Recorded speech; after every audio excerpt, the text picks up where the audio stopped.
we are back. Man, what's it called again? I was like, hey, Grae, you gotta watch Brand New Day. We gotta talk about it. And Grae's like, where? I was like, here's the link to go watch it.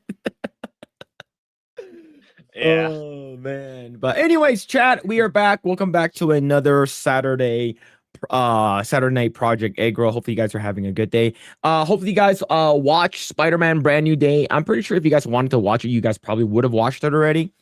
But we Yeah. will be talking about spoilers and stuff like that. So send the link. Look, it's still up on X. It's still on X. You can still find it. It's everywhere. If you type in Spider-Man Brand New Day, you scroll down, there's 4 videos of it, and then you scroll down a little bit more, there's Mia Khalifa getting her ass raped by a random person in the library. So I want to make sure that I don't show that because I just want to make sure. But yeah, it's all over the internet. It's completely all over the internet. Yeah. Yeah, but Sony's also been fast in trying to shut them down. But yeah, I think yeah. it's like No, it's too late. I will look it up because I thought it was really, really funny. But Spider-Man Brand New Day is it's what's it called again? A lot of people are really, really liking it. But yeah, but anyways, Grae, how the hell are you doing, man? What's going on, dude? Yeah, all good. Like I'm just I've been posting in the Eggroll X account my experience with Halo campaign of all this. I can't even finish the game. I tried I tried multiple times. I keep crashing in a particular part, so I can't even finish the game. So I don't know. I'm kind of bummed out or drained out if I still want to make a video about that. But Yeah. I have so much shit to say about the game on top of the technical issues. But yeah, apart from that, it's like Spider-Man Brand New Days. Yeah, I liked it. I really did. And I before we went live, I read Leon's take, and he didn't like it apparently. No, we can go to through the what's it called, the critic list, because he gave it like a 30% on critic list, man. He did not like we'll talk about it. But anyways, chat, how the hell are you guys? Yes, we are live on YouTube, Rumble, and Kick. So if you guys are on the Kick side, I don't think anyone's there, but hey, we have it up. If you guys want to watch us on the Kick, you guys can. But yeah, but shout out to everyone. We got Marvin J Boogie, Big Z Video Games hanging out on Rumble, Mr. Milk Toast, Hertz Donut, Michael Gauss, Michael Guys. I'm gonna ruin your last name. Sean Lassich, the Primal Run, Cognicat. What's going on, dude? And yeah, Phil is streaming from a 1980s porn set. Look, this room is pretty bare. I don't have a lot of shit in this room. Like, eventually I'll probably like put more stuff in here. I'll get even better lighting, I'll probably swap out this camera for a different camera. It's because I'm planning on doing like a maybe like a card, like a TCG card thing where like it's like the camera's facing down, I'm opening something or something like that. So I have like 2 cameras set up, and then I'll probably eventually like get like better lighting in this room. But that's not gonna be for like a while. It's not gonna be for a while, all right? So it's not a porn room yet. All right. What's going on? Old man camming. Liberty Prime. Max Payne says, and what's going on? What's going on? It's that's Ruth. What's Ruth? That pronunciation? What are you talking about? What's going on? You drunk already? It's a little early. But anyways, yes. Also for you guys who are heading over to Vegas, like I said, what's the current temperature outside right now? Current temperature right now is 108. There's 108. And this entire week, so a lot of people are going to be showing up to the Friday Night Tights Geeks and Gamers meetup this week. It's on Thursday, and people are probably going to be flying in probably Tuesday, Wednesday, Thursday, probably Friday, and leave Saturday, I'm assuming. But this entire week will be between upwards of 108 to 115. Okay, so so just like I said, make sure you are hydrated. Make sure you bring clothing that do not, and also people and bring sunscreen. Now, the reason why people are like, "Hey, Phil, the heat has nothing to do with sunscreen." Let me tell you something. Have you heard of skin cancer? Yep. Have you heard of melanoma? Yeah, I'm trying to look out for y'all best interests, okay? So if you got look, it's especially there's a lot of white people are very very pale.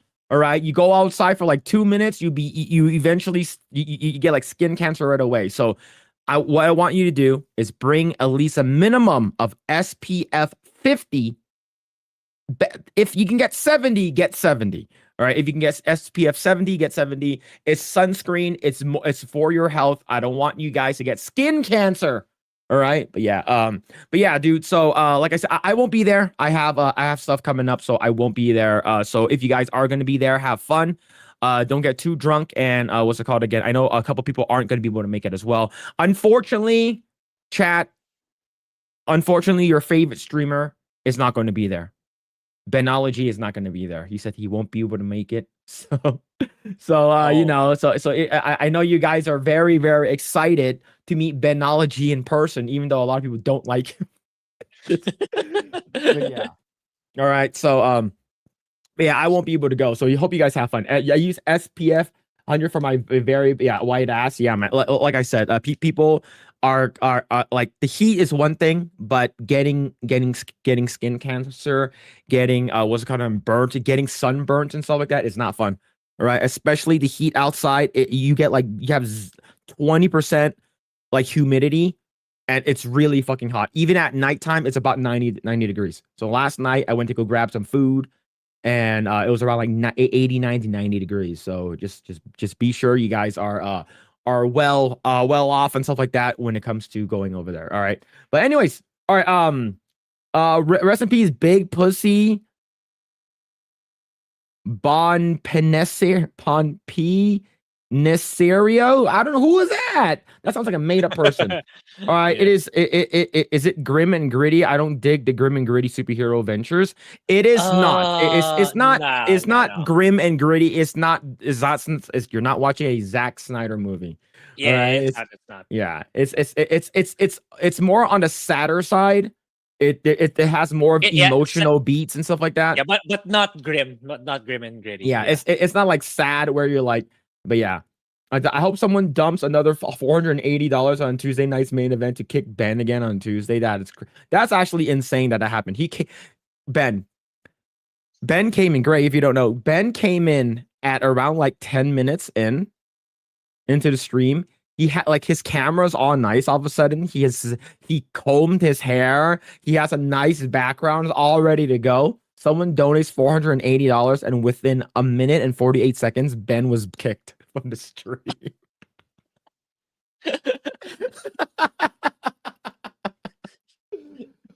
Oh shit, man. Oh, the guy who played The Sopranos was found dead today. Oh fuck, dude. Holy shit. Oh man, I thought he was I'm like, isn't like Gandolfini like didn't he die already? But yeah, man, that's sad, dude. Yeah, it was glorious. Yeah, Rachel Maddow and Grae silent on YouTube. Look, like I said, I will get a haircut. Grae, I'm not sure you heard about this. People are like, "Hey, Phil, you need to get a haircut." I'm like, how much money for you to get a haircut like the guy from Fast and Furious, like to get a mullet? Diesel? No. I No, thought I'm not gonna go bald. You crazy? Look, no, did you watch Tokyo Drift? I think I did. Or was it the second one, or was it the first? It's the one it's the one they went to Japan. It's the one they went to Japan. I might be mistaking it for another. I might be mistaking it for probably not. All right, let me bring it up. All right, let me bring it up. So his name is Morimoto. So this is the guy. All right. So they're like, "Hey Phil, would you ever get a mullet?" I was like, I don't think I'll look good with a mullet. And he's like, we'll pay you $500 if you get a mullet. I'm like, all right, I'll do it, and I will probably look like this guy. So this guy, he's one of like the bad guys in what's it called again? Tokyo Drift. I did say this. I said that give me 2 months, 2 to 3 months, I'll grow my hair out where the back of my hair gets a little bit longer, and I will do it for $500. Yeah, that happens to me too. If I leave it for long enough. Yeah. So how much for Phil to shave one side of his head? I'm not gonna do that. That's what girls do. That's what girls do. That's not a mullet, dude. The Joe Dirt mullet. No, Joe Dirt mullet would be like my hair needs to be really fucking long. Like I would need to like grow my hair out for like a year. And I grew my hair out for 6 months before. It gets annoying. Okay. I hate Yeah, having it like does. super long hair. It does. It does. Yeah. But yes, so anyways, we are gonna be talking about Spider-Man, Spider-Man Brand New Day, in probably just a little bit. So whenever you see this, it says Spider-Man BND, so Brand New Day. Brand New Day spoilers. We're gonna talk spoilers. I'm gonna ask what Grae thinks about the movie. And yeah, and I'm gonna talk about like the box office and stuff like that. Like all the news as surrounding Spider-Man Brand New Day is absolutely insane. Is breaking a lot of what's it called again? Records. It's breaking even more records than the Odyssey. Oh, really? Okay. Okay. That's interesting. Yeah.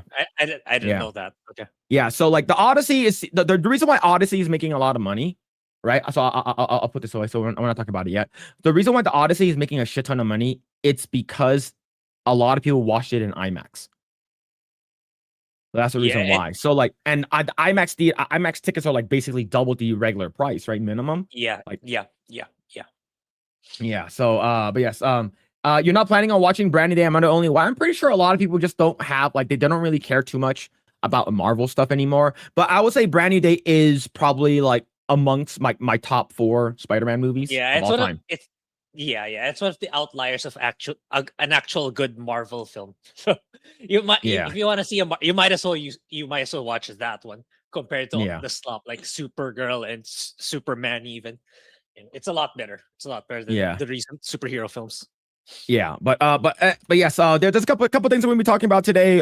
Movie stuff, TV show stuff, video, a lot of video games, video game stuff, a lot of stuff that came out for Sony, and of course, last week, remember we talked about what's it called again? Japan not getting so the whole GTA thing after like 170 days, like it's gone. Yeah. It's confirmed to be true. Yeah. Yeah, But that's awful. But but that the game is not give for like like I'm not sure. I'm not sure a lot of Japanese people will play a, GTA though. I think a good number do, in my opinion. But at that point, if it's like an entire game purely a code, I think people might as well just redeem it. Like I don't see why they wouldn't, in my opinion. I don't see why they wouldn't.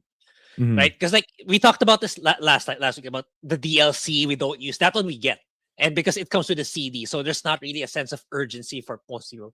But if it's an entire game and there's no disc inside it, it's just a code inside it. You might as well just redeem it when you get home. At least that's how I see it. Yeah. It's like you have 170 days to do that, and if you didn't, it's like, yeah, what are you doing? I get it for physical, for collecting. Like I do that even up to now. It's like for collection, but now that it's just a code inside, you might as well just scratch it and collect it right away. Mhm. That's for me. That's my thoughts on it. Yeah. But yeah, I just think that the whole thing with like the physical, not physical stuff happening, I think a lot of people are just like they're sort of like sort of fed up with it, right? Sort of fucking fed up with it. But yeah, now Yeah, me uh too. Me too. all right. You know what? Let's go and talk about it. Do you want to start talking about Brand New Day? Okay, yeah, All right. sure. So, all right. So, area. Anyway, so we're gonna start talking about Brand New Day. So, if you guys don't want to hear any spoilers or anything like that, I would either mute the stream or just come back later, or if you guys want to leave, you guys have the opportunity to leave right now. But yeah, so we're gonna be talking about it. I'll probably ask Grae about like what he thought about the movie before we get into spoilers, just so we know. But Okay, we'll have this Chiron on the bottom. But anyways, Grae, what are your thoughts on the movie? You just watched it last night. It's pretty fresh in your brain right now. What are your thoughts on the yeah, movie? Oh, and yeah, just give it your initial impressions. yeah. It's very well done overall. It's like even if let's say you didn't watch the previous Tom Holland movies or you forgot what happened prior, you'll be. I think you'll be fine overall. Yeah, it's like it features it. There's a lot of cameos here, which it can be a little excessive to a certain degree, in my opinion. Which I'll talk about later, but yeah, some cameos here and there. It kind of brings like fleshes out Tom Holland's Peter Parker even more, and like I feel like they're trying to set up a new beginning for Spider-Man again.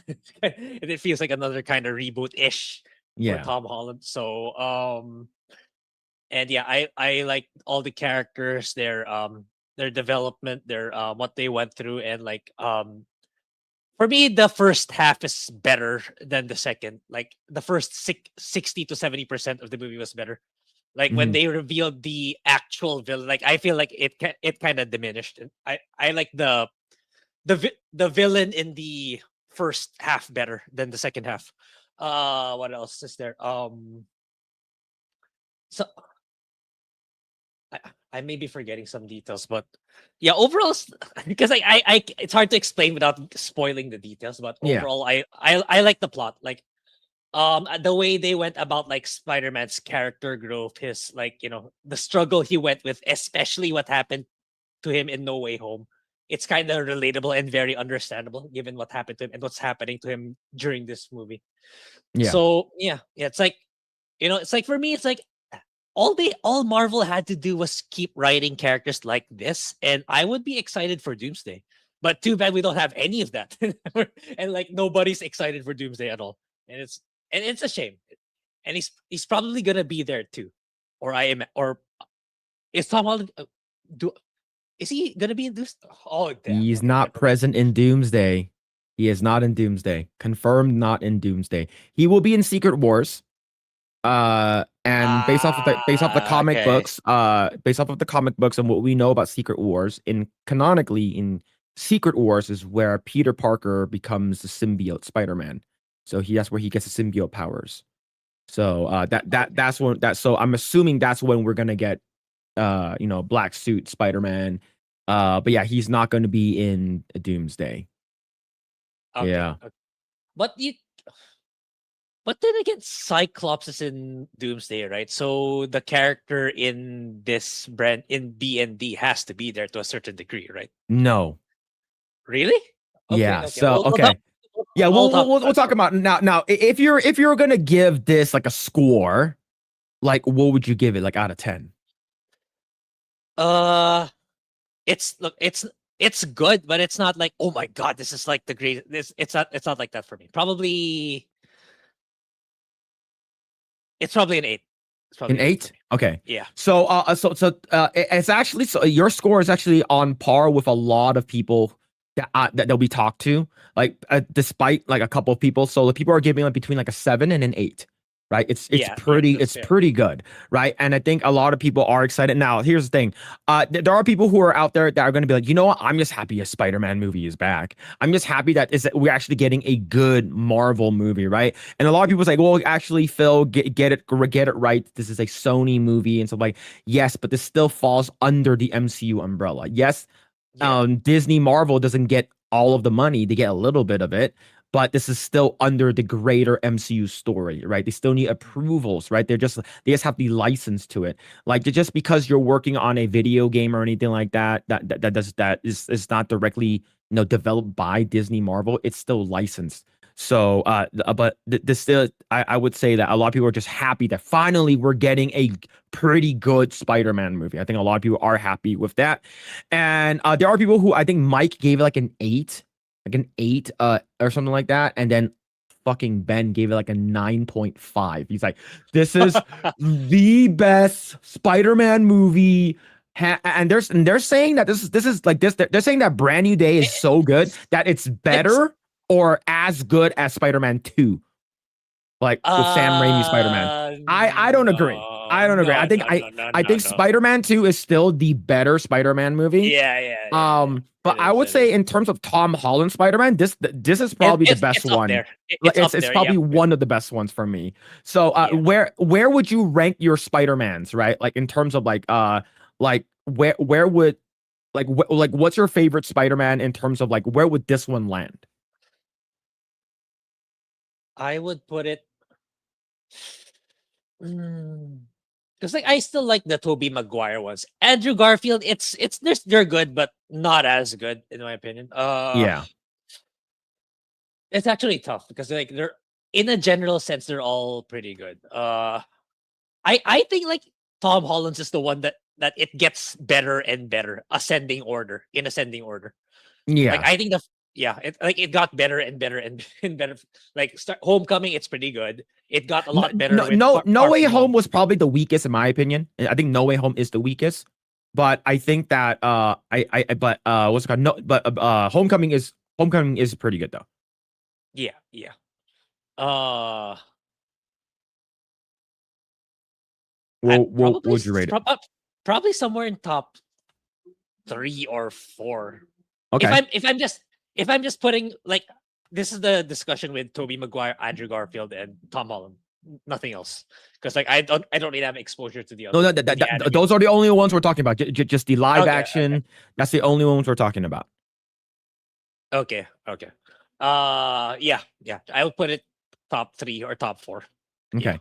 So for me, I give that this is my top four. This is top four out of yeah, all yeah. the Spider-Man films that we have so far, right? We got 3 Tobey Maguires, 2 To Andrew two Garfield, Andrew Garfields, and now 4 Tom Holland. for Tom Hollands. Now I think that Spider-Man 2, Spider-Man original Spider-Man, No Way Home, and then this one. And that's for me is because I think that the hyped moments in what's it called again, No Way Home has better action, and like I was more excited for that just because I big Mhm. fan of what's it called again, Tobey Maguire. But in terms of like the stuff that sort of came before it, I don't really remember.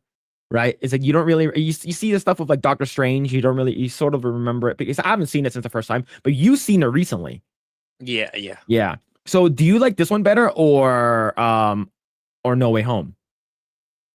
I think this one is better because Okay. So this is your you top can three watch it. then. You can watch it more standalone.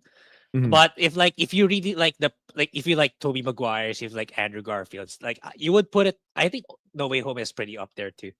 Because Yeah. like I feel like Homecoming, yeah, it's good. Don't get me wrong, it's good. But I feel like it's like the most vanilla Spider-Man among the 4. That's the reason why I feel like it's the worst among the 4. That Mhm. for me, maybe it's because I don't remember much about it, but I just remember it's like it's like some generic vulture guy that's the villain. Then that's it. Well, but the thing is, like, it's the reason why like Vulture is good is because like okay, Grae, did you watch Batman 92 or Batman No, 89 with Michael Keaton? no. That's why you didn't like it as much. Okay, it makes sense now. It makes sense. Okay, so okay, so I'm a big fan of like my first introduction to Batman was the '89 Batman with Michael Keaton and Jack Nicholson played the Joker, right? That was a lot of people's in our age group, and even people who are like people's introduction was that Batman. That's in our age group and people who are a little older. So that's the reason why we liked it when Vulture was being played by Michael Keaton. It's because Michael Keaton is just he's such a great actor.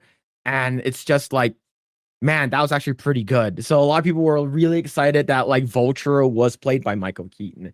But like I to be Yeah, honest, that's probably. I didn't like Far From Home. I think Far From Home was probably the weakest one for me. The one with Mysterio.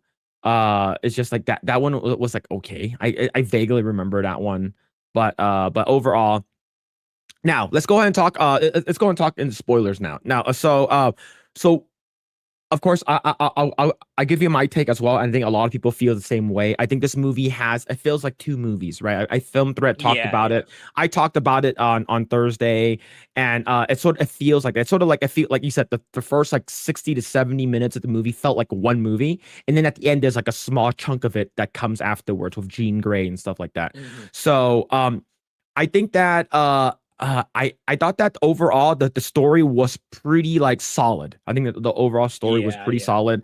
I like But the fact that the costume that he had was a physical costume and not a CGI costume. Like, have you noticed that it looks different? Like mhm, when he takes mhm. off his mask, it doesn't look like it's like Yeah, CGI, right? yeah, But yeah, yeah. It yeah, doesn't. yeah. And So like what are your thoughts on the story and stuff like that? yeah, it's like I knew early on already, like the defense control is like the actual villain. It's like, oh, all these ninjas needed was a master. Okay, you're the actual villain. Like the moment he Yeah. said that shit, yeah, you're the actual villain, and you're just it's like you're asking for his help because he needed Spider-Man's help to whatever it is you wanted to capture. It yeah, turns out that was the story. So, Yeah. yeah, I think that they gave that away too soon or too quickly. That's the part that's the weaker part of the story.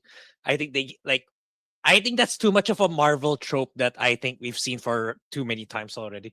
So I think they could have done something more to like conceal the true identity or the true Mhm. motive of that organization. But yeah, and I'm probably starting with I'm starting the nitpicking first. I feel like I don't know. Is Jean Grey really that powerful that she's able to control Hulk that quickly?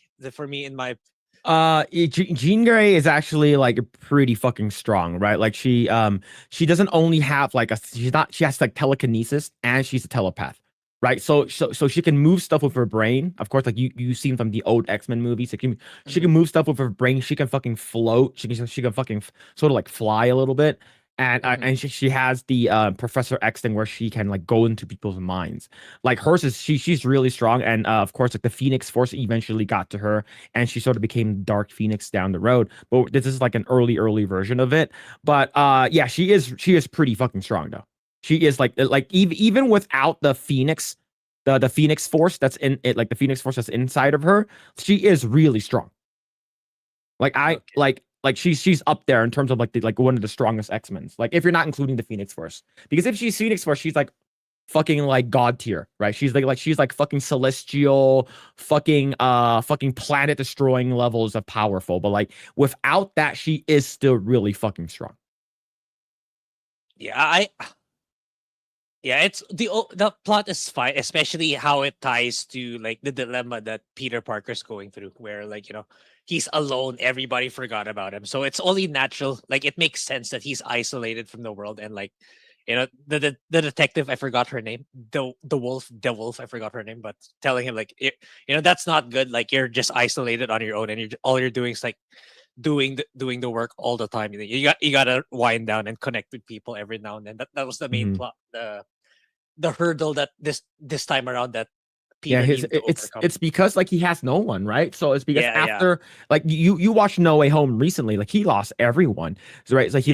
he lost his aunt, he lost all of his friends because like oh now everyone knows who you are. It's like oh I want you to make sure like Peter Parker but like Peter Parker being Spider-Man is completely erased from everyone's brains, right? And it's not Mhm, just that like all their the friends, so he's truly alone. So he has mhm. no one to talk to, and he's like, you know what? I'm just gonna focus on my work. I'm just gonna focus on my work. And then the black cop, I have no issues with her. I thought she was a very good, like sort of like person that can ground him. Like, and I know that Mike talked about this. Is like she is like the proxy for Aunt May. It's like, hey, like it's okay to like slow it down, just to like. Like you don't even know my kids' names and stuff like that. Like I thought that was like a pretty good touch to sort of like humanize him. It's like plus like this guy is like he's like what's it called again? I would say he's like in his early 20s because Yeah. like he fucking went to space when he was 16, right? So it's like how like, and of course the whole entire montage of him like fighting through like was a Boomerang, Tombstone, and a bunch of these other like low crime, like low level street level villains. Like how much time has passed throughout that montage? Maybe like 6 months, because like he was wearing the fucking what's it called again? I I Let me. I'll show this. It's because it's live in my game. I'll show this right now. But I had to make this for the game.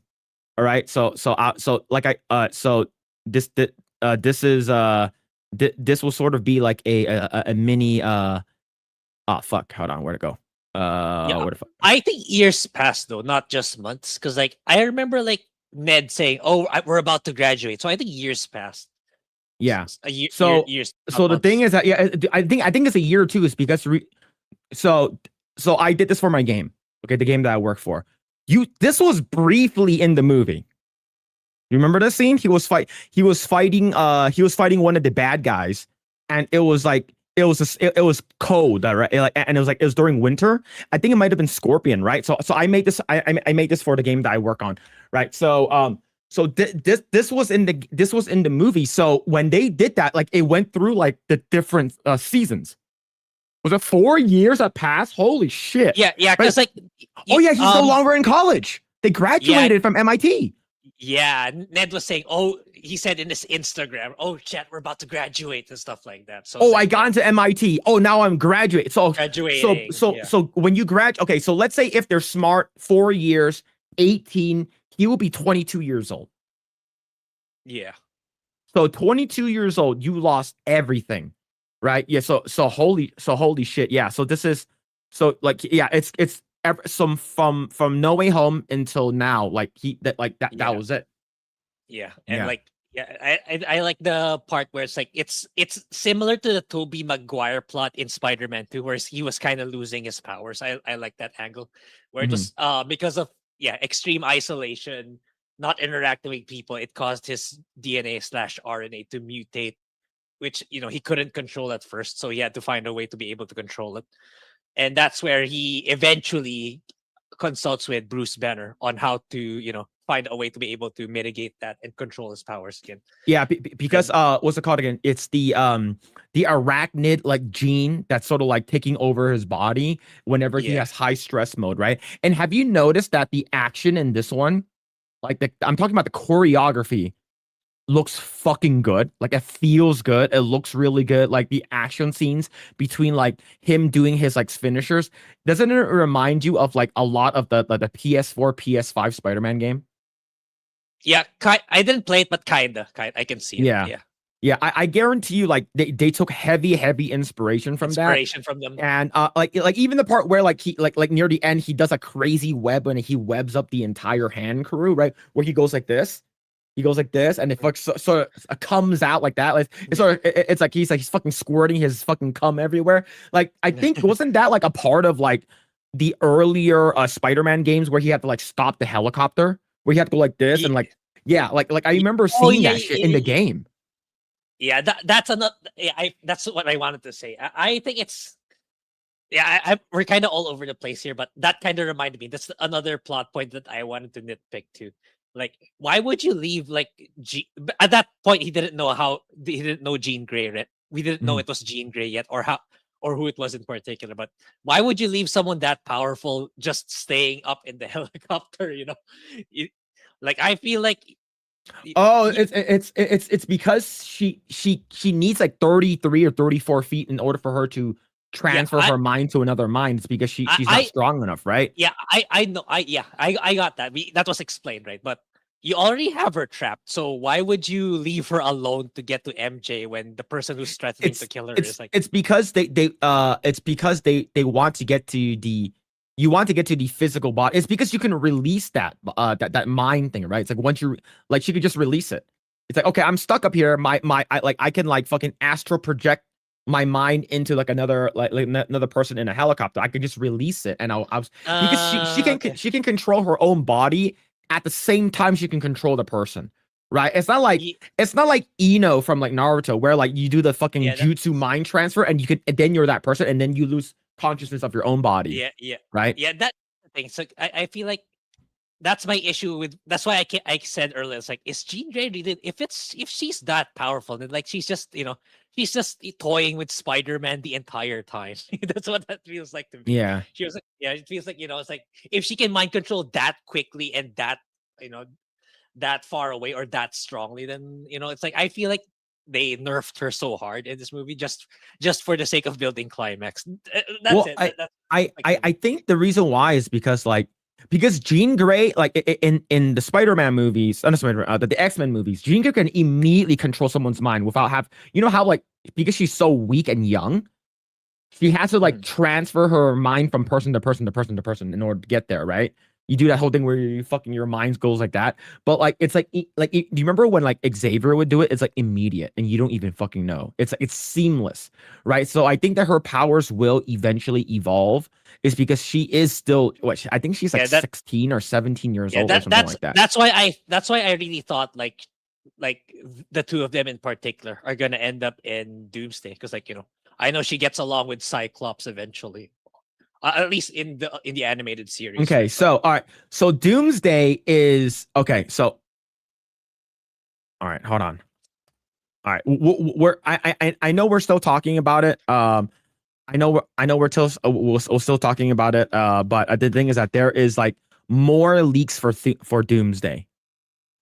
there are more leaks for Doomsday than there was before. Like there's an entire like fucking like Doomsday bullshit, right? So we can talk about it. This is an alleged leak, so we can talk about it. But the Cyclops in that one are the Fox ones.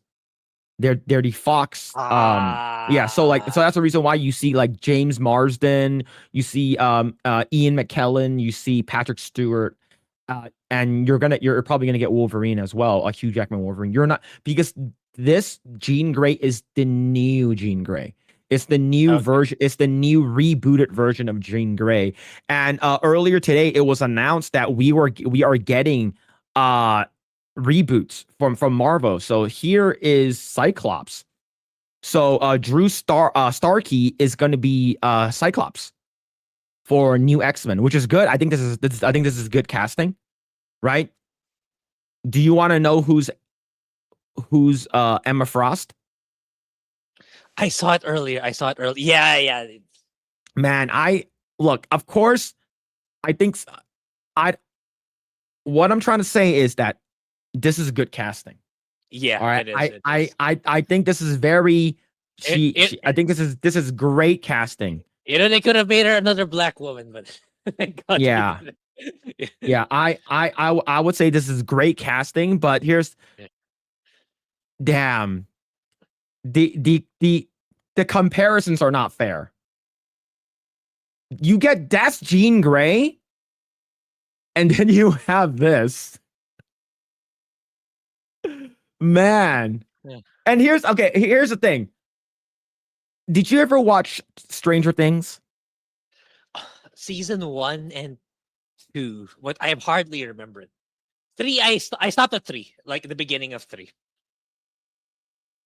Sadie Sink acts like Sadie Sink. She doesn't act like Jean Grey. You know what I'm talking about?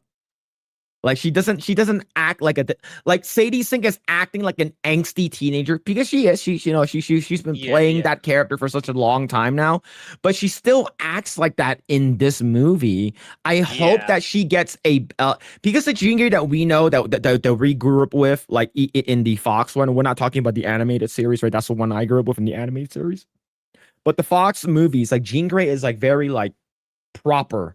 She's very like she's very smart. She's very kind at the same time. Yeah. And yeah. Now that I think about it, this whole thing could have been if she could have just directly asked Spider-Man for help. Hey, help me get my sister out of like defense control. Yeah. It would have been so much more simpler than everything that went down in Brand New Day. Anyway, but yeah. But yeah, so now I do actually really, really like Hulk. Even though I don't like what's called Mark Ruffalo, I think Mark Ruffalo Hulk does a really good job. I like the fact that he has his own little like inhibitor that he puts on his wrist to sort of suppress the Hulk. And the thing is, I like it. It would have been Professor Hulk, right? It wouldn't have been like Rage Hulk. And the fact that Sadie Sink's with Jean Grey was able to tap into his memory. Now here's the thing. This is the second time we know that Hulk has been mind controlled before. The first time was in Age of Ultron when Scarlet Witch mind controlled him, right, to fight Hulkbuster. And then now this is the second time, and then like they weren't able to do it now. And of course, like we actually get like this Hulk is actually probably the coolest MCU Hulk we've gotten in a while. Right, like he actually got bigger, right? He's like, oh, even Spider-Man was like, I didn't know you can get this big, right? And I thought it was really cool. Like we finally got the actual like Hulk clap, the fucking thunder clap. I think that's really cool. And like I said, this movie, like the first 2/3 of the movie was pretty good. And I did agree with you, Grae. When I first saw the black guy, I'm like, that's the bad guy. It's not like it's not because he's black. All right, it's not because he's black, but man, when I first saw him, I'm like, I don't trust this guy. Yeah. And I'm so tired of that, we're a super sophisticated security organization that breaks the bounds of research for the good of mankind. It's always like they're the bad guy. It always is. Like, try to change it up a little bit, at least, like his character. Now here's the thing. So here is like comic book spoiler. Okay, so the guy, I think his name's Metzger, the black guy. He's playing a guy named Metzger, and of course Yeah. he's race swapped in the comics. He's white or something like that, or Italian. He's light skinned. He's not black. Metzger hates mutants. He fucking despises mutants. So the fact that like Spider-Man created his own version of an inhibitor, I think down the road we're going to get these mutant suppressing inhibitors that looks like a shock collar that you get. I think Spider-Man's version of it is like the first version that you get that hooks behind the neck, but the fact that you can rip it off, right? Because you can actually rip that off. I think eventually they're gonna get a collar. I think Collar. Okay. I think it's going to be a collar to suppress mutants and stuff like that. And the thing is that Jean Grey was never mentioned that she's a mutant or anything. So like I said, still canonically to the MCU, the first mutant that we have is Kamala Khan, aka Miss Marvel. And of course you have a Namor the Submariner who's also a mutant. I'm not sure if they actually mentioned that. But yeah. I think that what's it called again?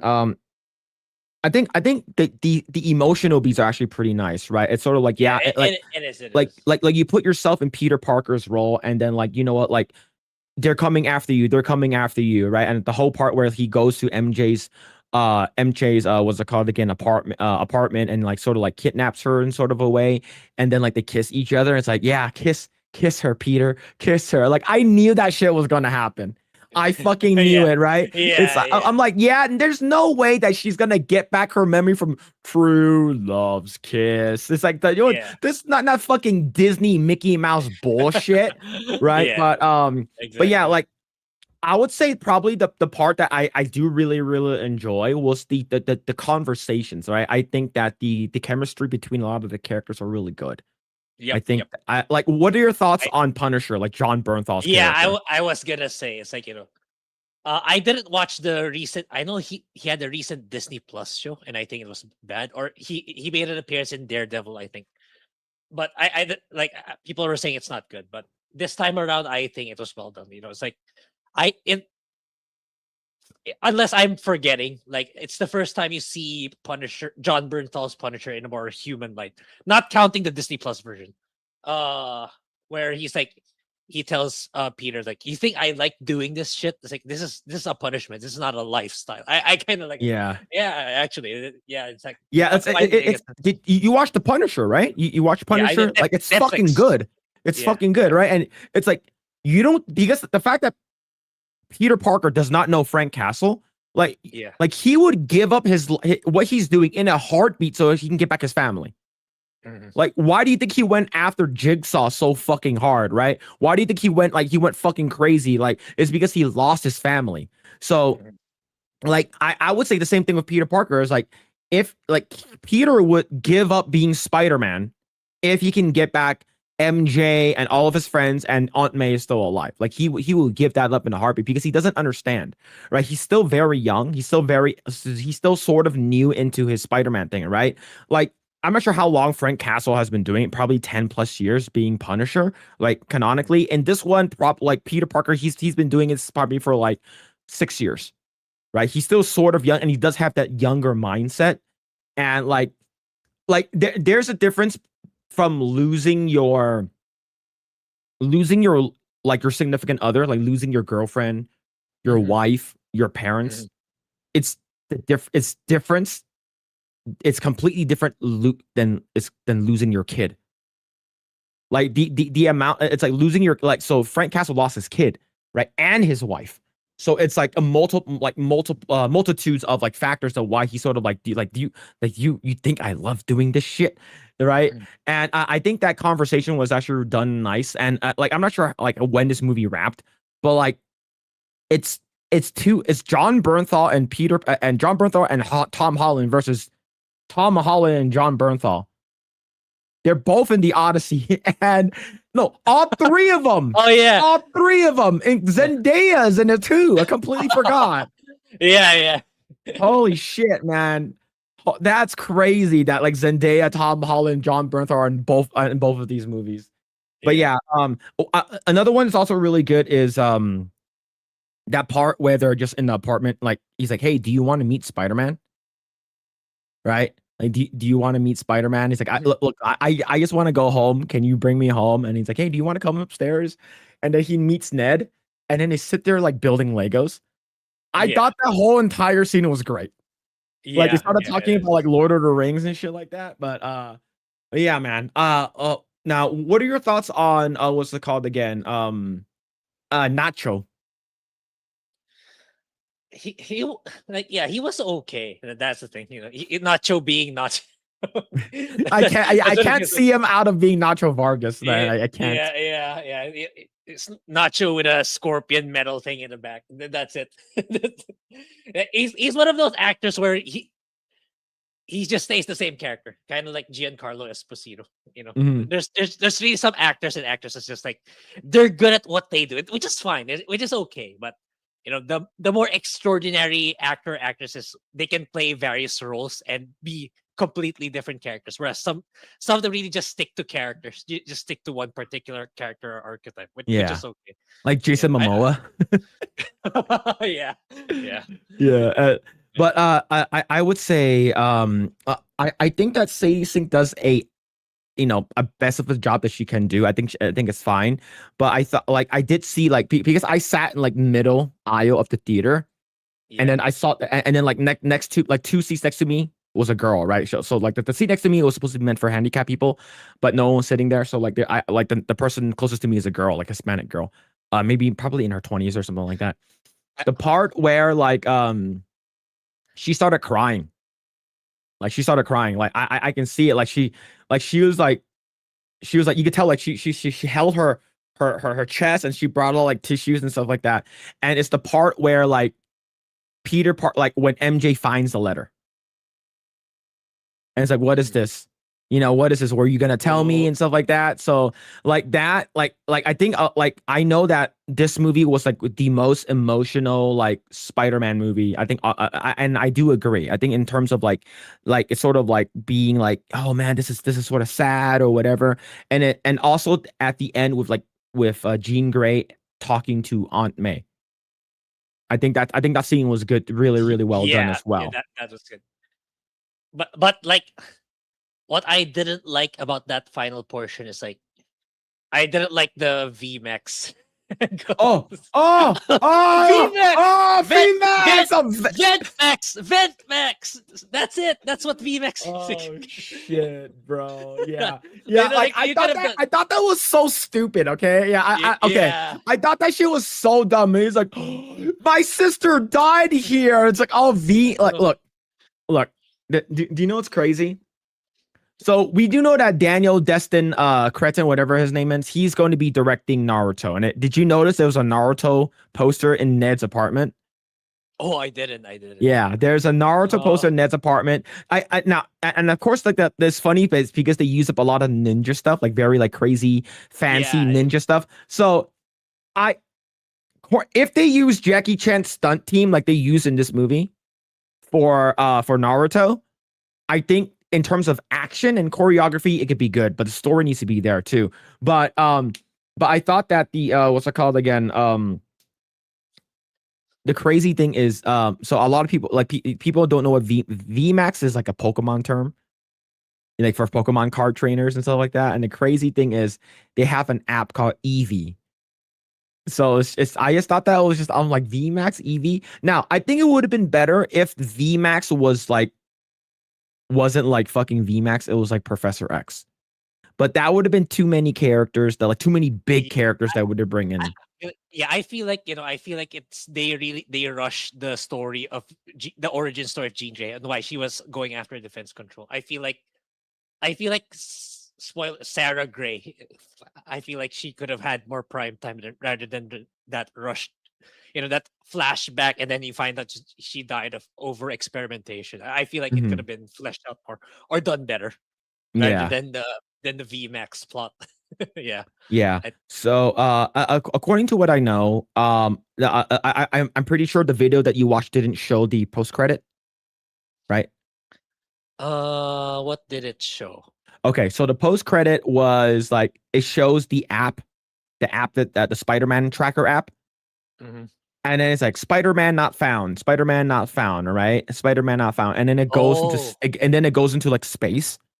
And then it's like Spider-Man found, Spider-Man found. So like I wonder, I don't think it's going to be like tied into anything. Some people are saying that it might be Miles Morales, Spider-Man. I'm not sure how I feel about that. Some people are saying that they want Lucas from Stranger Things to play I think to play him. I read earlier last week, or was it this week, that it's confirmed there's gonna be like a Miles Morales movie. They, they So they're they want a Miles Morales movie like really really oh yeah, badly.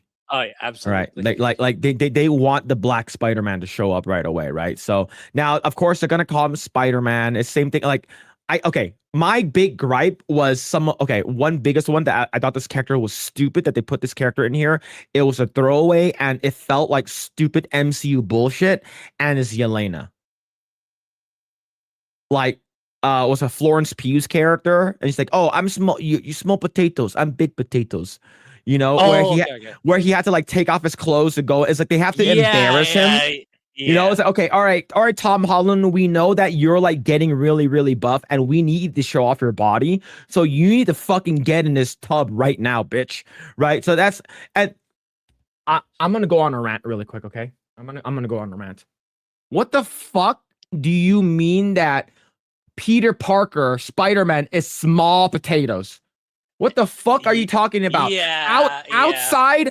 Outside of Sentry, Spider-Man can fucking mollywop anybody on the fucking Thunderbolts team. It's not even fucking close, right? It's like the second strongest person they have is Winter Soldier, and Winter Soldier got his ass beat with Falcon in Civil War when he was 16 years old. Get the fuck out of here, right? He went to space and fought Thanos. He fucking threw hands with Thanos. Get the fuck out of here, small potatoes. Fuck you, man. You pieces Yeah. of shit. You guys don't know what the fuck you're talking about, small. Get the fuck out of here, bro. He was fighting fucking the Shatari. He was fighting the fucking aliens in space. Like he's the only one there that's an actual Avenger. All right, everyone in that team, other than fucking what's it called, a Winter Soldier, was not a fucking Avenger. Right? You need 3 fucking people to hold up a fucking block wall. Yep. Get the fuck out of here! Oh my god, I'm Yeah, so mad. yeah. I'm Yeah, so I mad, forgot. bro. I forgot that part because it was so early in the movie. It's like this problem that's happening in the city right now. It's not my problem, but you're just there taking a bath, taking a just, like it's not my problem. It's like it's your. That's what I don't like about these MCU things. Like, also someone's dying or people are dying. Oh, it's not my story, so I'm not gonna do anything about it. Like Yeah. it's really stupid. I find. I think it's inexcusable. Oh, it's not my movie, so I don't do anything about it. I'll just let people die. It's like, why? Yeah. Yeah. Yeah, it's that the crazy thing is I hate it when they sort of like diminish Spider-Man that way, is because like legit like Spider-Man is like legit like one of like he like I said outside of Sentry, he like Yelena doesn't have any fucking superpowers. Yeah. And they kept calling her Black Widows because she replaced Black Widow in the Black Widow movie, right? Like it's like she's the new Black Widow. It's like no, she's fucking Yelena. She's not Black Widow. She's Yelena. Okay. So and the thing is, I do agree too. Do you remember like when Jean Grey like got into that guy's mind and the car fucking hit him? It's like did Peter Yeah, Parker not check up on that guy? Like, yo, that guy probably dead, bro.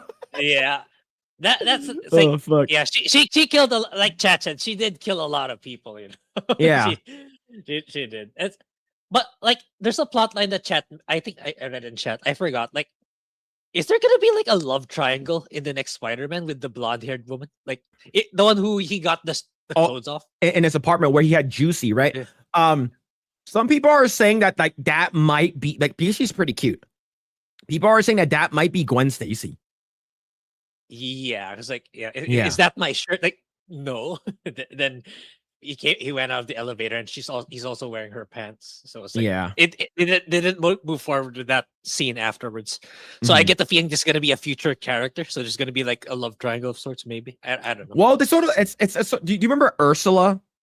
that Peter Parker's like neighbor that like kept like making him cookies and stuff like that. And Yeah, that's what I remember. she was the true girl, man. She was the ride or die. I will do anything for you kind of like neighbor, man. Man, like growing up knowing that Ursula was the true love for what's it called again? For Peter Parker, man. But yeah, I thought that the movie overall was like I said, was pretty good. I think that the VFX was really good. I think the choreography was like it's better than every Spider-Man that we have gotten.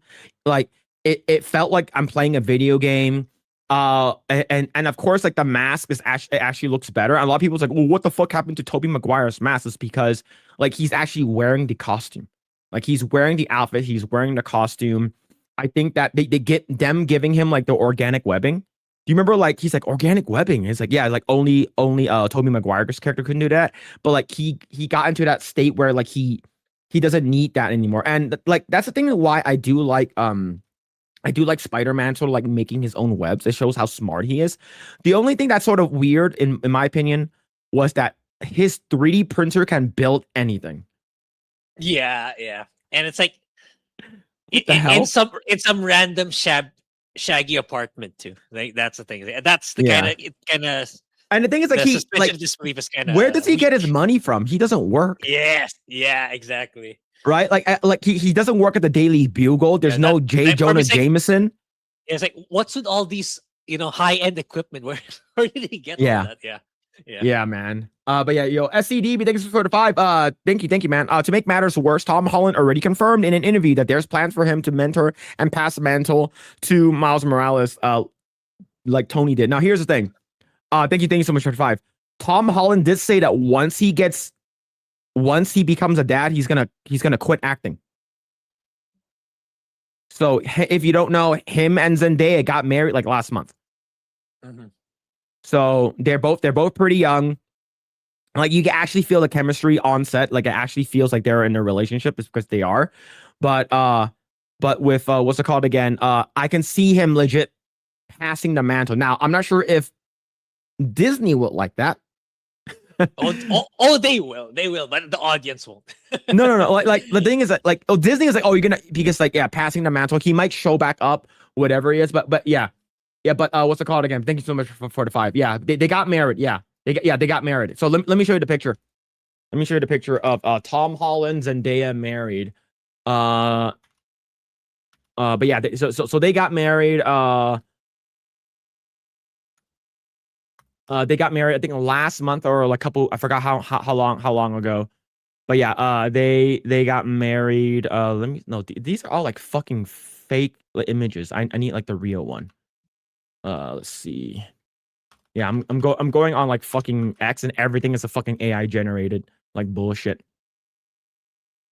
Okay, so Tom Holland and Zendaya, they are confirmed that they got married in a private in June of 2026. So it is confirmed that they are married. So let me actually go to I think this is probably Zendaya's let me see. Yeah, they are married now. So let me see if I can find what the fuck. Yeah, so let me actually bring up this article here. So yeah, Zendaya finally confirms marriage to Tom Holland with a cheeky retort during unexpected fan exchange. Yeah, so they're legit married now. So I think that I'm not sure if Zendaya is probably gonna continue working. I think she's gonna be like the new like Zoe Saldana. I think she's gonna be like in every fucking movie and stuff like that. But yeah, Tom Holland said that once he becomes a dad, he's gonna quit acting. So yeah. Is Tom taking Zendaya's name? To be honest, I would prefer Zendaya is like Madonna. Like she doesn't have a last name. Right? She's just Madonna or a fucking Prince, right? They don't have a real last name. But Grae, overall thoughts in terms of what's it called again? Stuff that you didn't like. I remember you said about some of the characters and stuff like that. But what did you like? Yeah. Overall, like the storytelling, like that, because like a part of me felt like I know this villain, but before they revealed it, of course, I know this villain, but at the same time I don't, which is kind of like kind of carried me. It's like who is like I feel like I'm supposed to know this villain particularly because like I'm not a hardcore MCU fan. I don't memorize all the heroes and villains at the top of my head. It's like, oh yeah, I should have thought of that. It's genius. Like I feel like it's like this has got to be someone I know. Then like I like that they left it they left it hanging on who it actually is, and it was much more interesting before the reveal to me. Like it was a lot more interesting. Like who is this enemy that who's 3 steps ahead of him? Like who's behind the scenes? What's the motive for it? Mhm. Then I feel like it kind of it's still good. Don't get me wrong until the end, but it kind of diminished when okay, it's Jean Grey. It's like she's after something inside the evil corporation's vault. Then like I yeah, because like I get it. It's only 2.5 hours, so they don't really have a lot of time to develop all the plot lines. So, but even then, like on its own, like if you're looking for a good, entertaining Spider-Man movie, then yeah, this is good. Like even if let's say you haven't watched, you don't remember what happened with Tobey Maguire or Andrew Garfield Spider-Mans, and you didn't really watch all of the Tom Holland movies, or this is your first one even, it's like I think you'll have a good time. I think it's entertaining enough in its own right. But at the Mhm. same time, it's not like, oh my god, this is like the greatest things in cinema for a long, long. Not really. It's good, but it's not amazingly, amazingly good. Yeah. That's what it feels like to me. So yeah, I think we pretty much touched all the talking points, and yeah, and a lot of cameos that where Spider-Man and the Punisher team up. Then he talks with Bruce Banner. So if you're a fan of the Hulk, I think he was done kind of justice here, even though his time on the screen is not a lot, but still, Yeah. it's still pretty good Hulk action. Yeah. And yeah, overall, it's like I like I just wish that the MCU just after Endgame they stuck to this level of quality in all their storytelling.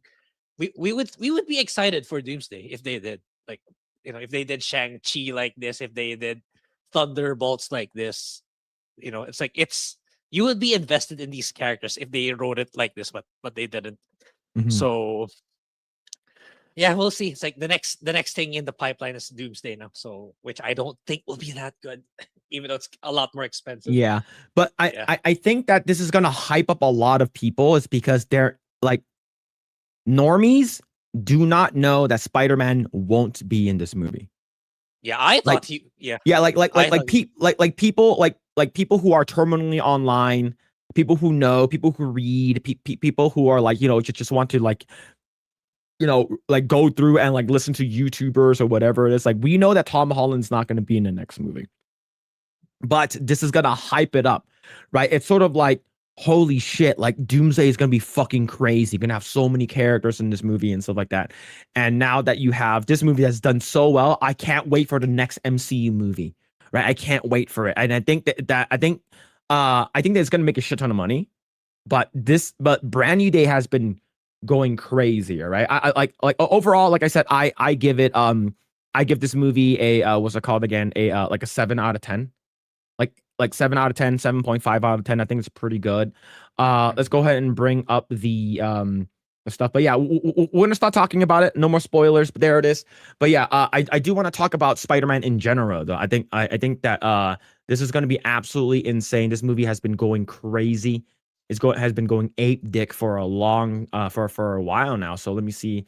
Let me get my fucking shit ready. All right, cool. So let's go ahead and bring this up. I will bring up this over here. So Spider-Man Brand New Day has been in like going crazy, Wow, right? 98. Yeah, this 90, like now here's the thing. Like I said, 98. I use Rotten Tomatoes as sort of like an aggregate and not as like the end all be all for reviews. I use it sort of because a lot of the normies use what's it called again? Rotten Tomatoes, right? So this is absolutely crazy. So all critics, top critics, right? Top critic is 79, all critics. 79? Yeah, so and then of course all audience 90. This is actually insane. This is actually doing really, really well. This movie has been doing absolutely bonkers in the box office. Now, if you actually go to critic lists, which what they actually I use this one a little bit more. But yeah, so far, currently the audience is giving this an 80%, and I gave it a 75. But yeah, so far I think a lot of people do like it. Here's my review right over here. And here everyone's making their reviews. A lot. Look at that. The top 10 has been like pretty fucking positive. A lot of it's been really, really good. 100% right over here. So yeah, this is absolutely like I'm happy. It's because like I want good movies, right? I don't like shitting on movies, but it is funny when they do suck, is because we call this shit. But I knew that this movie was going to be good. I knew that this movie was going to be. Yeah, it was going to be. It's going to be a fun movie, and we knew that this movie was going to make a shit ton of money, but we didn't know how much money this movie was going to make. Right? We didn't know like how much money this movie was going to make. So an article right over here from That Park Place. Spider-Man Brand New Day smashes Endgame's opening day record as Sony eyes historic box office weekend. And then, of course, Marvel MCU, like proper, like Disney, they don't see most of the money. They see like a quarter of it, right? So they see a quarter of all the earnings.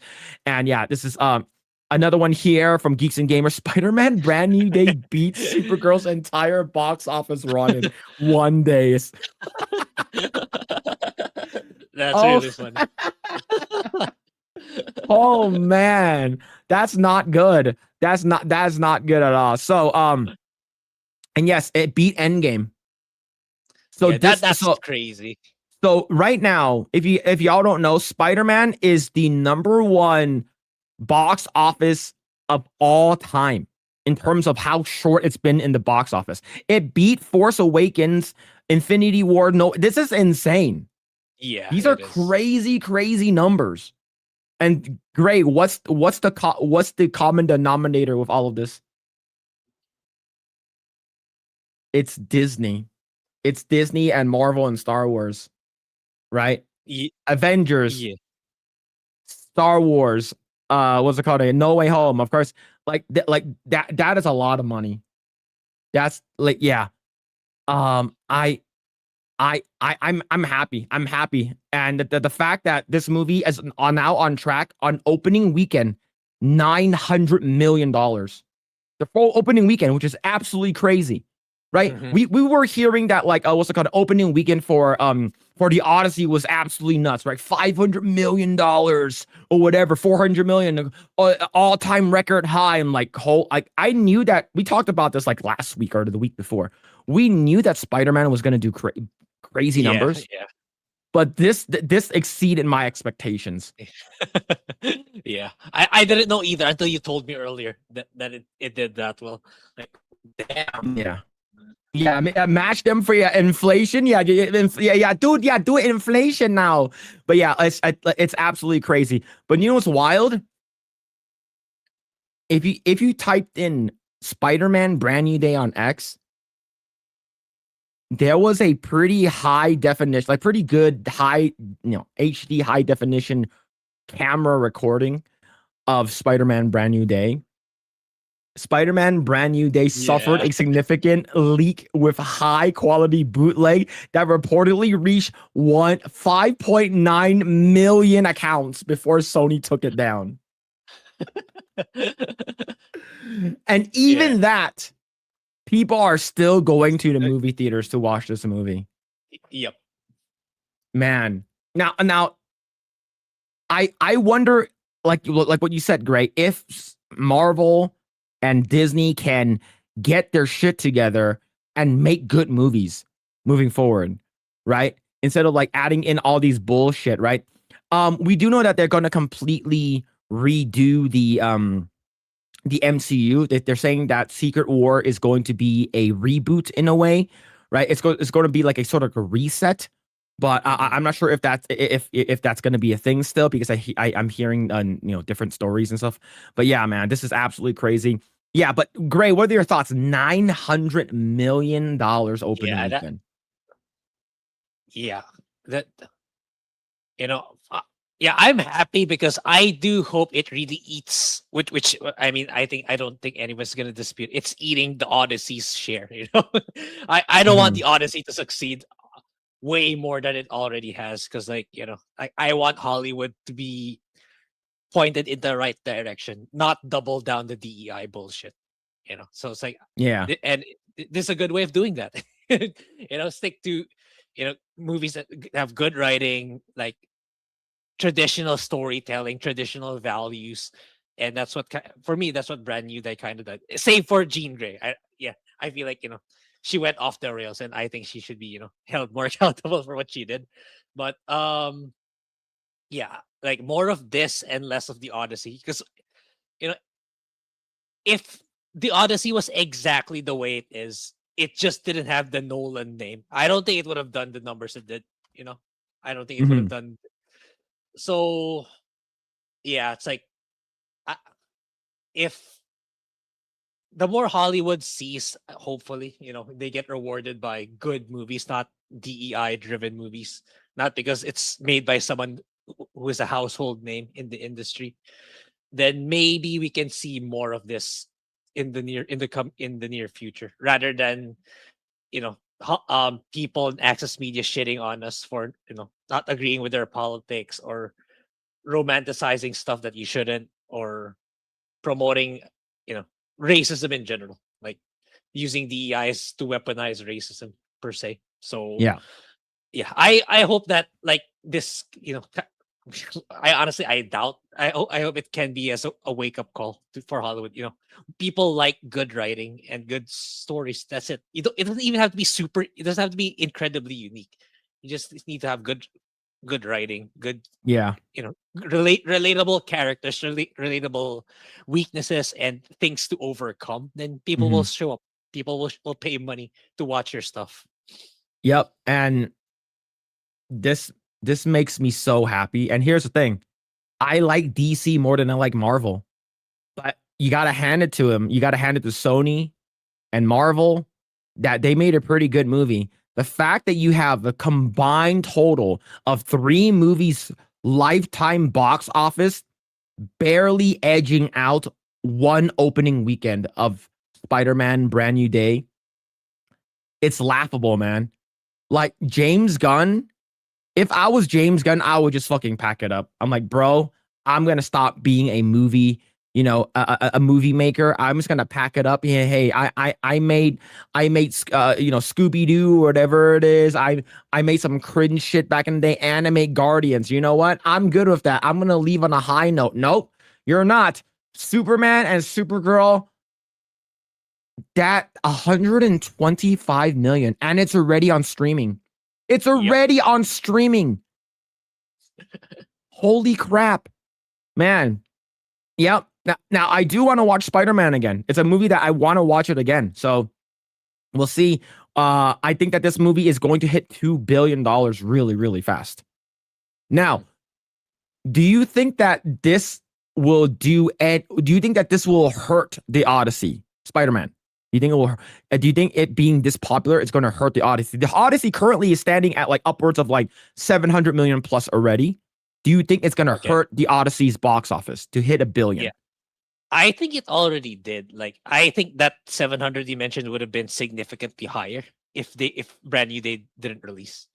Maybe it Yeah. would have been already 800 or 900 or maybe even 1 billion already. So yeah, And I think it will. we do know that Christopher Nolan did say that, hey, we're going to extend the IMAX in the theaters up until September because they really want to hit that $1 billion. They really, really do. So, yeah.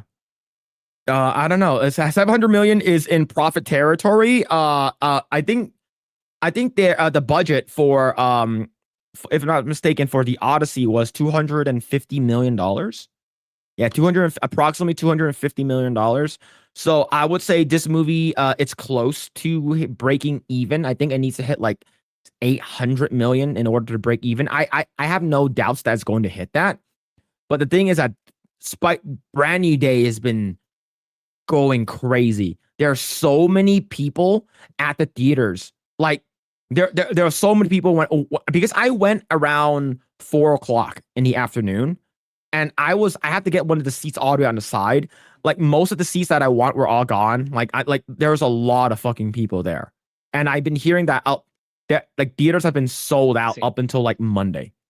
it's like that shows you, like, you just have to make good stuff and people will show up. It's not because of like the economy, people don't have money and shit like that, or everything's getting expensive. Like, Yeah. if it's good content, people will pay for it. Yeah. It goes to show. Yeah. Oh man. But yeah, dude. Let's see. Yeah, it needs 800. Yeah, I think so too. I think it needs upwards of 800 million. As of right now, where it sits, I'm not sure if this is updated, but as of right now, it's sitting at 721 million. We do know that that's actually pretty good. But I wonder what's going to be the fall off for this weekend, right? I wonder how. Like, I'm not saying that like for me, I didn't really like the Odyssey. I gave it like a 5, right? I gave it like a 5.5. I didn't really like it, but there are shitty movies that aren't that great that hits $1 billion, right? That we've seen that time and time over and over again. Right? Captain Marvel.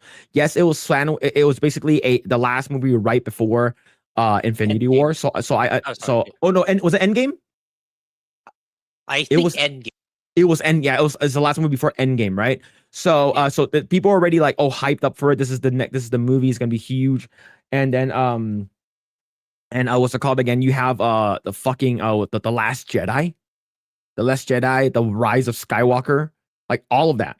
Like all of that it went above $1 billion, and it wasn't really a good movie. Same thing with what was it called, Aquaman. Aquaman was a mid movie for me. Like it was okay, right? It wasn't Yeah, yeah, for sure. it made over $1 billion, right? So people were like, like I'm gonna throw a little bit shade at Jeremy because he thinks that this movie was like, he was like, oh, I thought the movie was gonna be bad. Oh, blah blah blah blah. Like, look, you're not you're just proving our point that saying it's you can have a movie that's not great that can hit $1 billion.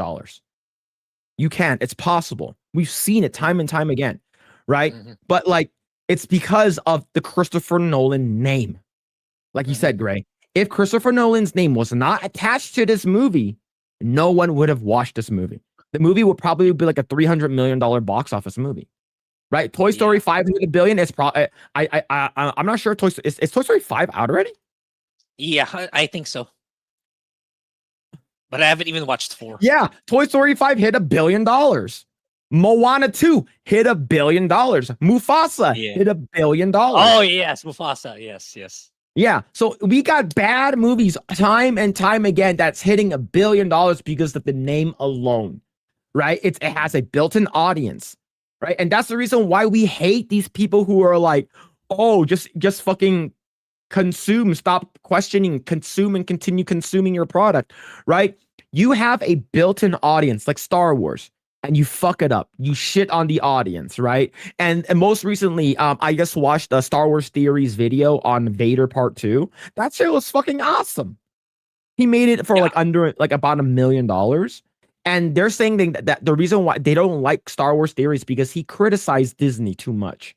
So he's basically like he basically got sort of like in a way excommunicated from like being like a Disney. Surprising.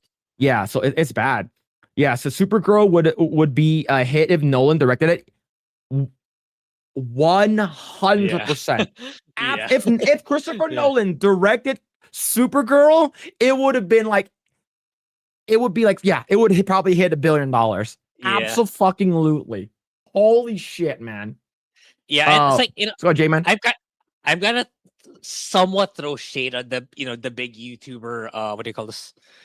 Because like I noticed that all of them, like you know who they are, the big YouTuber movie reviews, the ones that we watch. Like I noticed that whenever they critique Nolan himself, I noticed like they're incredibly lenient on him for some reason. Oh, you're talking about Jeremy Johns? Jeremy Johns gave the Odyssey awesome tacular. Yeah. That's his highest rating. I feel like a lot of the big movie the big movie YouTubers, they get attached to the big names too, like Nolan. I feel like I noticed that they're very light on the criticism of him on why he chose to do what he did. Like for me, it's like it's just simply he wants more awards. That's the reason why he did what he did in the Odyssey. Like, but for some reason, they sidestep that. Like they're saying, oh, it's because of this, because of that. That's why Nolan arrived at this conclusion. But for me, no, it's because he wants more awards. He just wants more Oscars. That's it. No, there's no higher level of thinking or Nolan rationalization on why he chose to race swap all those characters. He just wants more awards. I want to see what Jeremy gave the Odyssey. Okay. So Jeremy, his original score was like at 70% or something like that. Like 70 or 80%. Okay, so here's the current score right now. Rotten Tomatoes. 47. Okay. I'm not Rotten Tomatoes. It's Criticless. Now let's go check out the Odyssey from Rotten Tomatoes. That's very high. Remember, this score is higher than the Lord of the Rings Return of the King, which is fucking crazy. Yeah, I don't believe that. You know, I haven't. I don't plan to see the Odyssey, but that's ridiculous, man. I don't believe it. I do not believe it's higher than Lord of the Rings. Let's check the Odyssey with what's it called again? Let's check the Odyssey on what the fuck? Why can't I look at Metacritic?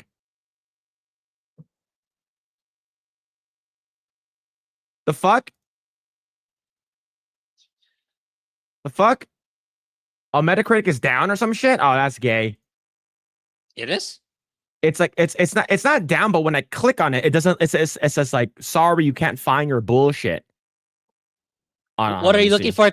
What are you looking for in Metacritic? Metacritic. I want Metacritic's audience score. It says, yeah, Odyssey. This is probably not the page you're looking for. Sorry about that. Fuck you. Like, look at this bullshit. It's not giving it to me.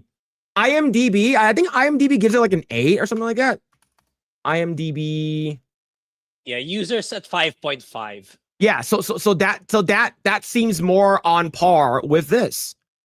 Yeah. All right. It is. All right, here we go. So see, I gave my review. I gave it a 55. Okay, let's see the most downvoted. You ready? Okay. Fucking okay, Jeremy. He says that whenever someone talks shit to him about the Odyssey, he raises it by 1%. I think it was like at 70%, if I'm not mistaken. And then now he's at 90%. Jeez, dude. Holy shit, man. Yeah, oh like, my. I don't know. Even the people we follow, it's like I feel like whenever they talk about Nolan with regards to like the Odyssey and him, it's like I feel like you're being a tad bit too generous. Like 8.5. He just wanted more awards. That it's that simple. It's not like some sort of higher level 4D chess thinking. It's like that's where I don't want to name names here, but it's like the people we follow normally, the people we trust for reviews. They try to keep rationalizing why Nolan arrived at what he did. For me, it's like he just wants an Oscar, guys. It's that simple. You don't need to. It's not an Einstein level of thinking, but okay, it's just he wants more awards. That's simple. Yeah. Like what's it called again? We basically called out like Jeremy like 2 weeks ago on Tuesday night's main event about he's the only one that will like give it he gave it like a positive review. Like everyone sort of gave it like a mid review. You know, it could have been better, that kind of stuff. And with that, what's it called again? Like the following week, he's like, but I thought you said the movie. I thought you said that the movie wasn't gonna make a lot of money. So, you remember like Frank Castle at like the end of Spider-Man? He goes, that's basically how like Jeremy is like no fault to him. Like he's a Nolan bro through and through, right? So that's what we call them. The Nolan bros are basically out to make sure that like they're saying that this movie is the best movie they've ever seen ever. All right. And the thing is that like Grae, you know who Matt Walsh is, right? Yeah. We talked about him before. We talked about him before, right? So let's go ahead and bring this up right over here. All right. But I think like a lot of people like Matt Walsh and stuff like that. And what's it called again? Ben Shapiro loved the Odyssey. It is so good. It was so it's like so that's the reason I think that it's 100%. He's basically he wants another Oscar. He Yeah. got an Oscar. Oh, everyone is talking about me again. Everyone is thinking about me, Yeah. and I think it's bad. Now let's go and talk about this guy over here. His name is Zuby. He creates music, but he's more. I believe, if I'm not mistaken, I believe he's from like London or from UK or whatever it is, right? A black guy. He says, I watched the Odyssey in the cinema this morning, 9 a.m. IMAX showing, like a weirdo. It was all right. Not incredibly amazing, as some people are saying, and not terrible or annoyingly woke, as others have suggested. Great cinematography with some standout scenes, but some weird dialogue and casting decisions. And I didn't find myself caring about any of the characters all that much. It was pretty good. Not a must watch, but not bad. I was entertained. Yeah. So I think basically, that's a fair review. Yeah. yeah. Like for me, I thought I sort of have like uh uh I think if he was going to rate it, he'll probably give like a 7, right? But I think that for me, I think overall it's like it's not a fucking masterpiece. Like what everyone is like glazing this, saying that it's going to be like a masterpiece or something like that, saying that it's like holy shit, it's going to be the next, fucking what's it called again, like one of those movies you have to watch before you die. Yeah, it's just yeah. It's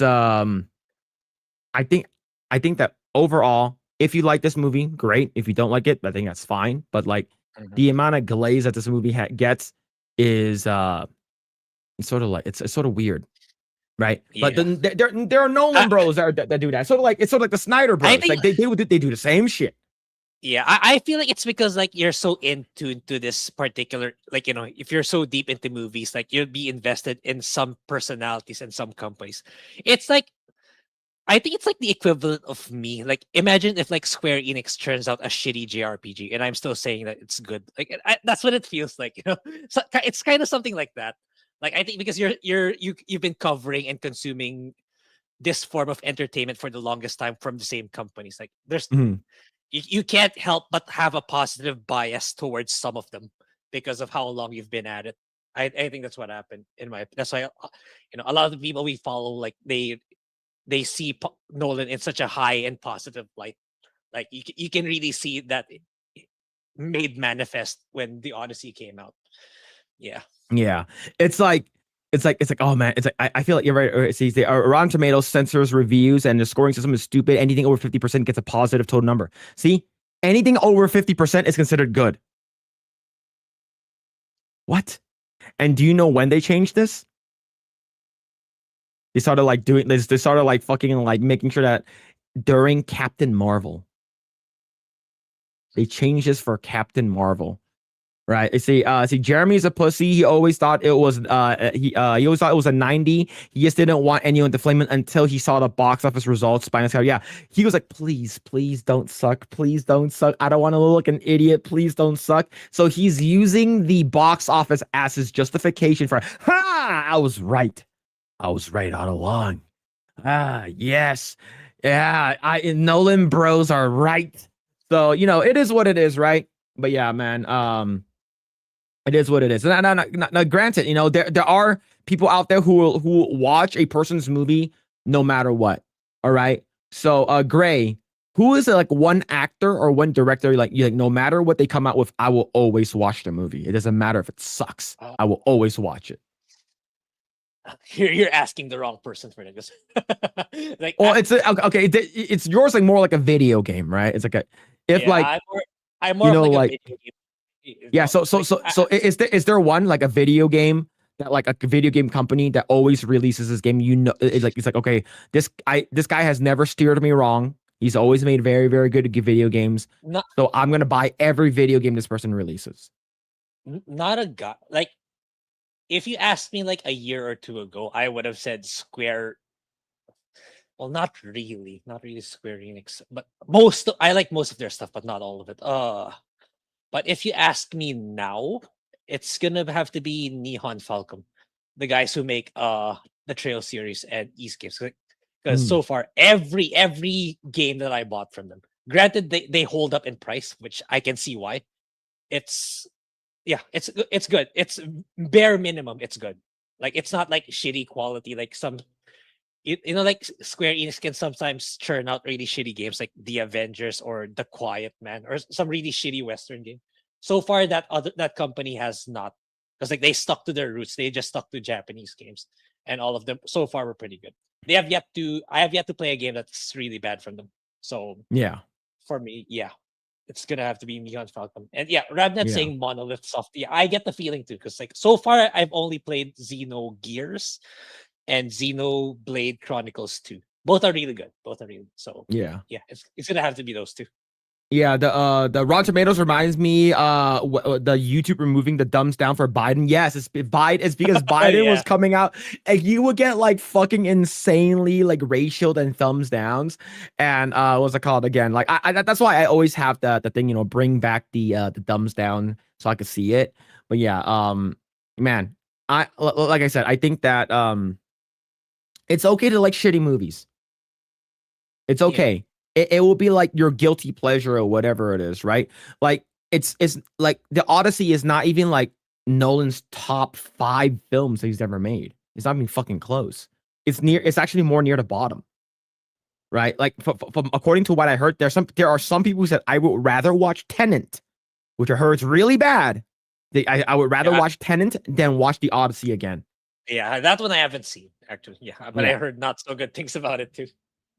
But yeah, let's see. Yeah, Nolan is woke. I believe his wife is woke, and the fact that he used like Emily Wilson's version and of the Odyssey, and even Emily Wilson criticized Nolan's interpretation of her work, of her what's it called, her retelling of the Odyssey, right? Yeah, Kojima Bros. Yes, anything that Kojima comes out with, Kojima, oh my god, like look. Yes, he gave us was a Metal Gear Solid. He gave it. He gave us all those good Metal Gear games. All right, Death Stranding. It's not a game that I would play. There are some people who like it. This is fine if you like it. Death Stranding 2, same thing. It's not a game that I would play. I would rather go back and play his older games, but it like none of that game sort of like oh, you know, I should play this game. And like, for no offense to Death Stranding, you know, fans in chat, but you know a game is not really as good as the media is making out to be if they gave that thing away for free at the Epic Game Store. They gave away that. I have Death Stranding. It's on my Epic account because they gave it away for free. But you never see that Metal Gear Solid. No. Okay. You're never gonna see Metal Gear Solid being given away for free. So Yeah. I used Epic. Like, if a game is given away for free, that shows, you know, how the game really is in the financial sense. Yeah, Nolan is a hack. His only good movies are based on other people's work or his real life events, except Odyssey.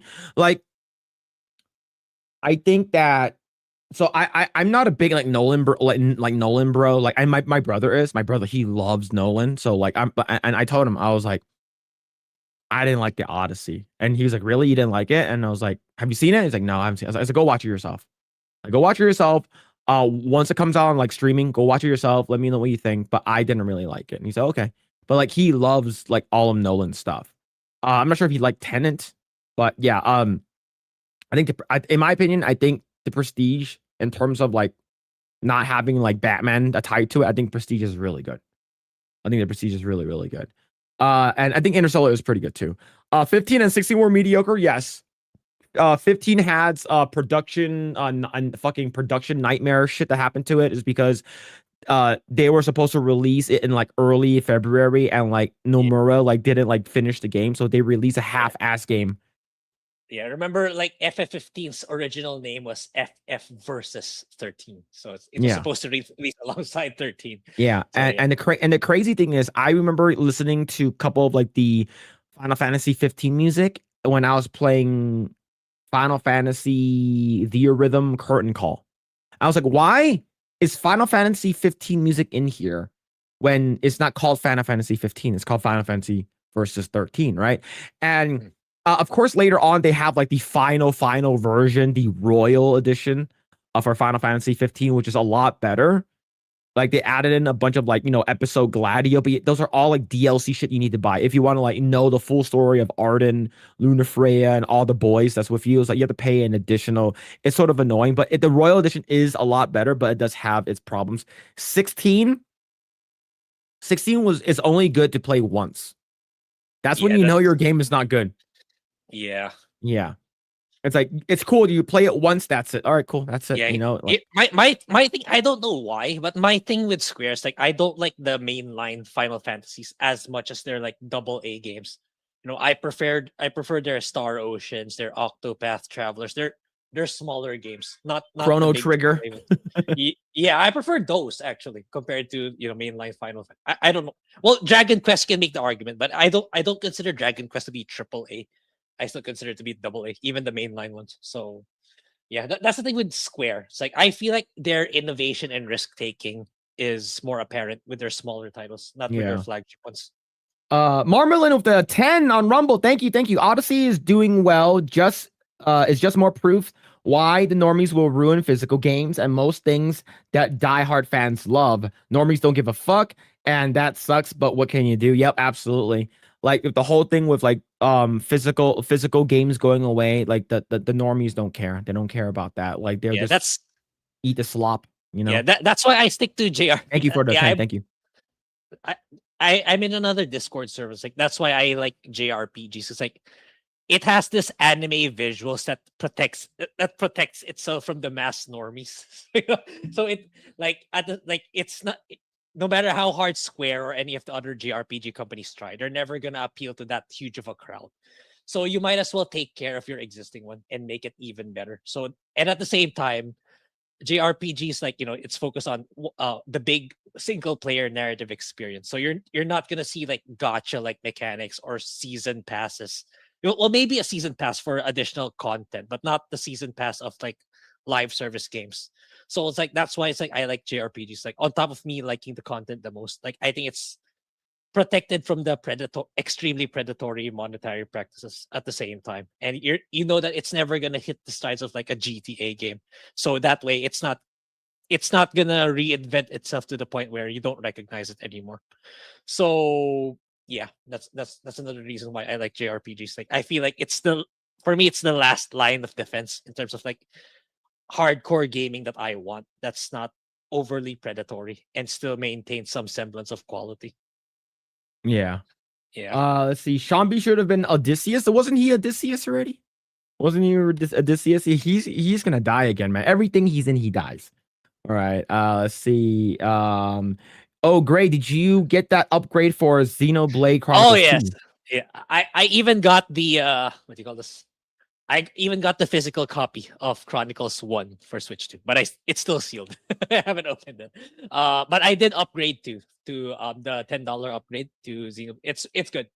The field skills, it's a lot easier now. You don't have to keep swapping blades so that you can activate your field skills, which is a huge quality of life improvement compared to the original.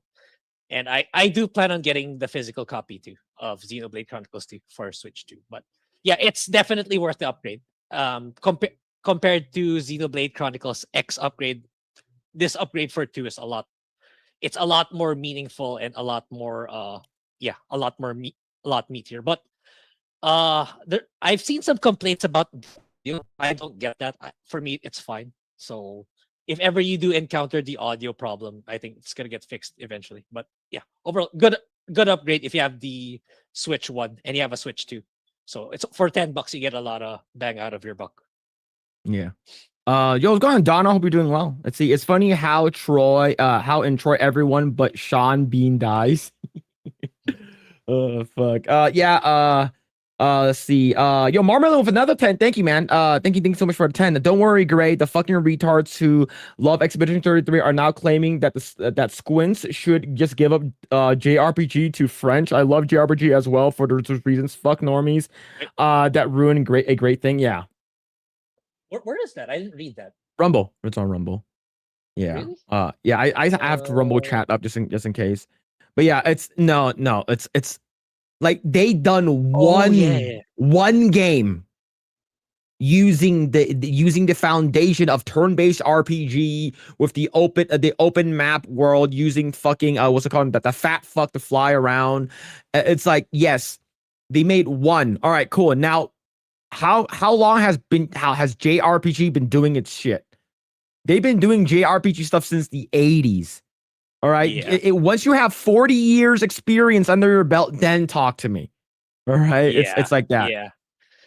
And it's like I feel like, because like I'll be supporting Final Fantasy Resonance on day one, because I get the feeling. Yeah, I'm gonna play that game because I didn't really play the mobile version. I forgot what it was called already. Yeah, because like I didn't play it. Yeah, I made a video here on Project Eggroll, like how much I liked Octopath Traveler 0, and that's also originally a mobile game. So I get the feeling they can pull it off again, maybe even better with this Final Fantasy version of it. So yeah, so and I also brought it up to other people. It's like, the last thing I want in my Final Fantasy turn-based or Persona games is that I have to parry. Okay, I don't want to dodge and parry in my turn-based games. Okay, to do like auto parry, auto dodge, auto parry on. See, Interstellar is only good because it's based on other people's science. By the way, okay, like I don't know too much of Interstellar, like if it's based off of whatever's, but like, I'm pretty sure it is, right?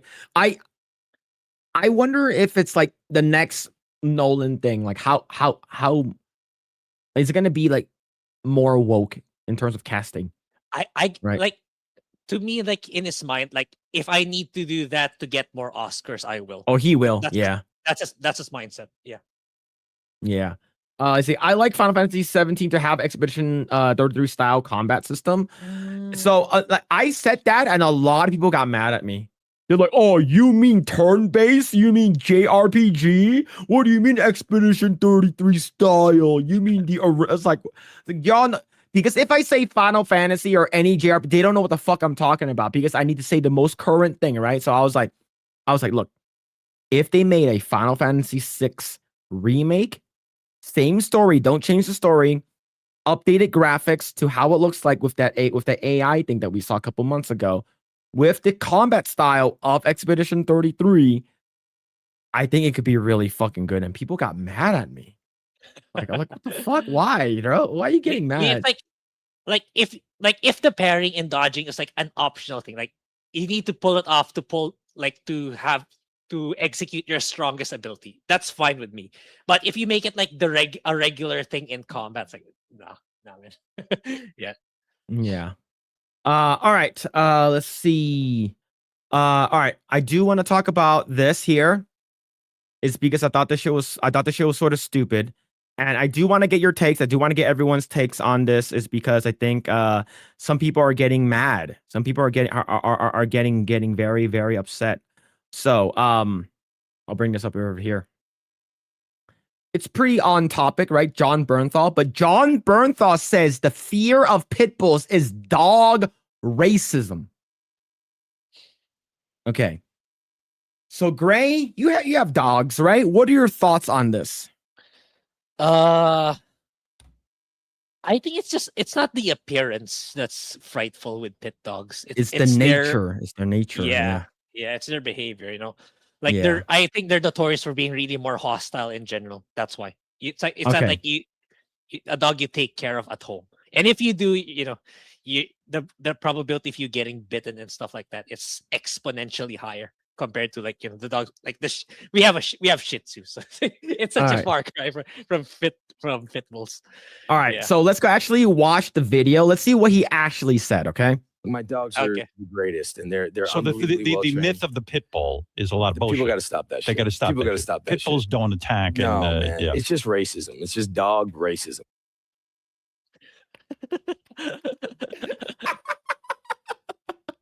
I'll give my takes on this afterwards, right? Oh, man, this is, man. Yeah, let me tell you something. Let me tell you something about pit bulls. All right, let me tell you something about pit bulls. Odysseus or Spider-Man.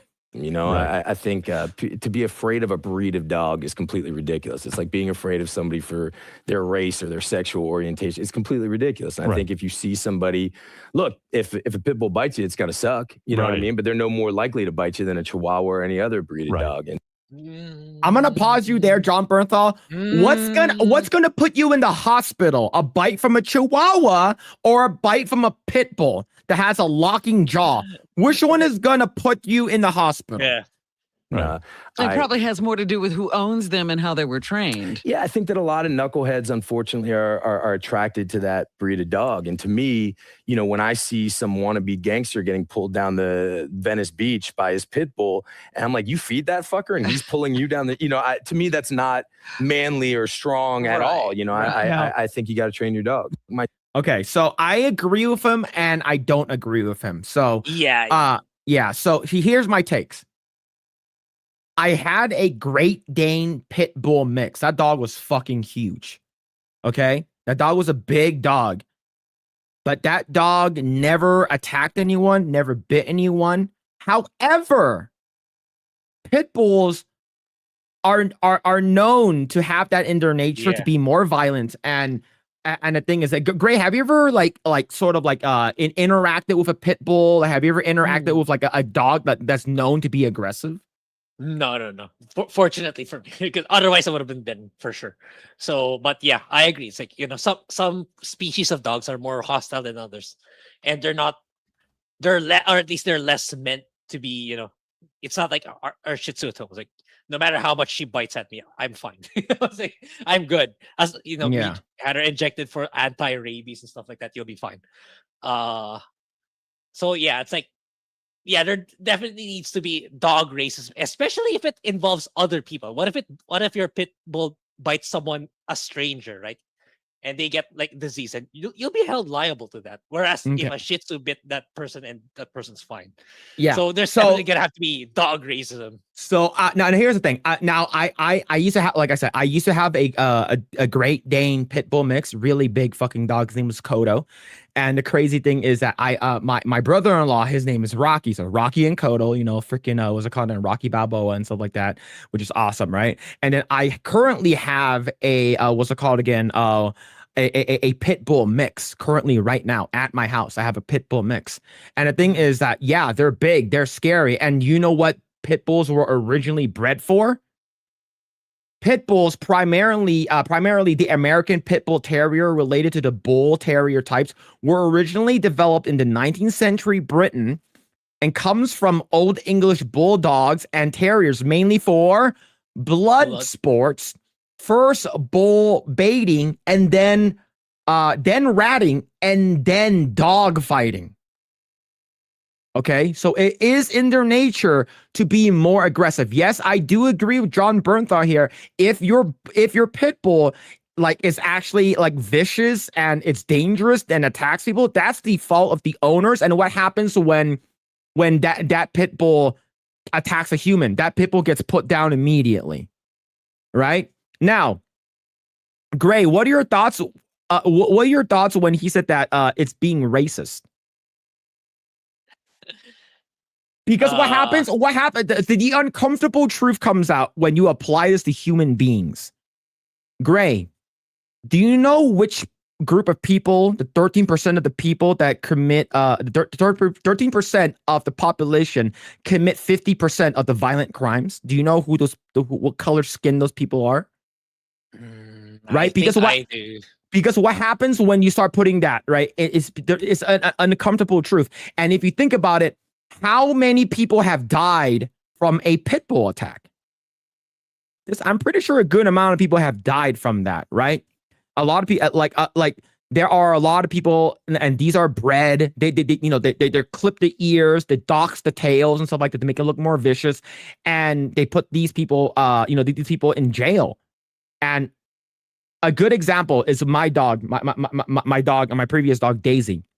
We were at a doggy daycare, and during this time, my dog was about 3 years old at this time, 2 to 3 years old, and we were dropping her off at a daycare because we had to go to work, and she was walking across by another dog that's 9 months old. That 9 months old dog is a pit bull. For no fucking apparent reason, that pit bull fucking chomped at the side of my dog, and my dog started bleeding. And I had to take my dog to the fucking vet.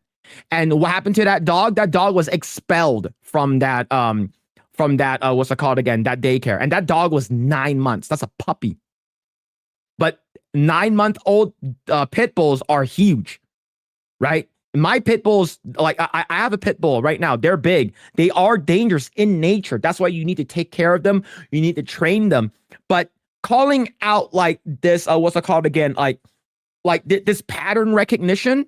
Like whenever I go see a dog that I don't know, and especially if it's a big dog or a pit bull, I immediately heighten my fucking senses. I keep my eye on that dog. I keep my eye on that dog because I don't know this dog. This dog could attack me for no fucking reason. Right? This dog, and a lot of people off-leash their dogs too. Right? So, Grae, you know what happens when a dog bites a human, right? They get euthanized. Doesn't matter how big or small. But it just so happens that majority of these dogs that bite humans are bigger dogs. They're not all the time that it is what's it called again? It's a pit bull, but in terms of just data, in terms of pattern recognition, in terms of what we have, majority of them are pit bulls. That's why there are places in apartments here in California, some parts of Canada, you are not allowed to have 3 types of dogs. Number 1, German Shepherds. Number 2, Rottweilers. Number 3, pit bulls. Those are the 3 dogs that people do not want. If you are renting an apartment and you have a big dog, if you have any of those dogs breeds, you cannot have them in that apartment because they are considered dangerous. Now, let's go and see what people are saying. Asmongo says he's right. Despite being only 7% of the dog population, pit bulls make up 66% of fatal dog attacks. Now, Grae, whenever you see a big dog that you don't know, do you automatically heighten up your senses? Do you automatically sort of like you keep your eye on the dog? Yep. Automatically, right? Not with like it's like a natural reaction.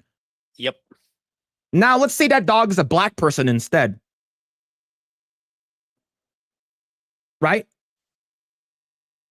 It's because people are afraid. People are uncomfortable saying the truth.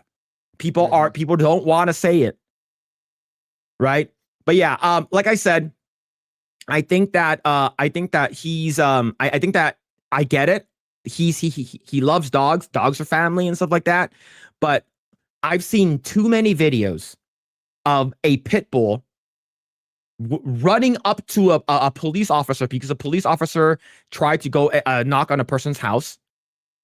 And because there was a nearby shooting or there's a nearby like crime and they wanted to check up on the house, and an off-leash dog fucking runs towards the cop. What do you think the cop is going to do?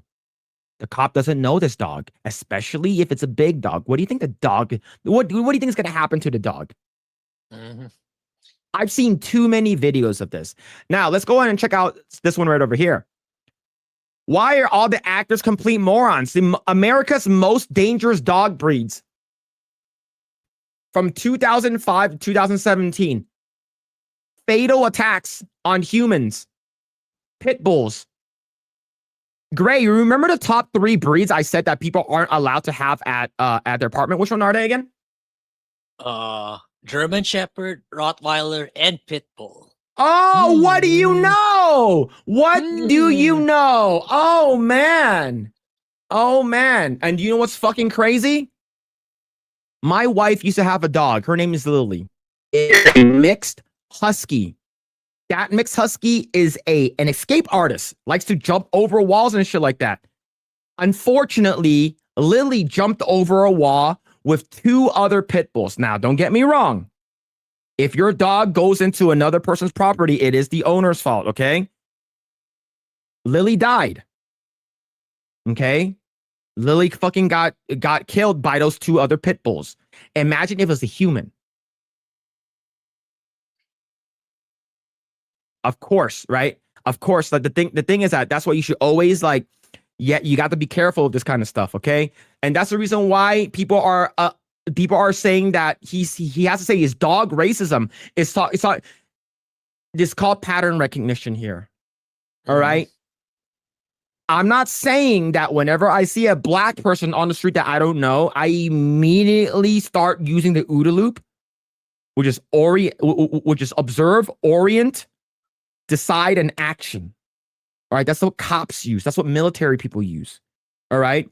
So you see pattern recognition. You see a guy walking by you and he's wearing a hood. He's walking like this. Automatically, my heightens our senses. My senses are fucking heightened. Automatically. All right. And it just so happens that majority of these people who do the violent crimes, so yeah. So what's it called again? Like I said, I have a husky and I have a pit bull at my house. So Grae, husky's on the list. My husky, he's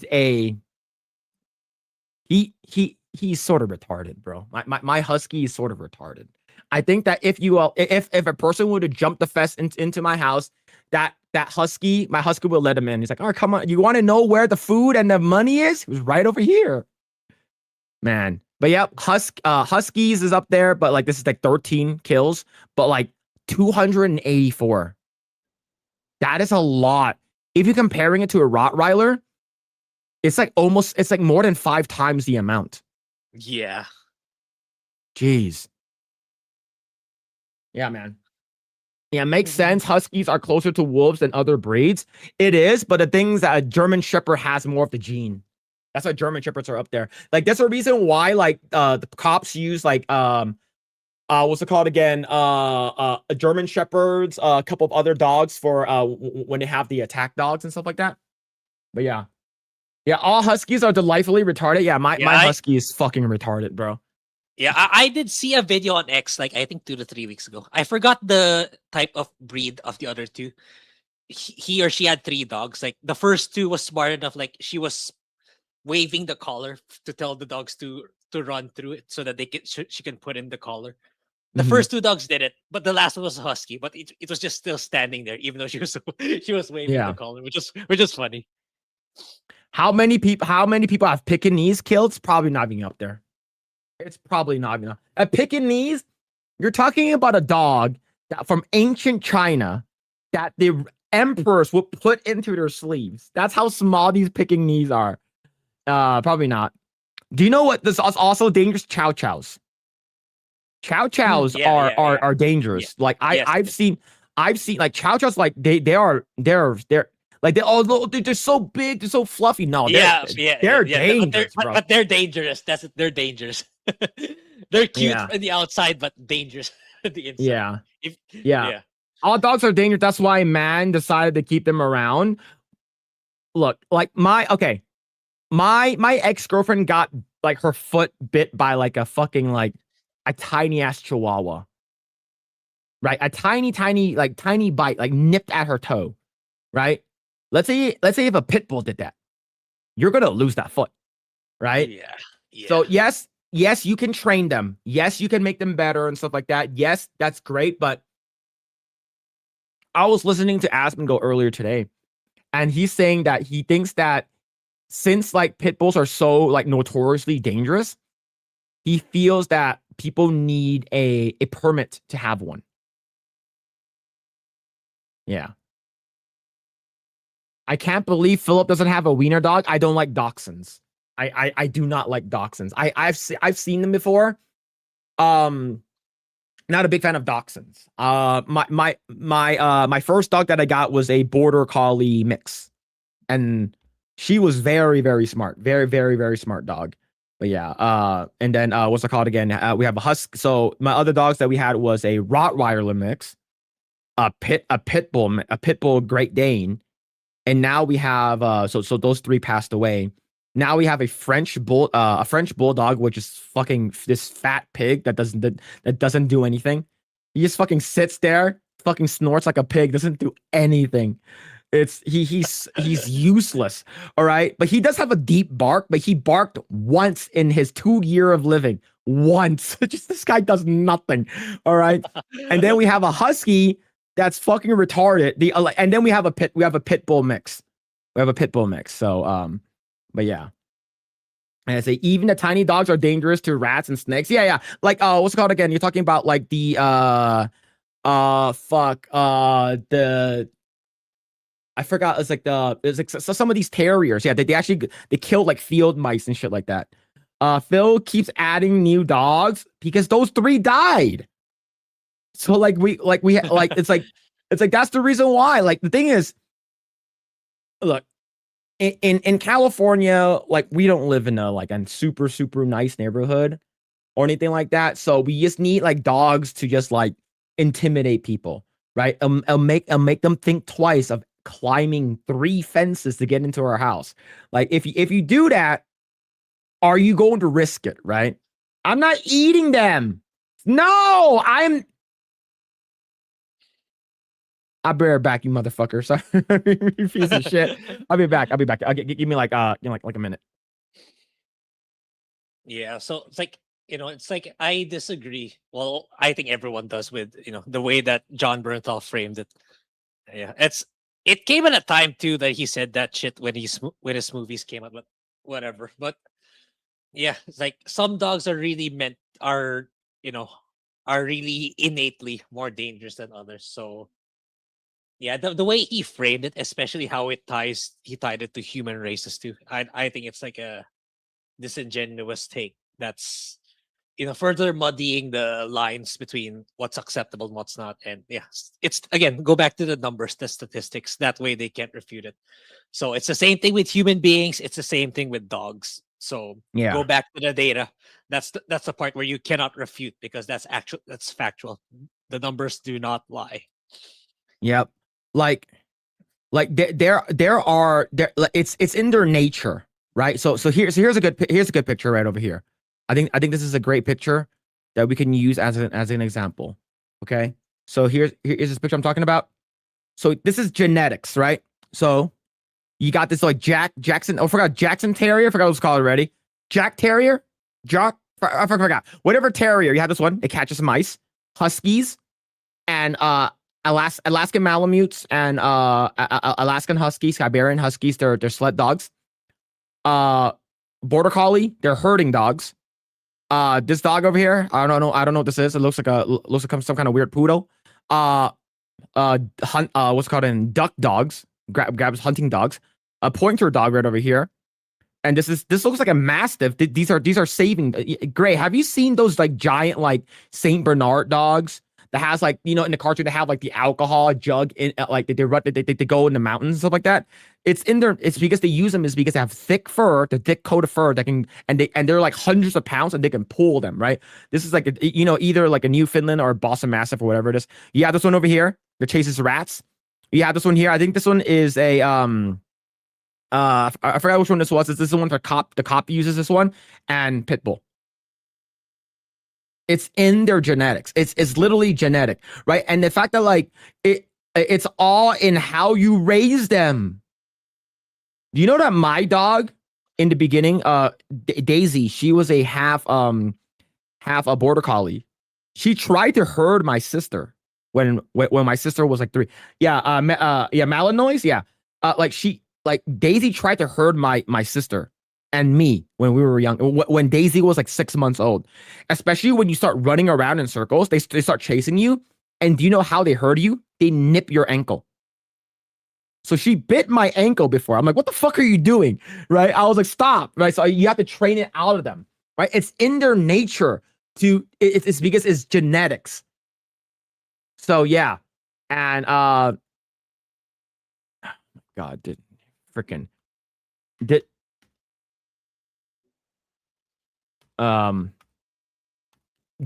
this is my dog. He do you know what he's good for? He looks exactly like this. You know what he's good for? Nothing. He's a very small dog, but he's like fucking like 28 pounds. He's like this big. It's like so fat. He's good genetically in his nature, good for nothing. Is he food? Yeah, it's emergency food. Yeah, true, brother. Oh yeah, this guy is like He doesn't do anything, bro. This dog does not. Yeah, man. Lies show him how, or you ate him for sure. I don't know when's the last time I took a picture of him. It's been a while since I took a picture of him. All right, it's been a while. All right. Man, let's see that's not a dog, that's a doorstop. This thing is a fat boy farting and using his stand. Yeah, how do you like your dog cooked, Phil? Well done, as long as it's not barking. The only dog that needs to be eaten is el perro. Yep. But yeah, man, like I think people are just crazy. All right, you guys ready? Grae, you ready?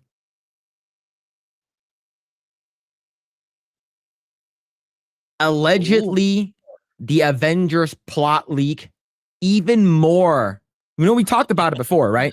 We talked about it like 3 weeks ago or something like that. So there's even more, right? So we opened up at Earth 10,005 and we see Professor X and Magneto playing a game of chess, which I can see happening.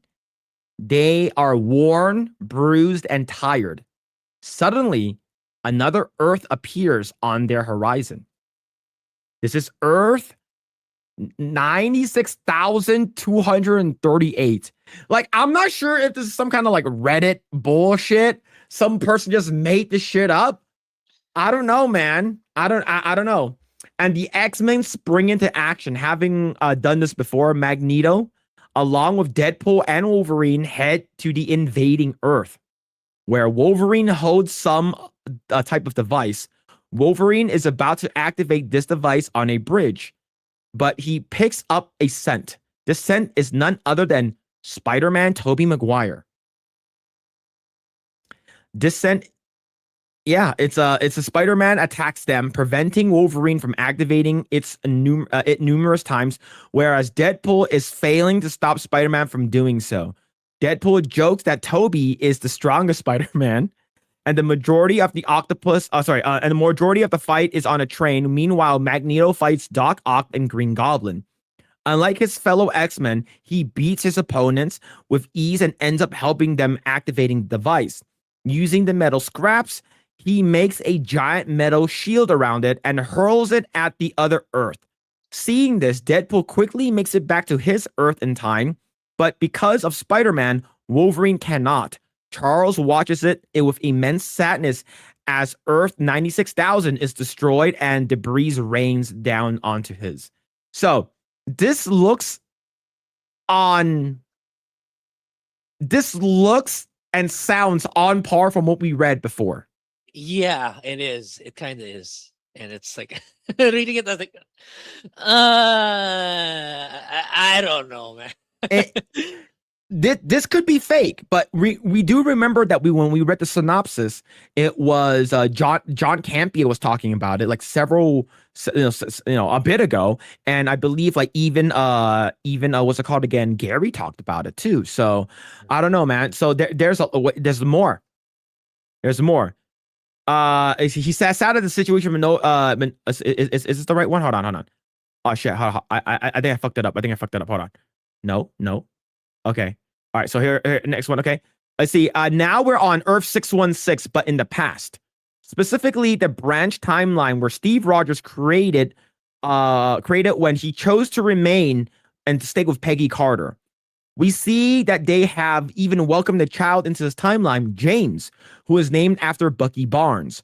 One day, however, they're visited by Loki and Mobius.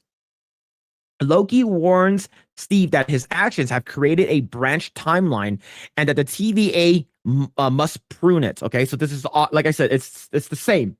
It feels like the same. Seeing Steve has his desired ending, however, and even going as far as to thanking Steve for allowing him a second chance at his, he decides to move Steve and his family into a different Earth altogether. Mobius doesn't agree to this, but Loki overrides his authority. remarking it's no different than what Mobius did for him. So Loki relocates Steve and his family to a different Earth entirely. Loki leaves Steve with his TVA card, allowing him to reach Loki whenever, if ever. Steve and his son James try to get acclimated in their new world, watching television with one another. The show on the TV ends up being the Fantastic Four cartoon.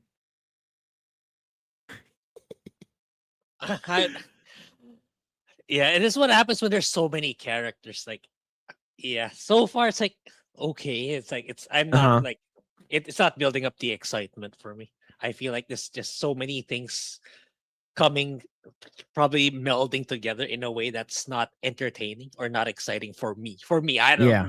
Maybe people like this sort of thing, but for me, it's no. not. I think a lot of people are tired of like multiverse bullshit and stuff like that. I think people are done with it.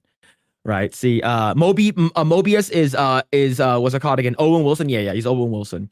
We stay on Earth. Now we are on Earth 828, but on present day. And this movie takes place with Reed Richards, Johnny Storm, and the Thing are all currently at a baseball game. They get an intruder alert from the Baxter building and frantically rush back to the building. Upon returning home, they were shockingly confused to find the situation is calm. We see Dr. Doom there with Sue Storm, Herbie, which is the robot, and Franklin Reeves. Although he's shocked to see him suddenly, Reeves knows Victor well. Reed, Ben, and Victor all attended college with one another. Sue knows Victor from ruling non-Life Foundation country Latveria. It runs deeper than that, however. It is well known that Victor has lost his wife and son. Victor didn't become ruler of Latveria until afterwards, where he overthrew the violent regime of with his Doom bots. Victor is also the Doctor Strange of his Earth, if you will. What? So he has like a sling ring and shit? Yeah. What? Okay, a master of magics and sorcery. Between this and rumors of witches and witchcraft, Sue is on edge. Victor warns Reed that he fears their Earth could be next in line for the incursion. Victor is very knowledgeable of the incursions. He explains to the Fantastic Four that when the fabric between two realities tear, the center point of each is drawn to one another, and once the incursion is successful on both sides, both cannot exist at the center. So it's I think, hold on, let me go back really quick. The center is successful. Both universes cease to exist. The center point is, of course, Earth. Reed and Victor investigates. They discover 3 anomalies on their Earth, but the same exact location. We see Steve and his family have grown together on his Earth. Steve with a beard now, with long hair. James now about 10 to 11 years old. Victor and Reed confront these anomalies, but are shocked to see it's simply a happy family. Steve comes clean and explains to them how he got there. They then warn Steve of what's happening to the multiverse. Steve, personally moved by the Fantastic Four and their heroics in what they did against Galactus, agrees to join them in their journey to stop it. He leaves Peggy and James, but not before James, who is big fan of the Fantastic Four, gets an autograph from Mr. Fantastic himself. This is going to be, if this is true, I'm going to hate this movie so fucking much. This sounds stupid. It sounds on par with modern Disney and Marvel, though. Yes, the fact that I can see it, that's why. Yeah. All right. Let's see. Steve returns with them to the Baxter building and meets with the rest of the Fantastic Four. It's here when Reed and Victor further discover that only 3 Earths remain. So also this is like Fantastic Four's universe, our MCU universe, and the Fox universe. I think those are the 3 Earths, if I'm not mistaken. Let's see. They find and only a little time remained. They also discover that somehow one of the Earths has prevented their own incursions from happening. Reed wants to know how that was possible. Victor proposes traveling to these other Earths. So the Fantastic Four, Franklin and Herbie too, Steve and Victor board the Excelsior with Countdown Doomsday. clock, the Doomsday Clock, and travel to Earth 616. There, they are able to do this because the fabric is ripping between the 3 Earths and is already happening. So they simply aim for a rip and tear between of these universes. Thor and his adopted daughter, Love, which is the girl from Thor: Love and Thunder, which I did not watch. I believe that's her. Have journeyed to the cosmos together and stopped evil all around. Love, however, is now suffering nightmares of the incursions. Thor goes to eternity and warns she is dying due to the collapse of the multiverse. Thor leaves Love somewhere safe and heads to the Excelsior. He knows where to go because when they tore through it, because the space crisis mentioned in the in Thunderbolts. Sam Wilson's Avenger are also, I can't read that shit. Something I can't read. Something about even believe that when he meets Steve, he doesn't know it was him. He didn't believe it until he grabbed the hammer. So that we saw that in the trailer. Mm-hmm. Yeah, incursions aren't Kang things. They're from Secret War 2015. It was from that. I remember they also showed a little bit of the incursion bullshit in what's it called, a Spider-Man No Way Home. I think that the purple bullshit at the end, that was part of the incursion. All right. So while they're boarding, Sam and his team arrives, immediately argues with Bucky over what team should take charge. Scott Lang, which is Ant-Man, has a nice moment with Ghost. Steve gets off the Excelsior, and nearly everyone is shocked to see him like Thor was. Steve has nice reunions with Sam, Scott, and Bucky. He also has a nice moment with Yelena where they talk about Natasha. Thor brings the 2 Avengers group together by delivering his trailer speech, which you heard. It's not about Doom, it's about the incursions. Sam and Steve come up with a plan to travel to Wakanda. Since Sam's been notified by Shuri, she too knows about the space crisis and has already been working on solutions to solve it. Yeah, honestly, it sounds like pruning became retcon in incursions in the MCU. I think they're just trying to retcon the entire fucking MCU at this point, right? Yeah. It's like I don't know. I feel like because like they're cramming so many characters in this movie. It's like it feels episodic rather than working as a whole. How long is this movie going to be then? That has to be like a fucking 3+ hour movie. Yeah, but even it's not going to be enough to develop all these character sets. That's what. Would you all be shocked if ScarJo made an appearance? Yes, it's because she tried to sue Disney. So I don't think she's gonna be here. I don't think she's gonna be here, right? The collection of heroes meet the Wakandans, and Steve is shocked to learn that T'Challa has passed on. So we do know that, right? Because that they're T'Challa Jr. is gonna be the next Black Panther. A small group heads to Talokan. This is because Wakanda effects of the space crisis are actually seen. The skies are reddened, and because of this, Namor, the feathered serpent, has actually used all the water that usually fills the Talokan to create a massive water barrier around it. So Shuri and M'Baku embark there with Sue, Ben, Bucky, Ghost, Falcon, and U.S. agents. Everyone else stays in Wakanda to look for a solution. Sue uses her powers to break through the barrier, and once they were able to reach Namor, they find he's extremely hostile. Well, he's Mexican, right? So he does not want to work with Shuri. So it's here that we see Sue's diplomatic skills put to use. She brings the Wakandans and the Talokanai together, and Namor even develops a romantic feeling for Sue. We do know that this is canon. Really? If I'm not mistaken, I think that Namor, because Namor is actually the first Marvel character ever made. Right? He's supposed to be called Namor the Submariner, right? And he has like wings on his feet and shit like that, so he can fly around. He's a mutant. But I do know that they have some kind of like relationship, but I'm not sure how it is though. I'm not sure how it is here.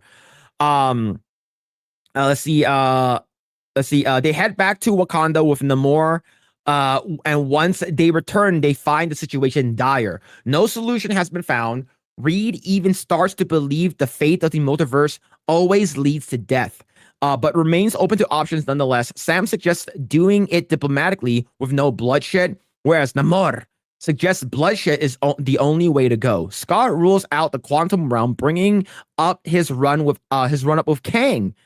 We have Kangs and shit. Steve rules out the Infinity Stones, vowing it's why they're in this position to begin with. Victor is awfully quiet during this debate. Reed jokes that would be something would be useful at the situation. Can't really read that. It's this joke that reads down a thought. What if they use the situation? I can't read this. Cut off.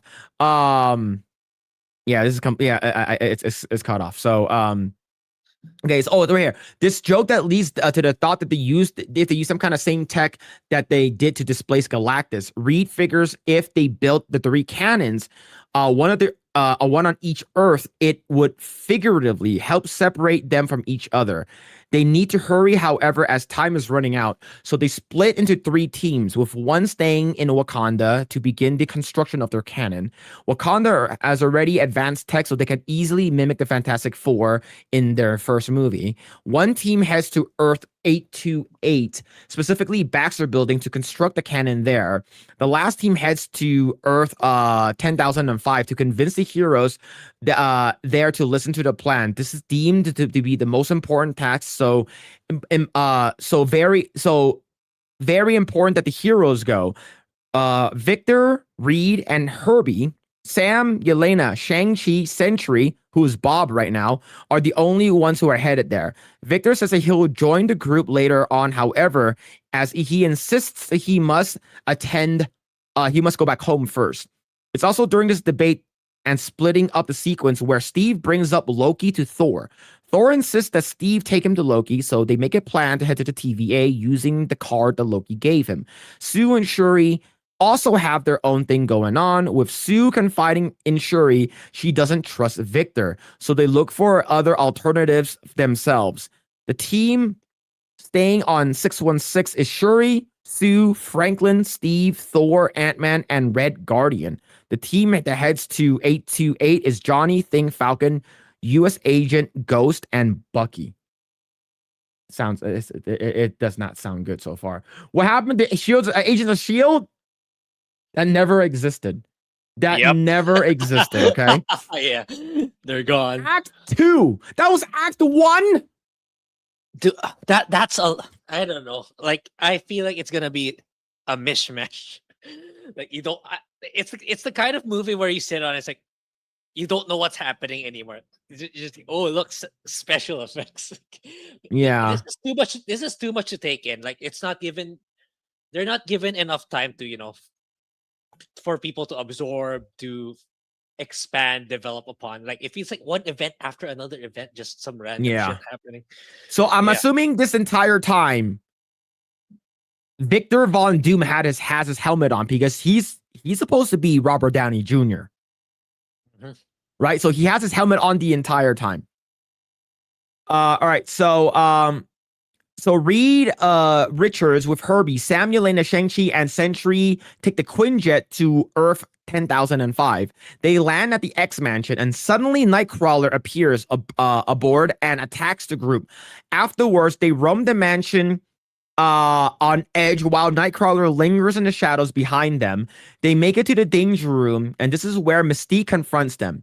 Yelena ignores Reed's commands and attacks Mystique. It's a good fight.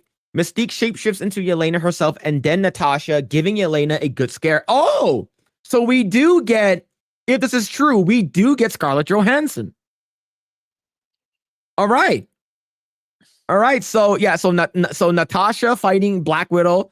Black Widow fighting what's it called, Yelena. All right, so if this is the case, then we can get a cameo from Scarlett Johansson, right? So yeah, so maybe Scarlett Johansson is going to make an appearance in this movie just for a little bit. Yelena does end up getting the upper hand. Shang-Chi fights Gambit. This is described as the most even fight there is. Get the fuck out of here, man. Fuck Shang-Chi. Fuck that guy, man. Oh man. God, man. Simulius gonna. Yeah, it's already confirmed. Like, there's gonna be Sleeping Dogs movie news soon, and it's gonna star Simu Liu. Oh my Yeah, god. God, yeah, it's just so Oh stupid. my god. Okay, no one really gets the upper hand. Reed fights Deadpool. It'll end up with the scene with Deadpool 2, where he sits on Cable's face with being Reed's. Cyclops appears and fights Sam. Cyclops apparently destroys Sam. Here, good. Fuck him up. Yeah, they're not even calling him Captain America. They're calling him Sam. See, all this fighting is broken up when Beast emerges here. Oh, this is where Monica Rambeau is from at the end of the Marvels, right? Did you watch the Marvels? We did, right? Black Girl Magic. We did. Yeah. So at Black the end of Girl the Magic. movie, Black Girl Magic shows up at the X Mansion. We remember that shit, right? Yeah. So Cyclops apparently destroys. Okay. Beast emerges, the one who breaks out of the stairs. Beast takes them to Monica Rambeau, who is stuck on Earth 10,005 and is very sick because of it. Beast explains to Reed that her presence makes their Earth suffer incursions at a faster rate. So Beast had to create an antimatter bomb capable of destroying whole planets. Sounds like a fucking... I don't know. I have this bomb that will fix everything. I have a bomb as powerful as a Death Star. Oh shit, Oh man. my god, man. Okay, we learned that the X-Men like Storm has... So Storm died. So we're not going to get Halle Berry Storm. That's gay. That would have been so cool if we saw Storm. Right? So Storm dies. The X-Men has lost a lot. Reed also talks to Charles and Magneto. It's where Reed can convince them of his plan. Gambit flirts with Yelena, which pisses off Sentry. Boba Sentry. Back on 616, Steve and Thor depart for their group and head to the TVA. The problem is that they find a destroyed and littered with bodies of agents. Mobius is there, just arriving himself. Mobius helps Steve and Thor locate Loki, who is dead at the bottom of the... He dies again. Loki dies again. Okay. His heart has been ripped out of his body. Oh fuck. Okay, who did? Oh, this is probably Doom that did that. I can see it. I can only see it being Doom. He even finds exactly where it came from. So Steve and Thor head off to Earth 10,005. Meanwhile, Mobius stays behind the TVA and see what he can help with. Steve and Thor gets back to the 10,005 before Victor returns himself. So they arrive at about the same time. Then they tell everyone that Victor has been playing them. This is when Doom comes back and he looks like he does in the trailer. Reed is very confused and doesn't want to believe that Victor has done such a thing. He screams in Victor's face, but unfortunately he has, and Victor unleashes about half a dozen of Sentinels on the Avengers and X-Men. The teams combine into one to fight them off. Let's see. Deadpool, however, dips out of there, vowing to find a proper reinforcements. Dr. Doom has a quick fight with Thor, where he blocks Stormbreaker in attempt with 2 fingers and hurls Thor away with 1 punch. He also has a good fight with Shang-Chi. He steals and absorbs a 10 ring from Shang-Chi, but Shang-Chi doesn't back down. He relies pure MMA to fight Doom. I'm so sick of having the fucking chink. Like, there was one guy on the internet that says the only person that can actually be a match, like, out of everyone we've seen for Doom is Shang-Chi. I'm like, get the fuck out of here, man. God, Get that bullshit out of here. Fucking, he's gonna go MMA on a guy who can literally kill Thanos. Like, get the fuck out of here, bro. Dr. Doom has a great fight against okay, what was I say? Shang-Chi doesn't back down. He relies on pure MMA fight to fight Doom, but he gets badly he gets beaten badly. Dr. Doom has a great fight against Magneto here, where Magneto somewhat does damage against Victor. Victor, however, injures Magneto in the end. Mystique and Nightcrawler are both, unfortunately, they both die by Dr. Doom. During the Sentinel attack, one of them hurts Yelena and is finally brings Sentry out of Bob. He easily destroys all the Sentinels, but because of this, he turns into Void. So Grae, you didn't watch what's it called, the Thunderbolts, right? Nope. Okay, so Sentry is basically Superman. Insanely fucking strong, like insanely, he's Superman, he's a god. But Void is like a bad version of him, where it's like all you see is like he turns all black and all you see is like glowing eyes, and he basically can put everyone into the void. He basically makes you disappear, and when he puts you into a void, you have chronic depression. That's basically it. So yeah. So the Void attacks the Avengers and X-Men, and this allows Victor to head to Cerebro. He uses his Cerebro to locate something and then plants a device into it that explodes and starts the collapse of the X-Men universe. Meanwhile, Charles has gone into Bob's mind and reaches Bob. Charles is able to help Bob get rid of Void entirely, so he becomes Sentry and stops his attack. Victor has already secretly infiltrated Herbie, which is the robot that Fantastic Four owns, who has the Quinjet ready for Victor when he returns with the kidnapped Steve Rogers. Reed's pleads with Victor, who then delivers his "one day you'll forgive me" line before leaving. The X-Men and Avengers have to board the X-Men's ship instead and take off to 616 while Earth 10,005 ceases to exist from reality. So the X-Men Fox universe is done. Completely done.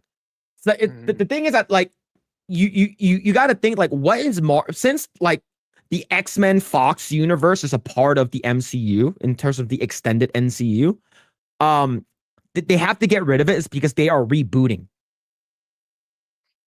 Right?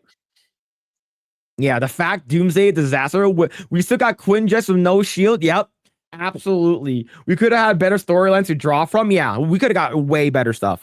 The problem is that when they arrive, to see the team there has been attacked as well. Sue is absolutely furious as Victor has taken Franklin from her. Before getting there themselves, Victor stopped there and attacked the group and kidnapped Franklin. The Avengers, Fantastic Four, X-Men have to regroup, but everyone but Thor, that is heads, can't read that.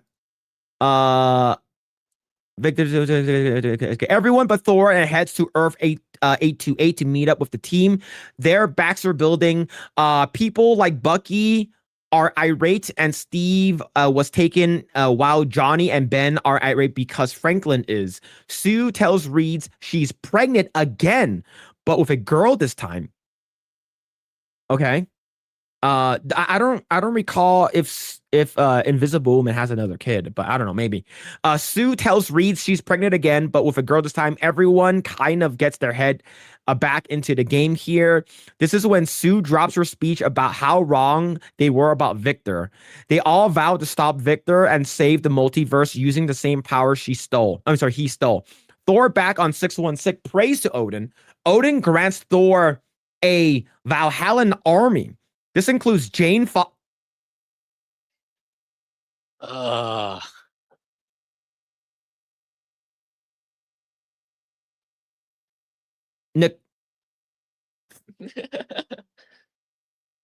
Natalie Portman comes back? I thought she died from cancer. Like,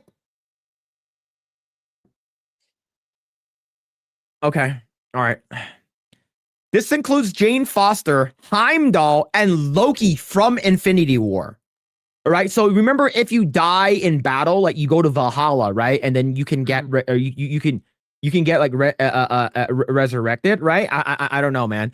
See, the final incursion starts, and it's just 616 and 828. The Fantastic Four, Avengers, and X-Men come to Latveria from Baxter Building, while Thor and his army come from Earth on the horizon. Victor has Steve back on his castle in Latveria. Franklin is there too. Turns out Victor was simply picking up on what Steve was telling about Loki. When he said that he had to go home, Victor did go home, but he had his second in command, Doctor Strange, locate the TVA for him. They went to it and both destroyed and killed everyone there. Doom personally ripped Loki's heart out of his chest. His heart is now in view, along with some sort of book. This is where Victor comes clean to Steve. Victor says to Steve, he is much like him, a family man. Victor studied the multiverse long before it started to collapse. He met his wife, Valeria, and his son with her. So he had a son with her. So one day, 10 years ago, he was conducting a routine experiment, an anomaly that happened when Loki moved Steve to 828, which caused the experiment to go haywire. It caused his wife and son to die, along with horrendously disfiguring him. This is why he prefers to be seen with an armor. He reveals his 3 witches as well. One transforms into Peggy, which brings out complacent James. Steve is horrified when Victor goes tit for tat and murders James in front of him. So he kills his son, his 10-year-old son. The 3 witches are Death, the Ancient One, and Clea. So Death is that like Lady Death that Deadpool's in love with. So the Ancient One and Clea is purple. This sounds like a fucking like Reddit fever dream, man. Yeah. Yeah. This is crazy. All right. Let's see. So let me see. I can't read this over here. So Victor corrupted both Strange and Clea and the Ancient One into the using the dark dimension to believe that he can save the multiverse. Victor then sits on his throne as he prepares his team and Doombots against the invaders. He orders Strange to start conducting a spell from the book using both Loki's heart and Franklin himself. Yeah, Franklin is like a kid, but he's like an Omega like level like character. He's insanely fucking strong. A Hulk variant also is a part of Victor's team here. Victor's main purpose here is simple: allow the final incursion to happen and reshape the multiverse to resurrect his dead family. That's Act 2. That is like 2/3 into the movie. Here we go. Act 3. To catch everyone up to speed, this is the final climactic battle. The heroes come to Latveria from the Baxter building. Thor and his new Valhallan army comes from Earth 616. Doom and his team has prepared for this attack. He and his 3 witches, the Hulk variant, and hundreds of Doombots. Deadpool makes his return after ditching the heroes at 10,005. He comes in with Spider-Man and Tom Holland. Really?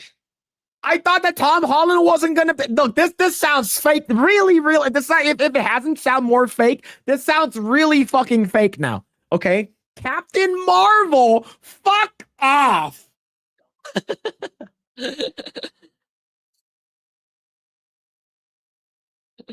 Fuck right off.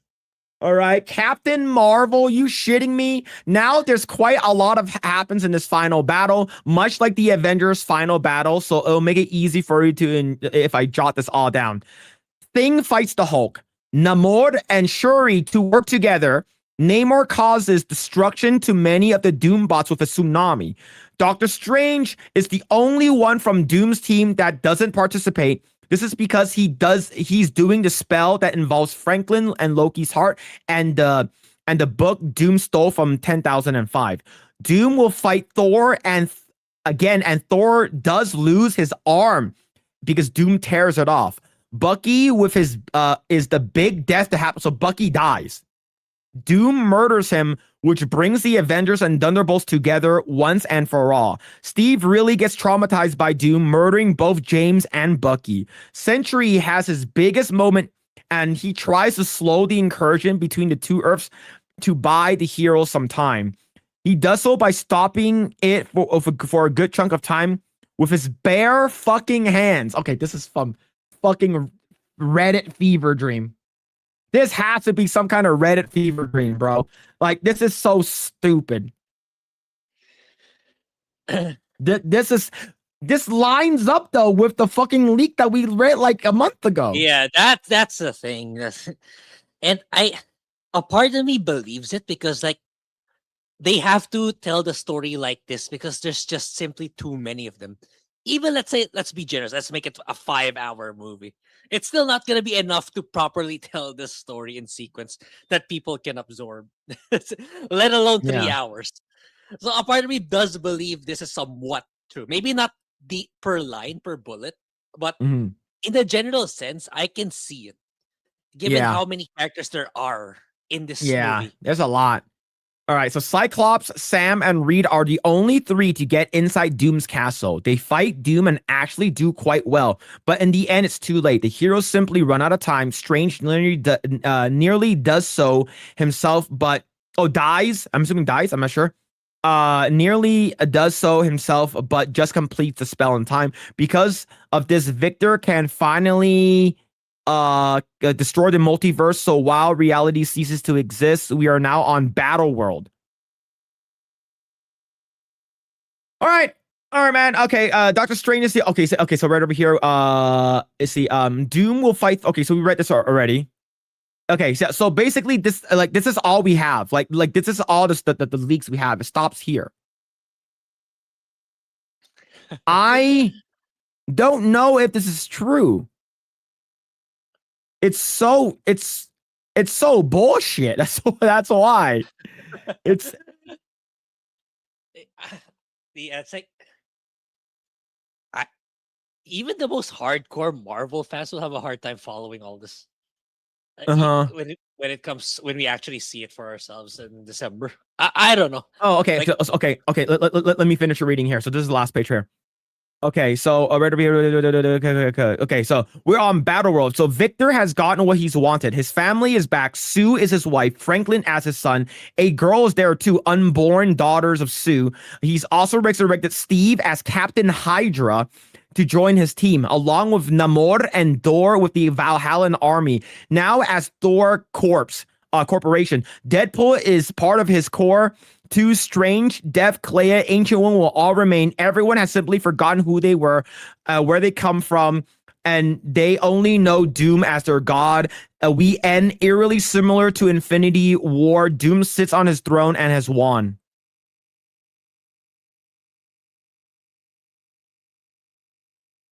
So that's basically that's basically what. So I read the entire thing. I wanted to read it. I wanted to see how the reason why I read the entire thing. I wanted to see how different it is from what we read like months ago to how it is now. It's pretty close. This one just has way more detail. That's it. Yeah. Especially now that the latest trailer dropped. So it's like, yeah, whoever got this, like it was they were waiting for more trailers to come out so they could leak more details. But I get the feeling it seems the same from months ago. Yeah, it seems like the same. It seems, I get the feel, maybe not every single detail, but generally speaking, it's true to a certain degree. That's how I see it. Given there's just too many characters. There's just too many. Yeah. Holy shit, man. Let's see. Stories, meh, but the action can. I think the action can be like. Here's the thing: if the action is cool and everything else, like people are like, oh shit, like off. Like I think the normies will be okay with it. Yeah, I think that's what Disney and Marvel's counting on. Like, oh look, so much flashy action. That's it. Then it's not meant for you to give a shit about the story anymore. That's what this feels like to me. Like, we're just gonna keep going through all these places doing all this random shit just for the sake of it. That's what it feels like. Yeah. That's I think because we do know that this is a part 1 of 2. Right? Because Secret War is supposed to be the next thing. Right? Secret War is supposed to be the next thing, and they're filming it back to back. Right? So they like, but we do know this movie was very, very convoluted. I remember like they were still like writing the shit like back last year. They they weren't even done doing it. They didn't even know what the fuck they were doing. Like even March this past year, like they weren't even done with it.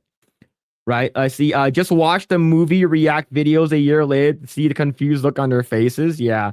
Avengers 6, give me your money, asshole. I think a lot. Like, here's the thing. Given on how well Spider-Man is doing right now in the box office, that's going to hit $1 billion very, very soon. And how so many people are there, I can see this making a shit ton of money as well. And it'll bring a lot of people to the theaters. I think it will.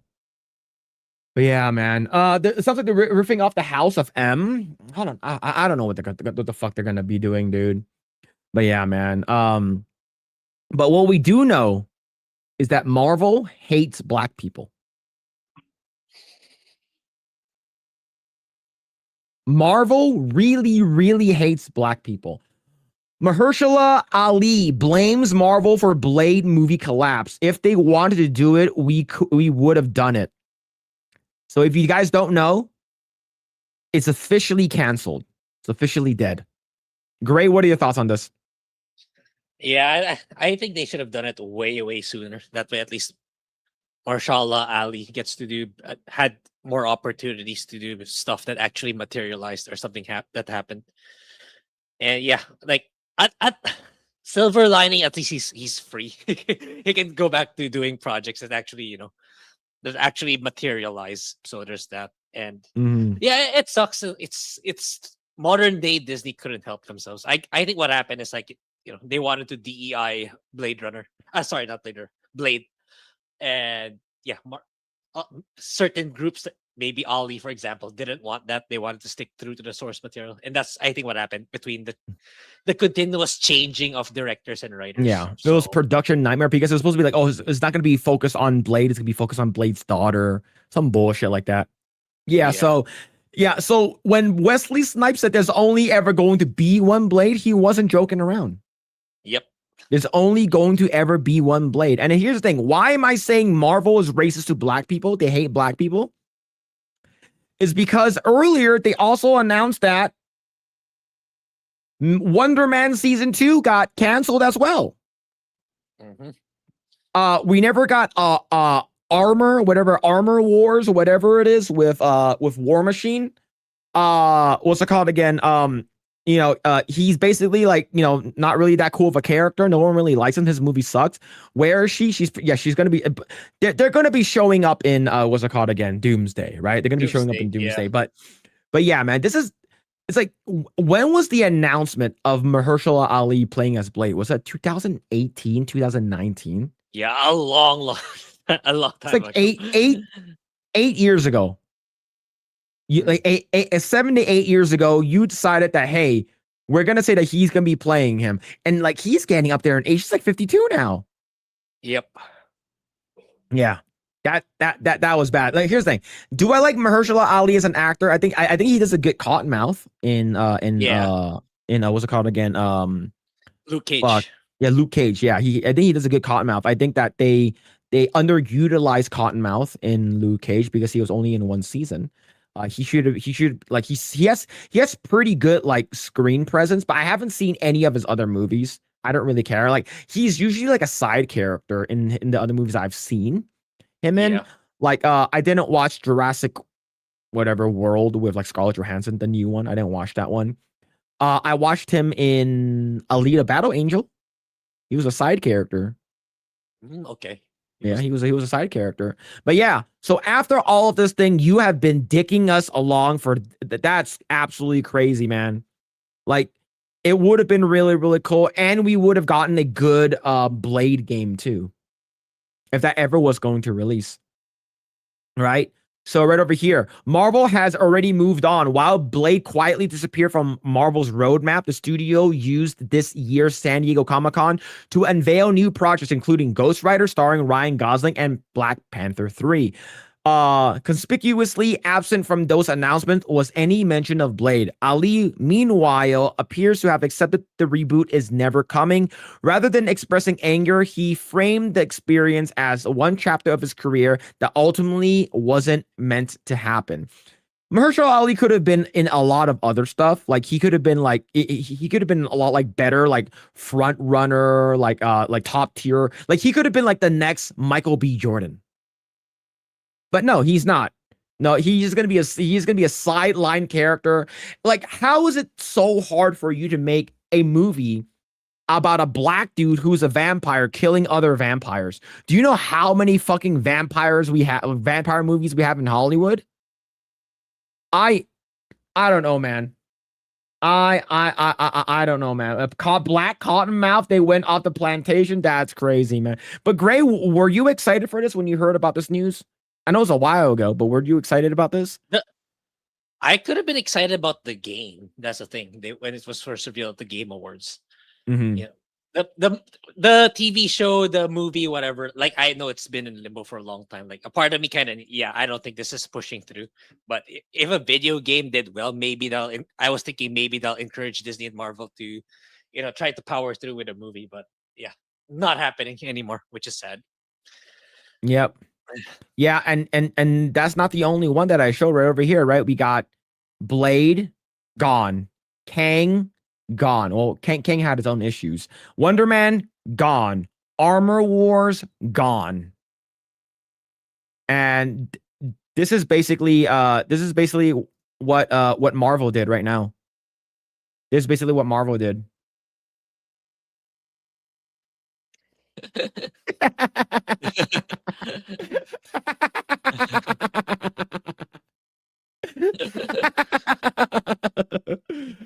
This is good on so many levels, right? Like, this is so funny on so many levels because I don't fucking care about like Black Lives Matter bullshit, like the fucking the fucking movement. But this shit was funny, man. Yeah, so here's the thing though. We do know that they're casting comically correct characters for Emma Frost and Cyclops already. So maybe there's a great reset that's happening. Maybe woke 2.0 is never going to happen. I don't know, man. Yeah. But yeah, Marvel. Do Marvel actually care about black people? No, they don't. They never did. The only time they cared about black people is when they can benefit it themselves monetarily, right? Yep. Oh, Chadwick Boseman died. Let's go ahead and use his death in the movie instead of recasting T'Challa. Let's go ahead and use his death in the movie to make some money off of Wakanda Forever, right? Same thing with all these other characters, right? Like, instead of giving us actually good black characters, we get race swaps.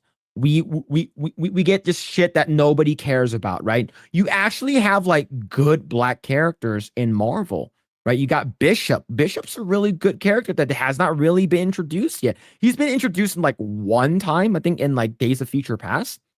But like in terms of like making him like a cool character, Sunspot, I believe he's a mixed character. You could have got a lot of that. Like you could have used what's it called again? What's it called again? Some other like Spider-Man characters and stuff like that who are black, but nah. Let's go ahead and get rid of the actual only cool black character that Marvel released, and it was the original thing that started the MCU. It's not Spider-Man, it's Blade. Blade was the first Marvel movie. If it wasn't for Blade, the success of Blade, we wouldn't have gotten Spider-Man. We wouldn't have gotten what we have today. Mm-hmm. Yep. Black Panther was so rad in Civil War. You want to see something? Y'all want to see the introduction of Black Panther? Y'all want to see how Black Panther was introduced in Civil War? Grae, remember this movie? Yeah. This was the first introduction of Black Panther. We're like, who the fuck is that? Damn. Look at that shit. Damn. So look at that, dude.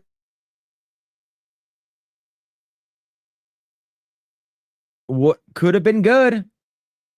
Could have been good, man. He came out of nowhere. So people who don't know about like Wakanda or anything like that, they had no idea who the fuck Black Panther was. I knew who he was. I didn't.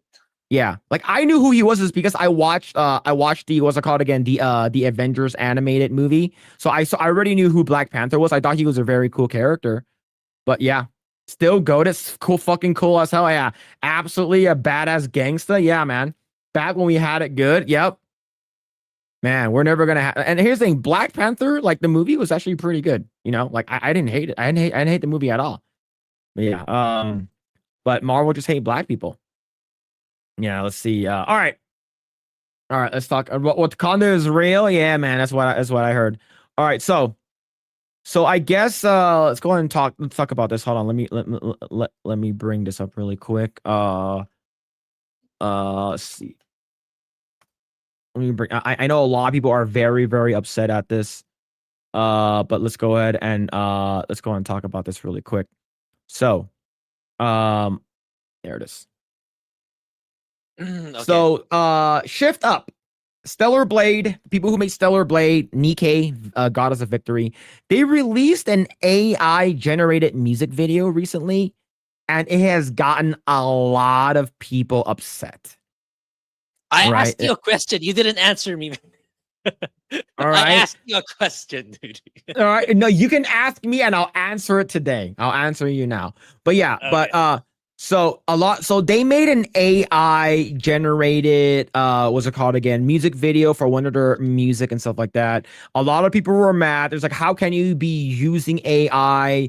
You know, like, Yeah. oh, I guess I'm not gonna buy Stellar Blade Blood Rain anymore. There are actually people who are saying that they're not gonna buy the game anymore. So Grae, what are your thoughts on this? Yeah. Like when Evie was first revealed, already a good number of people was like, "Oh, she looks like a kid. I'm not a PDF file, blah blah blah blah." So I'm not getting the game. They already lost some people, which is whatever. But again, it's like, yeah, why are you so upset? Obviously, it's just an AI tech demonstration. It's not the final game. It's like it's obviously, you know, This is not even a game. It's just something he did for Yeah. fun. Exactly. It's just Yeah. he was just showing off, like, they're developing their tech, their AI tech in house at Shift Up, and this is so far their progress in that project, and he showed it off through a music video. So this is not part of the game. So I don't know why people are upset. I think it's cool that they managed to do something like this. So yeah, it's like, people are gonna hate, and I get the feeling some of them will turn things will change their minds when they see the final game and to see the actual game. This is not the game.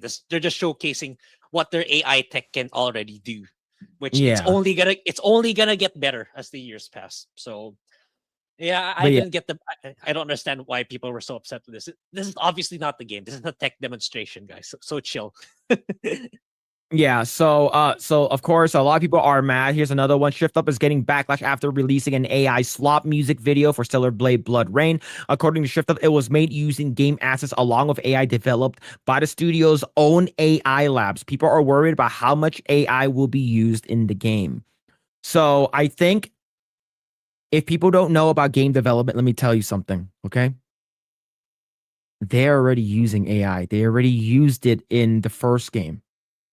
You Yeah. just don't know it, right? You don't think they use AI for their coding. You don't think they use AI to make some of their what's it called again? The fucking mouth talk, like the fucking phonemes, the voice dialogue. You don't think the lip sync are all done with AI? Like the regular lip sync that's done using like the close up shots, the cinematic shots, those were animated by artists. The ones where they're just like mindlessly talking, the phonemes, those are all done with AI. People are not anti-AI. Let me tell you that. People are not. Let me tell you that. Okay, as a person that works in games, people are not mad at AI. People are mad at Gen AI. People are mad at it replacing artists. People are mad at, how are you using AI? Is that okay or whatever? You guys aren't fucking mad at AI. Get off your fucking high horse. You guys don't care about that shit. The only reason why you are mad is because it's taking jobs away, right? It's what you can see. Are you guys mad at AI coders? No, because you can't see it. No. Right? Don't give me that fucking bullshit where you guys actually fucking care. You guys never cared to begin with. Okay? Yeah. So all of a sudden, when you ask a person, are they mad? Do you like AI? They say, no, I don't like AI. They hate Gen AI. Every other AI they're fine with. Go ahead, Grae.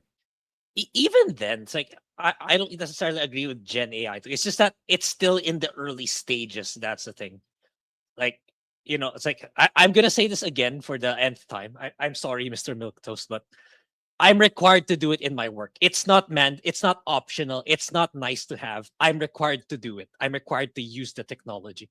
So in a commercial sense, it's being used a lot more than people think. It goes beyond the usual circles in video games. It's like in advertising, it's being used now at a mass scale. It's being like I generate a shit ton of those videos for commercial purposes, for ad purposes. So and people in Facebook and TikTok and Instagram, they're okay with it. Like, as long as it properly features what the product is advertising, it's fine. Whereas compared to people in video games, for some reason, they get super sensitive about it. They get really upset about it just because it's mentioned that Gen AI or AI was used. And yeah, Phil, you were right. You said AI has been used for the longest time. Like before this AI trend, before this Gen AI trend, what do you call the enemy when you fight enemies? That's not a human. What do you call them? You call them AI. Right? So why wasn't it a problem? If it was such a big problem back then, why didn't you be up in arms with that? So no, you're not mad with AI. You're not. You're upset that it's taking over your job. Yeah, you're upset that you need to upskill. You need to adapt to the changing times. And for me, it's like it's given me opportunities more than it became a threat. I could do things before that I couldn't do now, or it's like I need to learn a shit ton of stuff. Like example, I need to be super hands on with Photoshop to be able to pull off what I can do now just by simply prompting the AI to do it.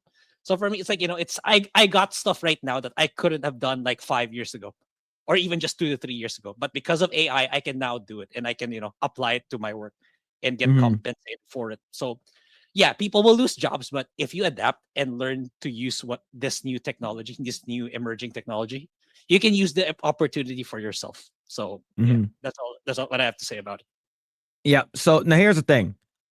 If the reason why people are upset is because they can tell it's AI. All right. So here's the thought. The reason why people are mad is because he's using AI. He said that, and you can tell, and this is a test, right? He's like, I'm just gonna use this on this music video that I'm making. It has nothing. It's not gonna be in the game. It's not even gonna be in the fucking game. So I don't know. I'm just doing this for fun. I'm doing this as a test. I'm doing this as a sort of like just like a proof of concept kind of thing, right? If this video was like you cannot tell the difference between this and the game, no one would give a fuck. No one would care. If it was you cannot like see the fucking difference, it's like holy crap, this is the game. The reason why people are mad is because you can tell it's AI. It's because there's a lot of shots where it doesn't look good. It doesn't look like the model, right? I get it, right? But how do you teach your AI to get better? You need to feed it the assets. Yep. You need to feed it the assets. You prompt it and stuff like that. But once it gets to that point where you can't tell, that's where our industry is going. That's where industry is going. That's where it's headed. It doesn't matter what you guys think. If you can hate it, you can despise it, you can loathe it. It doesn't matter what y'all think. It's because people, the normies, won't care. Right? We talked about this before. Whether or not a normie will care, the normies won't care whether or not something was made with AI or not. If the end product is good, if the end product is indistinguishable from AI, no one gives a fuck. And this is what I said. Yeah, like Kim Hyung-tae is going to listen to some anti-AI bros on the internet. Get with the time, losers. Now, do I think this looks good? It could be better. It could be so much better, but it's not. It is, but it like in terms of like I'm pretty sure this is just completely in-house. Like I think people are comparing it to OpenAI or Anthropic. Yes. Of course those are gonna be better. But for me, it's like it's impressive for a single Korean studio to be training their own AI, and it's already made it this far. Yeah. Yeah. So the thing is, people who are getting mad at this, sure, you can get mad. You can stay mad. You can voice your concerns. The reason why I didn't really like it is not because he's using AI. It's because I'm like, this sort of looks bad. So some shots look bad. It doesn't look that great, right? But and of course, a lot of people, if you actually go to the comments down below, some people are liking it. It's a nice some EV posting. Of course, Kada says, with all the creative talents you guys have there, resorting to literal AI slop doesn't make any sense. It does make sense because you need to train it. Yeah, exactly. That's what they don't You need to train the AI, right? So you once said that your wife was playfully critical of your art, and I wonder if she saw this first.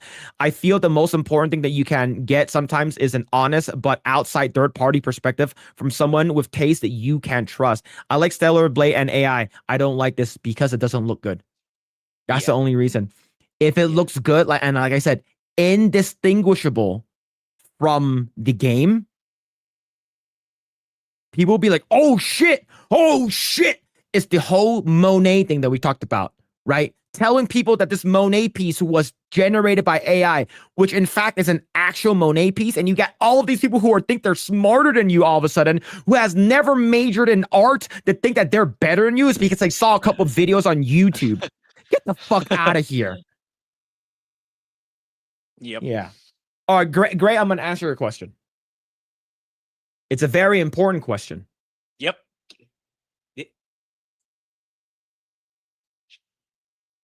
Asking a very important question. How does she digest all that food?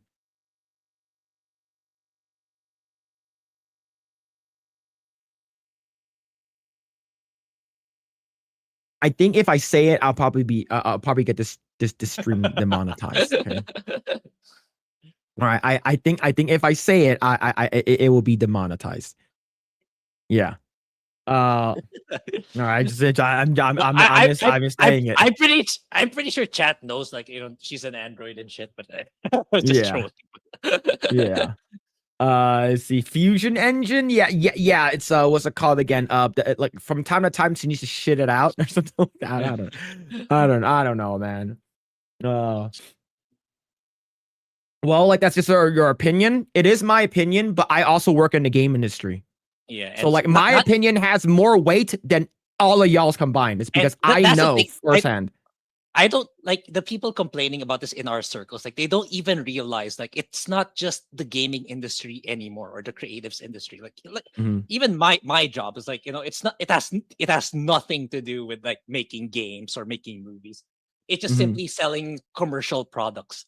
And like what my bosses needed to spend for like blockbuster cinematic productions to showcase the products, they just let us do it. Okay, please generate this in a commercial form, and it does it really well. And people on Facebook, TikTok, Instagram, they're not as discerning or anti-AI compared to people on YouTube. So to them, like, if they see if it's a cool looking video, okay, that's pretty cool. I'll check out your product. That's good enough. That's what people in our circles do not see. That the level of standards of people in other hobbies or other industries, it's not as stringent or not as very hawk-eyed to AI compared to us. So like that's why like even like people are saying, oh, I wish this AI bubble's about to pop. I wish it's about to pop. It's not. It's like not.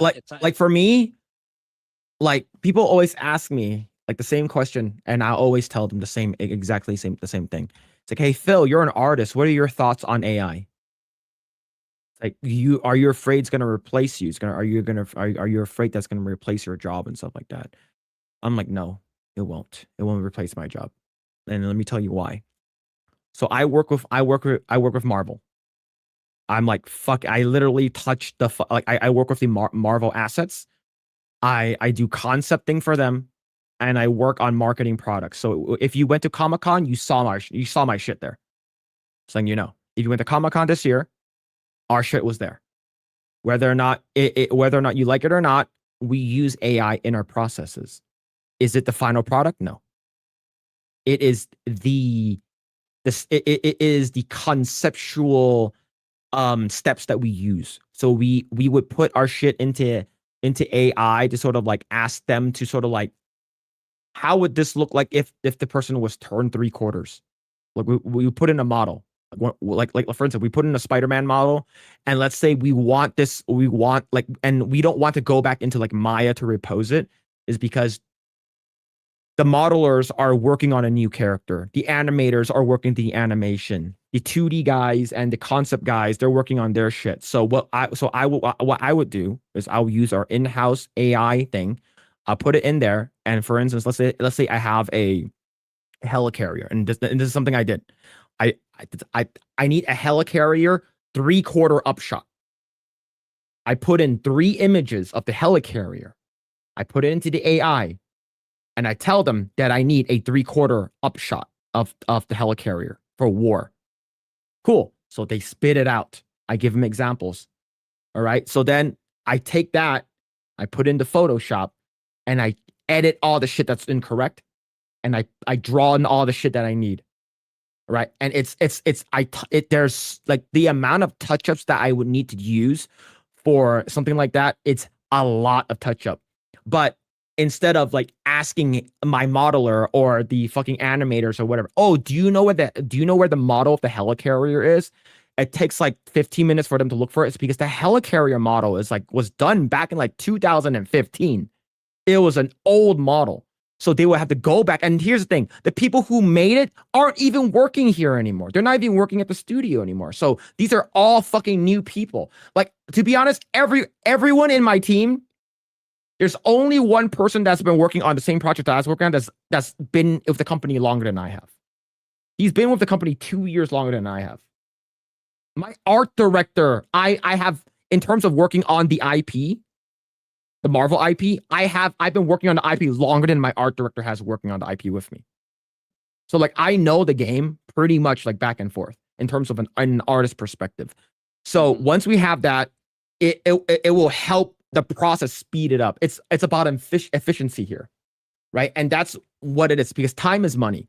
So if you can make things quicker, if you can get stuff done a lot faster without asking other people for help, and you can use AI for that, that will help you tremendously. Like I said, you're not like, hey, render me a picture of a fucking random helicarrier. Here you go, ship it. Let's send it to Comic-Con. That's not what we're doing. That's not what the gaming industry is doing. Now, what he's doing right now, he's testing it, right? He's testing it, and he thinks that this is pretty cool. Now, I'm pretty sure, like the person asked, is his wife okay with this? I'm pretty sure he showed his wife. His wife, who's an artist on the game that he works on. Yeah, exactly. Yeah, and I'm pretty sure his wife's work was used as samples to feed the AI to. You know, how can they train the AI if they don't get excellent work from those artists? Yeah, like I agree. Like if you actually go to like YouTube or whatever it is, like you look up a lot of the thumbnails, a lot of it's so heavily AI, right? Like even like food reviewers, like all of their thumbnails are AI. And it's not like the AI stuff that we see from like Mr. Beast, right? I'm talking about like AI slop, right? So I'm not saying that it's bad. I'm not saying the video is bad. I'm talking about the thumbnail. So I watch Guga Foods. Grae, do you know who that is? You know Guga? Nope. You can show his channel. So I watch Guga, and he does a lot of food stuff, right? So like you can tell like these are all like AI thumbnails. Like these are all AI thumbnails. Right? Even the older ones are AI. These are all AI thumbnails. So like even what's it called again? Strictly Dumplings. Mikey Chen. Strictly Dumplings. Mikey Chen. So yeah, look at that. That's AI. That's AI. That's AI. These are all AI. If you look at his old stuff like. But the thing is that this, instead of hiring, this is where a lot of people, the artists, are concerned. This is where people don't like it. Instead of hiring a person that, great, how much we used to pay our editor, you know, like $50 or whatever it is, $100 or whatever it is, right? Instead of that, like we can just use Gen AI. Exactly. Right? It's because we don't need something that is that. And it needs a human touch to it. It's quadruply so with my current employer right now, because like I work for like a sports apparel company. So it's like, imagine how much you have to pay for an athlete, all the camera, all the cinematography, all the planning to make a video. Whereas you can just feed the models, feed the images you need, and then give the exact prompt and command to your AI. Yeah. Sure, it won't get it right the first time, but you just need to keep reiterating and reiterating until it gets it right. So Yeah. imagine how much of a cost save that is compared to doing it traditionally way before. Yeah. I hate these two. Don't get me wrong. I think they look so. It's like they're overly detailed for no reason. Like if you actually go to like Strictly Dumplings, so you go to his channel, right? And you go to his channels like years before the AI shit took over. So let me go. So these are like, man, these are all really recent. So if you go to like his older shit, right? Let me go further down. Like let me go further down. Like even a year ago, he was already using it. You can tell. Yeah. Like if you go like further down, like you have to go maybe like 5 years ago. Oh god, yeah, like some of these are like, I think some of these are pretty bad. Let's see.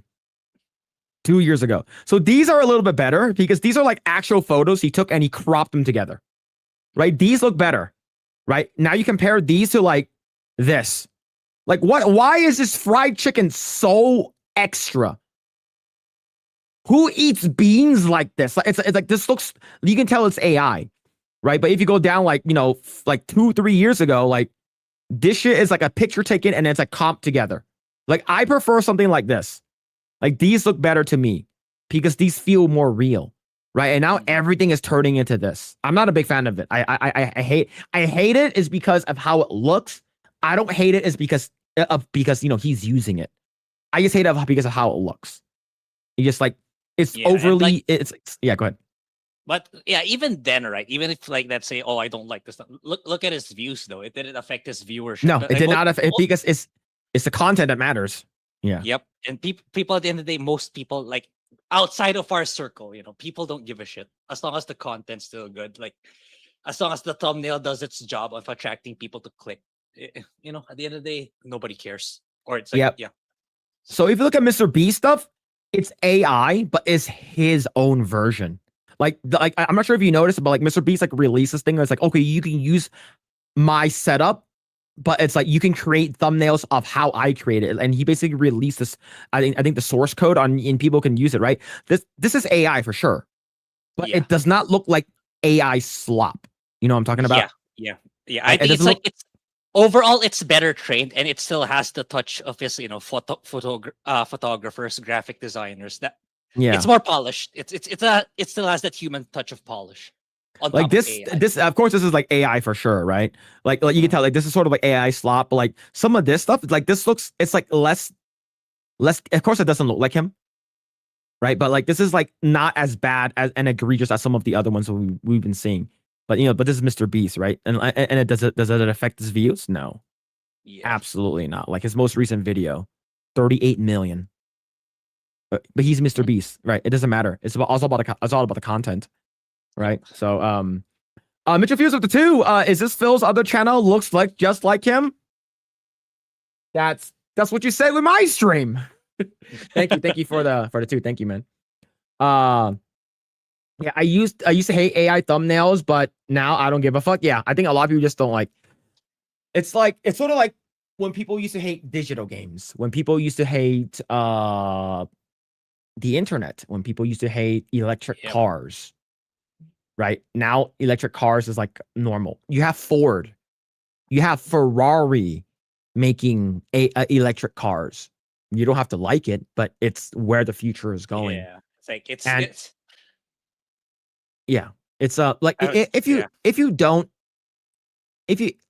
if you don't like sort of like you say, oh, I prefer combustion whatever, right? Like combustion engines. I prefer like gasoline engines. That's great, right? But it's gonna be like niche. It's gonna be more expensive maybe in the future. Yeah. But it's just like people. It's just people are gonna change, man. Yeah, I'm always, for me, when it comes to evolving tech or new emerging tech, I'm always at the side of, rather than being angry about it, spending time and energy to be upset about it. It's like, how can I take advantage of it for myself? Because like the life is too short for you not to take advantage of what you have and that's in front of you, that you can further benefit from yourself without harming other people, of course. That's how I always view it. It's like, it's the same thing with this. It's the same thing when internet became a thing. And it's like, I think it's gonna be the same thing with when physical games are kind of gone starting 2028. Like Yeah. it's like, I think the outrage for physical games is also like performative as well. Like especially with the blackout, the PlayStation blackout. For me, it's ridiculous. It doesn't make sense. Like if you really want to hurt Sony, don't. It should be indefinite. There shouldn't be a Yeah. deadline for your blackout. It's like, yeah, it's also performative. Same thing with like, oh, just because PlayStation announced that there's not going to be physical, you start saving your PC games on your SD cards and USB and create plastic cases for them. Some people Really? might do it. No, Some no, people, some people might do it. they're already doing it. But for me, it's like you're only doing this now. Really, you could have done this, like a lifetime ago, like 15 Yeah. years ago, if you really valued your physical that much. Like for me, it's like, yeah, even that will pass in time. People won't give a shit as long as there's still good games. People won't give a crap if physical's Yeah. gone. Well, I probably need to play this game now, huh? Yeah, I might grab this game after the stream. So this game is called Dragon Sword Awakening, and it's sold over 200,000 copies, and it's gonna have a console port. So I talked about this yesterday because Grae tagged me on this, and I guess these are the summer outfits. Yeah, this one hasn't. Yeah. This one hasn't released. Oh, the other two are. This one hasn't. Yeah, I've been keeping an eye out. Yeah. So what kind of game is this? Is it like a Genshin style game? This Like is a gacha? Genshin without the gacha. So that's why I. Oh, tagged no it to gotcha. Okay. So Yeah, the so only it's thing like- you're paying for is cosmetics. cosmetics and mounts. Cosmetic and mounts. Ah, they- okay. They intentionally made this more expensive. The bikini. I checked. I the wonder pricing. why. How much is it? I think it's like they're gonna bundle it and make it 30% off, but I think per bikini it's like $5, $5 to $6. Oh, that's not that much. Yeah, it's not bad. It's like Only but I'll- $5. Hey, that's a good deal. Eh? Yep. Not bad. Yep. Yeah. I might have to play this. Yeah. I might have to play this for I think sure. if grabbing it after we're done, I'll probably download and give it a shot. Yeah. I wonder. Yeah. I might. Yeah. Definitely need to play it too. All right. Let's go and talk. Since we're on the topic of Sony, let's talk about this. So, Sony finally came out and said something about the physical stuff. So a couple of weeks ago, they announced that by 2028 there will be no physical games for the PS5, and a lot of people got mad. And a lot of people who are like, oh, screw Sony, no physical, I'm very, very mad and stuff. So officially, the Sony CFO, Lin Tao, says they will not change their plans to end physical disc production and will cautiously move forward with the plan. Quote, there are various reasons we make the decision, the biggest being that the digitalization of content overall has been progressing. That's the big factor. It's not just for PlayStation, but for all kinds of content, digitalization is progressing. And so when we think about the future and when we put a lot of thought and time, we cautiously considered this and we came to this conclusion, and we are going to cautiously move forward with this. And to this decision, we have received various opinions, and people have been people's strong views, and we understand that the community has put forth those views to us. Games are loved by many people. It's a form of entertainment that's loved by people, and it's connected to people's fond memories in many cases. And so we understand those emotions. We want to consider that. And in the future digital ecosystem, we do how do we engage the gamers is something that we would like to continue to explore. So, Grae, what do you thought on her response to this? Yeah, it's like it makes sense. Like, it's like they're not gonna back down. They knew what they were doing when they, low key posted that on July 1st, where like they gave no warning. It's just it's like seemingly just a random post came out of nowhere. And yeah, it's like they knew they were gonna get so much backlash. That's why they're kind of stringent right now in their social media activities. And as a company, that's the correct way of going about it. Because like no matter what they say, it's like it's just gonna upset people. Like what this is doing right now. So yeah, that's if they like, I'm sure like it's not just like on the whim decision. They hired a lot of business consultants, business analytics, business intelligence, data analytics, data scientists, whatever, all those people that analyze the spreadsheet, the data, the sales, how much sales were made by digital, physical. They did a lot of extensive analysis and tests already prior. Mhm. Just like they probably simulated the worst case scenarios. What if like there's a zero jump from physical to digital, they would still be profitable. They thought this through. They really did. Yeah. So like that's something people have to come to terms with. Like if you really want to hurt them, in my opinion, it's like the best way is like the Sony blackout, but no deadline, indefinitely. Stop buying their shit. Yeah. Sell your PlayStation stuff, all your hardware, all your games, then move to move to either Xbox, move to Nintendo, move to PC. Stop consuming or engaging with PlayStation's products. Yeah. That's the only way. Otherwise, like it's they're not gonna listen. And it's time and time again, us gamers, the aggregate gamer population, they're not going to do it. GTA 6 is going to prove that in spades. Yeah. So she also followed up with this. She said, at this point in time, we are not seeing any impact on our business as of now. But going forward, about the content sales at large is already digitized. And therefore, as a result of the discontinuation of discs, we don't see that there will be any negative impact on our business. However, as I already said, the users and the players have attachments, and we have to think about how to respond to those feedbacks. And so basically, like you said earlier, this is from Reddit. So they're doing a PlayStation blackout protest, and is announced as fans push back against Sony. So they're planning on doing this for about a week. That is crazy if you think that was going to work. And I talked about this on Tuesday night's main event. Okay. Do you remember when people were so mad at what's it called again? Like consumers and like big tech corporation, multi-billionaires, and they're like, oh, we're going to do an Amazon blackout. We're going to do a blackout on consumerism altogether. All right. I hate capitalism. Let's not buy anything for an entire day. Did that work? No. Nope. No, absolutely not. Do you know what? I bought more shit. You know what?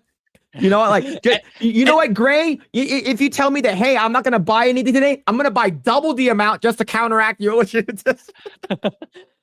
Remember something to do with Reddit now monetizing, now charging for a particular service. Reddit did something similar. Then like the mods tried to do some sort of boycott for like a week also, and then they immediately caved anyway. The Reddit mods immediately caved because like even though they're doing something for free, so it's like it's like time and time again. It's proven time and time again. Like I could be wrong. People actually stand up to this, but I doubt. And like I can see chat. PC master race.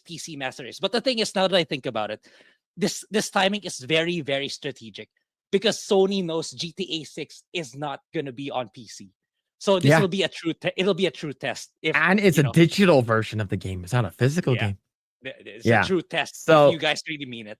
Yeah. So someone said in chat, it's like, I respect the idea, but people will not care. Absolutely. Like, I respect you for doing it. You have your principles. You have your moral compass and stuff like that. Go for it. More power to you. Right. But it's not going to do anything. It's because right over here, latest Sony PlayStation earnings cost show, digital software still dominates physical media. No one said anything. I said it. I'll say it and I'll say it again. No one said anything when people were buying digital music. No one said anything when everything went towards Spotify, Netflix, Amazon Prime Videos, HBO, whatever it is, Disney Plus. Like everything is it's already streaming. You don't own it. You're renting the license.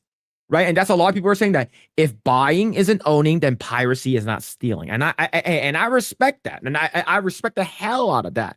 Right. But this is not going to do anything. Unfortunately, it sucks. Like for me, I love physical media, but I only buy physical things that I want to have a physical version of it. I don't buy everything physical media because convenience.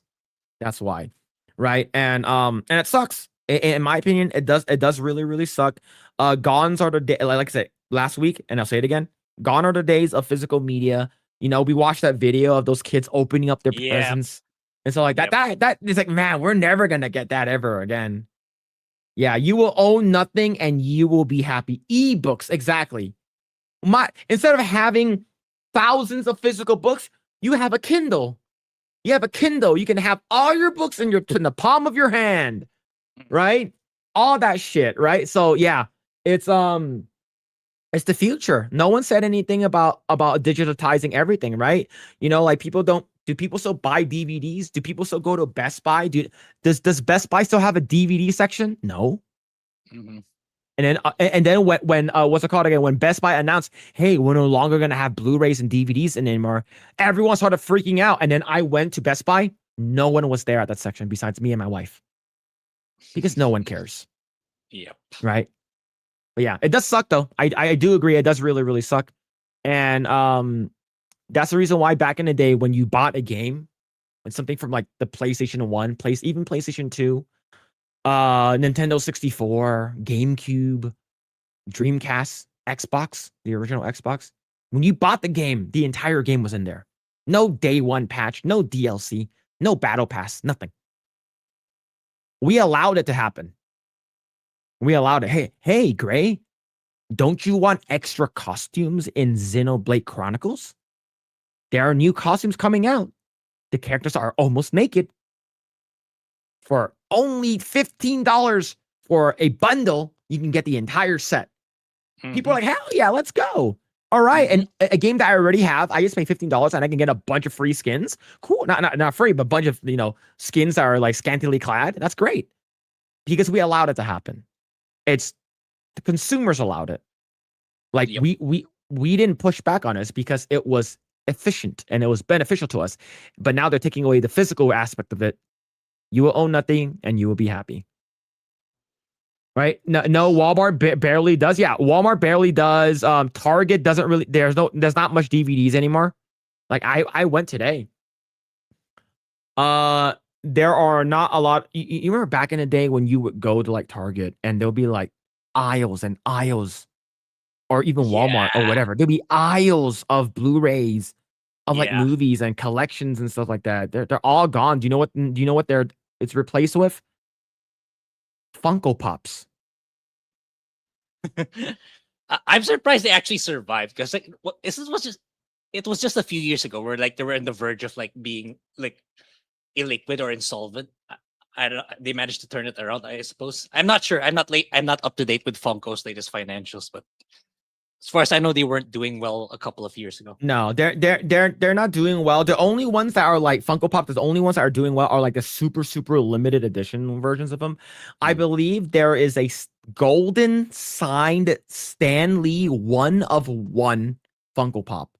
There's a golden one and there's a silver one. I believe they're like 25 or like $50,000 or $100,000. It's because it's like the golden ones. There are a couple of them, but a signed version, because now he's dead, you cannot get it. That's why someone's selling like Funko Pops. There, everyone is moving towards Pokemon cards, One Piece cards, like I am, Dragon Ball cards, POW World cards that are for some reason selling as much as a Pokemon card. Do you know that there was a golden, like I forgot that like golden POW World card, because the POW World card came out like 2 days ago, like the actual like set. Yeah. There's a golden card in there that was sold, not selling, was sold on eBay for $2,000 raw, not graded. Yeah. And now the scalpers have gotten to them. Yeah. Yeah. The scalpers got to them. Like, even GameStop, right? I said, oh, it's fine. It's only 18% of our total revenue, which is wild for a store named GameStop. Like the features like TCG, toys, and collectibles. That there's still gonna. I can still see a future for video game retailers where they're focusing on like, because like almost all games nowadays there's like a deluxe edition or ultra edition where it comes with collectibles of toys, of cards. So they're probably gonna push those more, and most people a lot of people already usually get the highest tier edition already to begin with by default. So Yeah. it's not necessarily gonna kill the retailers, in my opinion. They just need to pivot away from the hard copy games and TCG. Like it was a month ago that I went to visit a game retailer store to get my Switch 2 screen protector. Like the person behind me, they weren't looking for games. They were looking for Pokemon TCG. So it's like it's Mhm. already happening. It's already happening. So the recent set, because okay, so like me, I'm not a scalper. I don't scalp shit. I open shit. I open shit to hunt for cards that I want. But I've learned that if you buy a case of One Piece between $2,000 to $4,000 looking for one card, you're fucking gambling. If that card is $1,000, instead of spending $2,000 hunting for that one card, might as well just fucking buy it. Right? Might as well just buy it. So, but I've been pretty involved with the TCG community now, is because of like me getting into One Piece. The Power stuff is actually going crazy. It's more. A Power World booster box is as expensive as a Prismatic Evolutions box, which is about $150. And Prismatic Evolution's fucking expensive. Like and we're talking about ETB here. They are. Yeah. Yeah, we're talking about an Elite Trainer box. We're not even talking about the Pokemon Center Elite Trainer box. We're talking about the basic trainer boxes. And the crazy thing is that people are buying it. People are buying it. Like, the same thing. Lorcana has gone up. And Grae's like, what the fuck is Lorcana? Lorcana is Disney's version of it. You know, back last year, no one really cared about Lorcana. No one fucking cared about it. Even when Feyboat dropped, which is like their first set that dropped that has the Iconics, which is like their Grail cards with the Mickey and Minnie that are selling for like $50,000. Fucking insane. No one cared about them. And all of a sudden, Wilds Unknown came out last month. Yeah, like a month and a half ago. Wilds Unknown is the first set that Lorcana had that had Pixar characters. There was a card in there that is a Jungle Buzz Lightyear card, iconic, that was sold black label for $35,000, if I'm not mistaken, or $22,000. Ever since then, the Poke Bros went fucking ape dick. All right, so the Pokeballs went ape dick. Is because because they like the One Piece people, the Pokemon people, they've been talking so much mad shit about Lorcana.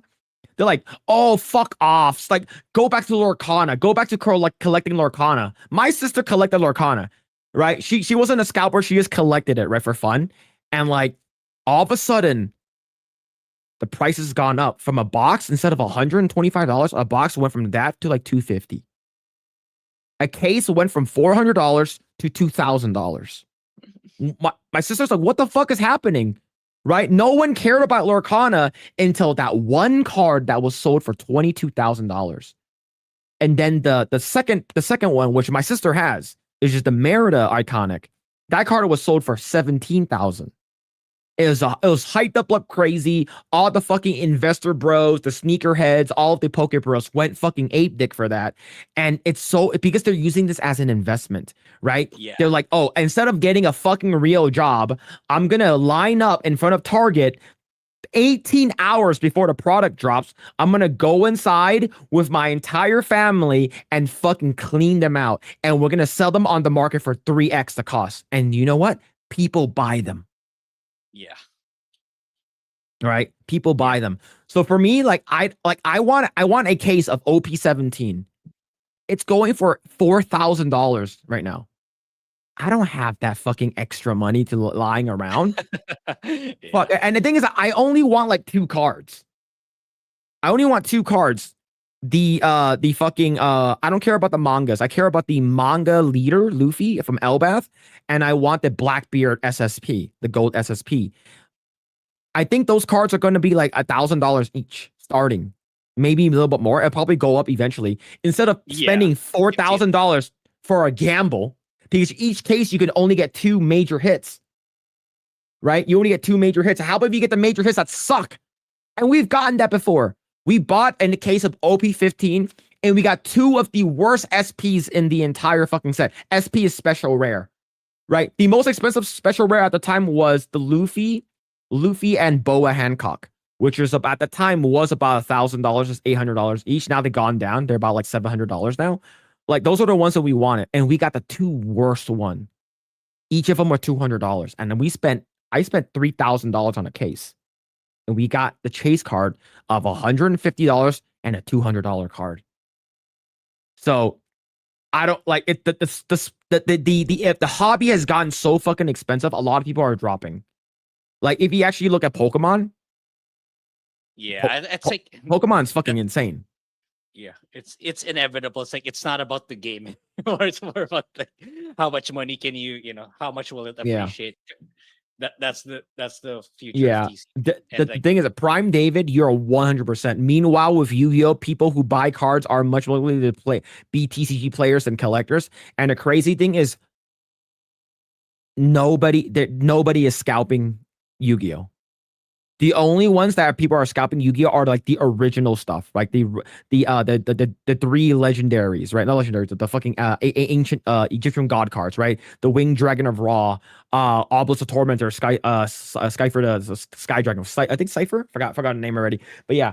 But not a lot of people are doing it. But there are some people in the Yu-Gi-Oh community. It's like, hey, Poke Bros, how about if you guys come into Yu-Gi-Oh and start buying shit, right? Like. And some people hate the fact that Logan Paul is into not just One Piece, but he's also, of course, he's a Pokemon guy, but he's into One Piece as well. Pot of Greed, yeah, Blue Eyes White Dragon, yeah, man. It's just it's crazy, and like they're even buying like cards that are not a part of the TCG. Like there is a signed Oda One Piece card that has like Luffy like holding a spear with like a bunch of watermelon. They're calling it watermelon Luffy, right? It's not black, so it's not racist. But it's not even a TCG card. It's not even a trading card. It's a promotional card. And people were scalping the shit out of that too for no fucking reason. That's the reason why I don't really like. For me, I'm a collector, and I only collect Blackbeard cards. I have like 2 Blackbeard cards. That's the only ones I have, but I'm very, very selective. Yeah, Slifer the Sky Dragon. Yep, I remember that one. All right, let's go and talk about this last topic right over here. But a shout out to everyone that's hanging out. Really appreciate it. If you guys haven't already done so, like, share, subscribe. We're actually pretty close to hitting 7,000 subscribers on this channel. I think we need like 30 people, maybe less than 30. I forgot how much it was. But if you guys haven't already done so, we do really, really appreciate here on YouTube. We're also live on Kick and on Rumble too. So if you guys haven't followed us there and you guys want to follow us there, you guys can follow us there. All right, let's talk about this last thing. Grae wanted to talk about it because Grae has no idea what's happening. There has been an invasion in Spain. So the prime minister is basically said, hey, you can come over here. We're encouraging you guys to come over here. So what did they do? They came over there. Invasion of Spain is unfolding right now before our very eyes. Prime Minister Pedro Sanchez's government policies are actively encouraging massive waves of migration from Africa into Spain. The Spanish territory of Ceuta, an enclave bordering Morocco near the Strait of Gibraltar. So the only reason why I know Gibraltar is because it's from Overwatch. Is completely overwhelmed. Migrants are flooding the borders and taking boats straight to the mainland. The governor of Ceuta has begged the national government to declare a state of emergency due to the surging numbers. They are seeing around 300 new arrivals every single day. To put that perspective, that pace is about 100,000 migrants a year pouring through just one single access point. And Grae, do you know how many people are living here?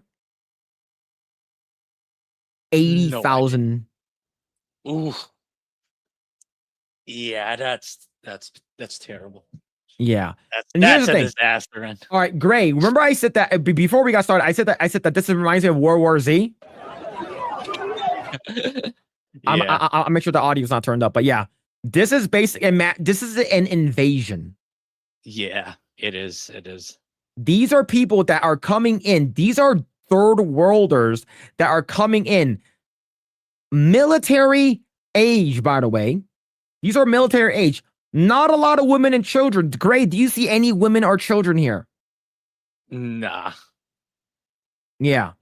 And someone said in the chat they killed 20 people already. And do you think they're going to cover this? Absolutely No. not. Right? Nope. This is by design. All right, this is by design. So here's another one. Look at that. These are all military age men between ages 18 to like 34. Look at that. There's like one girl, two girls just came in over there. There's another couple of them over there. But most of them, they're coming in here and this is being allowed. You're basically going to change their country overnight. Yep. All right. You are allowing this. Their religion, their culture, the stuff that they believe in do not mix well with yours. They are not going to assimilate. They're going to force you to assimilate. And that is, when I say force, I mean that literally. Yep. These people will come into your country and they will change your country. And this part of Spain is going to be known as Little Morocco. Yeah. So here, look at that. You don't think those are zombies? There pretty much are. Yeah. Look, whole Grae. Look at that shit. Yeah. So basically they're crossing and they're entering right over here.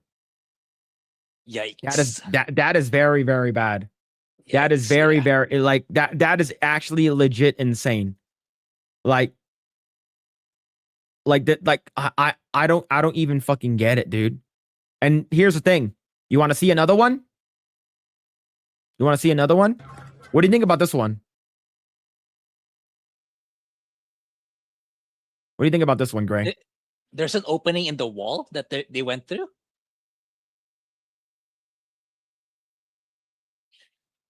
Yikes. This is in the US. Yeah. This is not in Spain. This is the US Yeah. under the Joe Biden administration. Yep. So yeah.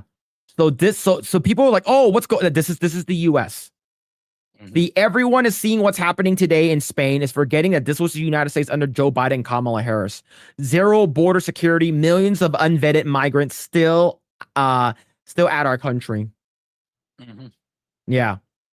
Like absolutely insane, man. But yeah, so look at this.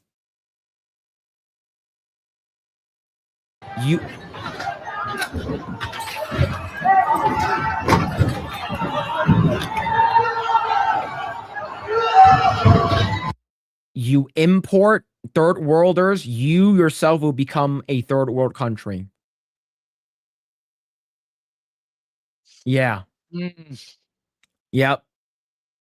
What do you think was going to happen when you import a bunch of third worlders? Now, do I blame these people? No, I don't blame them. I blame the government that allowed them to come in. Yep. Exactly. Now, granted, once they're here, if they do terrible shit, then yeah, that's fucking awful, right? I do blame them for doing terrible shit, but the invasion, the act of invading the country and stuff like that, yes, that is 100% the fault of their government, is because they allowed that shit to happen. And I guess Elon Musk chimed in. He said that, wow, the situation in Spain looks crazy.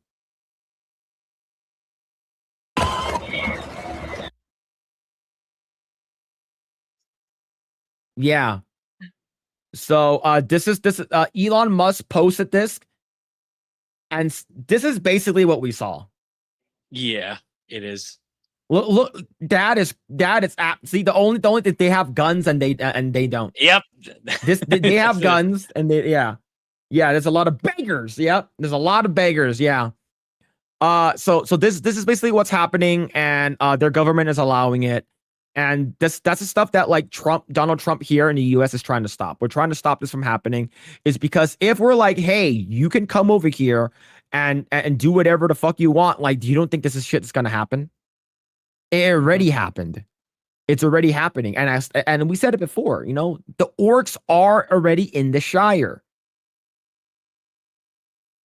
There was a city in Ohio. I think it's called Springfield, Ohio. I believe their population is like 15,000. There was a bunch of Haitians that came in, and it was like 5,000 of them. Like, you don't think that they're gonna change up your city? Mhm. You don't think that they're gonna? And here's the thing: they don't speak the language. They don't speak your language. They don't communicate the same way you communicate. They don't believe the same beliefs that you have. And the crazy thing is that most times these people have a different religion. And the crazy thing is that these people religions saying that if you don't believe in their God, you are considered a threat to their religion, and they warrant it can warrant death. Grae, did you know that the flood was supposed to represent Islam from Halo? Yeah, They I can couldn't see it. they couldn't Of say course, it. they It's because couldn't directly say it. that Of would course. have been racist. Yeah. And you know that John 1:17 from the Bible, John Halo. Yep.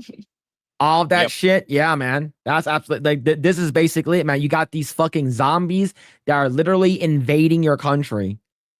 That things completely different from you do. And there now, of course, there are a lot of them that are coming in. More than half of the people who are coming in do not believe in what you do. You don't think they're gonna rape, murder, and kill people? You don't think they're gonna rob you?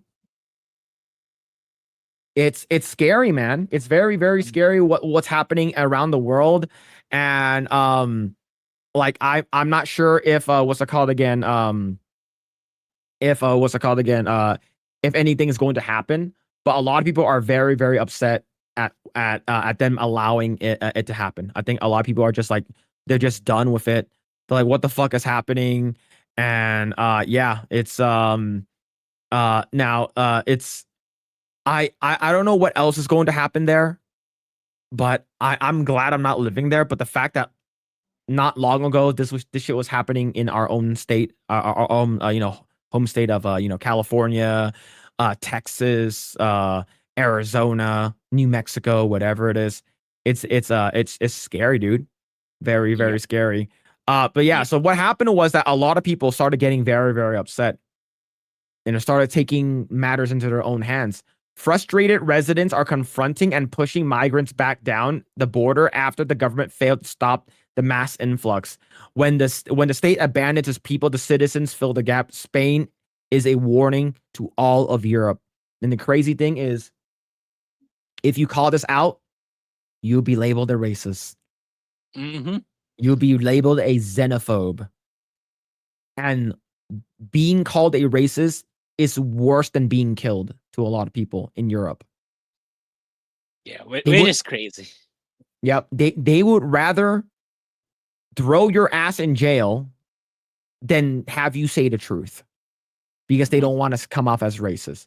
But yeah, so basically, what are your thoughts? You living in the Philippines and you're like, hey, Phil, what's going on in Spain? What are your thoughts on this whole like fucking kerfuffle? Yeah, I'm in the fortunate position where, well, fortunate depending on how you see it, but we're already a third world country as it is, and we live in an archipelago, so we don't have that border thing because like people have to cross the sea to get to where we are. But yeah, it's like it's terrible. It's like it can literally desecrate civilizations and societies just from this incorrect decision making and process of not properly vetting the people that's supposed to go into your country. That's why long ago this used to be a stringent process where you're properly vetted, and it takes a long time for you to get into a first world country because are you going to be a productive citizen? Are you going to adhere to the laws of the country and stuff like that? And yeah, just because of me racism bad, and all of a sudden that's thrown out of the window and stuff like this happening. Mhm. Yeah, it's like I'm curious to see. I know I've been reading some stuff about like the response of the other EU countries on like their. Last I read, like they're isolating Spain. Like no, we're not gonna do the same shit that you guys did. That's what I last read, but I don't know. The crazy thing is like France has already have that, right? But it's not like a mass influx, but like they have a lot of like asylum seekers and like third worlders, people from like what's it called again? Like this Middle Eastern countries. They will come over there, like they'll set up huts and tents outside of the Eiffel Tower. Like it's already happening, but not at this rate, right? But like they allow us because like it's like, oh, we are nice, we are nice people, we are an open border country and stuff like that, right? And what happens when you're an open border country? These migrants will break into your house. Yikes. Yeah, they're not there. Imagine someone trying to break into your house. Like, these people do not live with the same values that you do. Exactly. Right? They will ruin your it doesn't matter if it's like the other way around. Let's say if we have like a bunch of you have like 100,000 like white dudes all of a sudden invade a fucking tiny area in Africa. You don't think that they're gonna completely take it over and make it a utopia and clear out all the people that they don't like? It's the reverse is gonna happen. I'm not saying that this is a unique thing only to African migrants. I'm not saying this is a unique thing to people that we don't agree with. I'm talking about if this is the other way around, it will happen. Why do you think that the China CCP is an ethno state? Why do you think it's like, but China is all China. Majority of the people there are Chinese. You think that China is going to allow this shit to happen? Absolutely not. The reason why these people are going to these other places is because their government are limp dick pussies that allows it. And if you call them out, you will go to jail. China is not going to allow this shit. Japan is not going to allow this shit. Korea absolutely is not going to allow this shit either. Japan kinda, but Japan is letting it happen. It's because, but if it's like a mass influx like this, I don't think they will let it happen. They won't let it happen.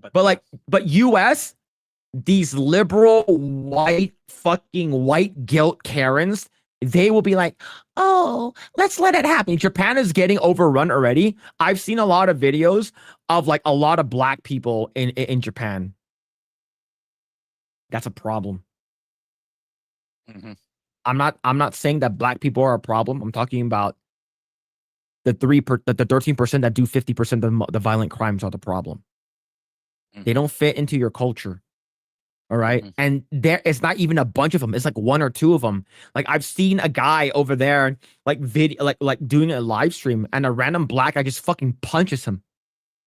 For what reason do you punch someone in the face? Oh, because they accidentally caught you on camera? Why are you so afraid to be on camera?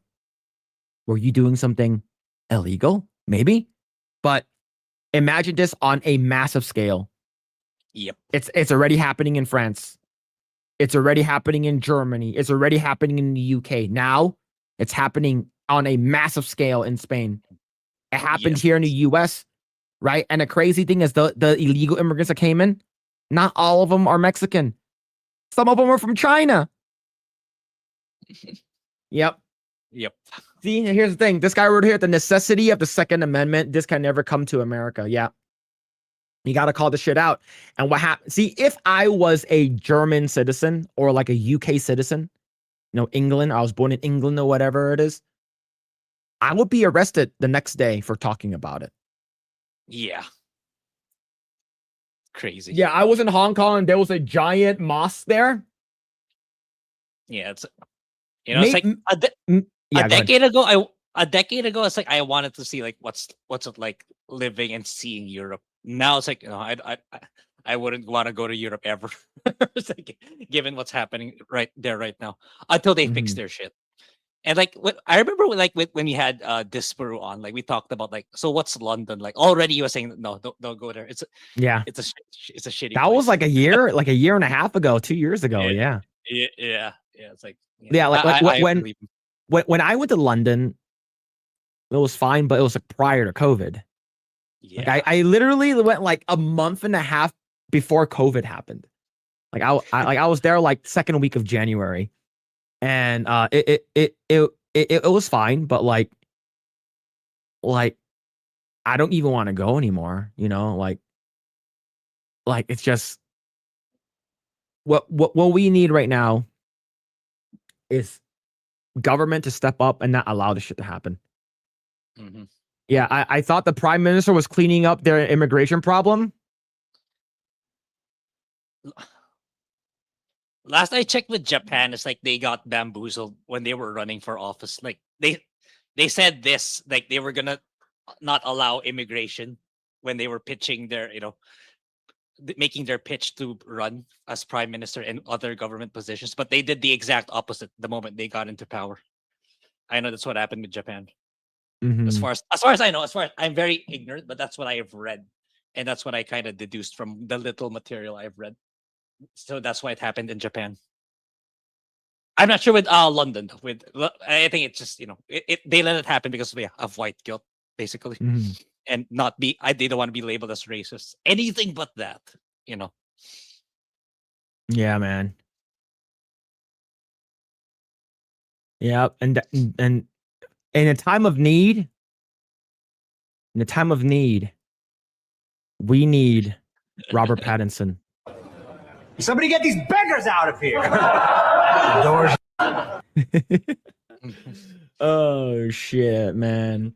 But yeah, London is such a massive city. It's no joke for tourists. Yeah, it's Yeah. London is really really big. Yeah, there was a walked time London I before. legitimately wanted to go there someday, to see what it looks like, the culture. But no, something bad is probably gonna happen to you if I try.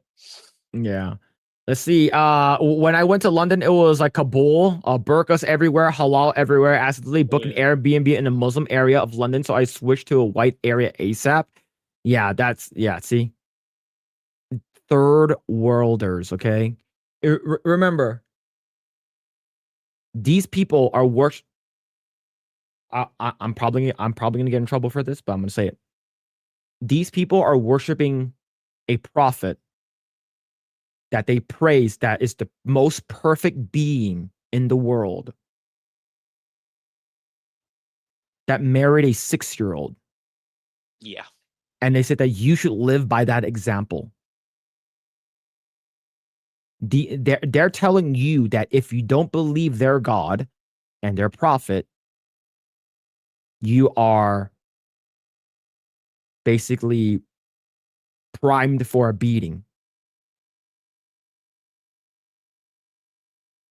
Out of all the prophets out there, Grae, when Buddha died, was he died. When Muhammad died, he died. Right? When all these people died, he died. Who did not die? Who came back? Jesus. Did Jesus ever say anything about like marrying a 6-year-old? No. Did Jesus say anything about if you are blonde-haired, blue-eyed, you're considered a witch? That you need to be beaten? No. Did they say that women are second-hand citizens that are actually property? That a woman is half of a male's worth? No. That's why if I'm gonna believe in any religion, I move to a country, I will move to a country with Christian Catholic values. I would never move to a country that oppresses people. And when you have gays for Palestine, it's like chickens for KFC. Absolutely crazy, man. The Quran doesn't say any of that. How many Qurans are there? How many Qurans are there? There are a lot of them. Because if you're being selective by which Quran you're going to be reading, you can't just pick and choose which Quran you want to go with. You got to pick one. You got to pick one, man. But yeah, I've seen so many shits about like it's just people who are like you need to cut them down. You need to do all these crazy shit. I'm like, bro, like I don't think Jesus has ever said anything. It's one Quran. Oh, but there's like reinterpretations of different Qurans. Which Quran? And spelled with a Q, by the way. It's spelled with a Q. But yeah, man. I like for me, I'm just like these people do not fit in with Western civilization. These sand goat fuckers need to go back to their country.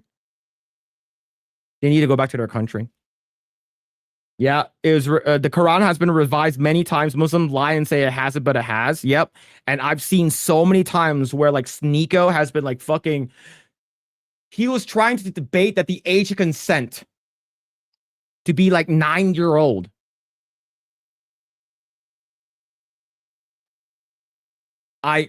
Anyways, I don't want to talk about this anymore. I just feel like that's how I think. It's one Quran fake news. The crazy thing is that they use different versions of it. They have a lot of different versions of the Quran, which is fucking crazy. Sneakos like cuties. He does. He said he does really like cute. It's funny is because like he was like super happy with like what's happening in what's it called again in Spain. And then I said, "Aren't you a fucking buckla?" Like I'm pretty sure like he fucking kissed another dude. Like I'm pretty sure he kissed another dude. I'm pretty sure he wore like a gay, like a fucking gay suit or something like that. But anyways, oh man. But yeah. For me, the more I talk about it, the more I become more intolerant of those people. So, you know what? I don't want to talk about it. It's because the more intolerant I become, the more racist I will show my true racist colors. And doing that will probably get us banned on the stream, and probably on the internet altogether. But anyways, Grae. What are you doing, man? Where can people find you? What are you doing? What are you up to? Yeah, I'm contemplating if I still want to make a Halo video or not, because I really hate the thing. But yeah, it's like video. My editors got busy this week, so there was no video this week. But I should be able to release a new video on my second channel next week. And then yeah, I'm thinking about it if I should do a Halo video, because like I literally can't finish the game, chat, because like I keep crashing. Like I tried lowering the settings, I tried reinstalling the game, but I keep crashing at a particular point in the game where I have to pass through. Otherwise, I won't be able to finish the game. So that's why it's like, do I still want to make a video after all the shit I've experienced in this Halo game? So maybe I will, maybe I won't. I'm not sure, but yeah, that's about it for me. Because like, yeah, September 17 is coming quite close. So I'll be super busy with JRPG stuff during that time. Until then, I'll try to see if I can churn out as much videos as possible. Yeah, that's about it for me. Hell yeah. See, Mitchell Fields with the 2. There are good Halo mods to fix the game. For campaign evolved, or for I think it's a bit early for good Halo mods for the campaign evolved. And I got the Game Pass version, not the. I didn't pay full price. I paid $4 for my Game Pass subscription just to play Halo. And yeah, oh yeah, Beast of Reincarnation is also on Game Pass. Wait, when is that coming out? August 6th, next week. It's gonna come out next week. Oh fuck, man! So that one I'm more inclined to make a video, but it's like Halo. It's like, I feel like a lot of people already said what needed to be said. And I'm not willing to go back to the OGs just to do the compare and comparison. That's the thing. It's like I feel like people drive home the points already. But yeah, Beast of Reincarnation comes out next week. So that's that is. Well, you guys can follow me at Mr. Phillip Chan. I'm still gonna be playing Spider-Man 2. Yeah, Mitchell Fields, thank you so much for the 2. 93 so far. Thank you, man. Thank you. That's a lot. It's a lot. But thank you so much earlier for SCDB Mitchell Fields for the donos, and Marmalin over on Kickside. Thank you so much. Really appreciate it. You guys can find me at Mr. Phillip Chan on everywhere. What's it called again? I probably won't be live on Monday. Like I said, I told you guys yesterday already, if you guys were at the stream. I have something that's on the 3rd that I won't be able to stream, and on the 6th. So if you guys are going to be going to Vegas for the meetup, I won't be there. But if you guys are going to go have fun, like I said, just it's going to be fucking hot, man. Just be careful. But thank you guys. For Project Eggroll, in about 2 weeks, August 15th, we're going to have Cinevere. She's going to be on with us as a guest. So be on the lookout for that. And what's it called again? Go watch Spider-Man 2. Not Spider-Man 2. Spider-Man Brand New Day. Brand New Day. Yeah. Brand New Day. Yeah, Roguemon is better than Spider-Gay. I've been playing Roguemon. Roguemon's pretty fun. Yeah, I saw you. It's like kind of like an Iron Man run, right? It's like the Iron Man run, but it's from generations 1 to 9. Generation 1 to 9, which and it's hard. It's really hard. Yeah. Yeah, can- Spider-Man 9. Yep. But thank you guys, really appreciate it. Look up the Williams Project mod for Fast for the Lols. The William Projects mod. What is that? On YouTube. I'm afraid it's probably some gay porn or something like that. It's not, that sounds like gay porn. The Williams project mod.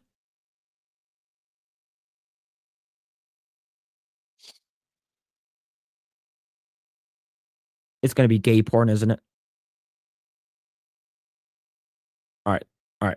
It's not gay porn. All right, it's not gay porn. All right. Trust me. All right. What is this? Oh, okay.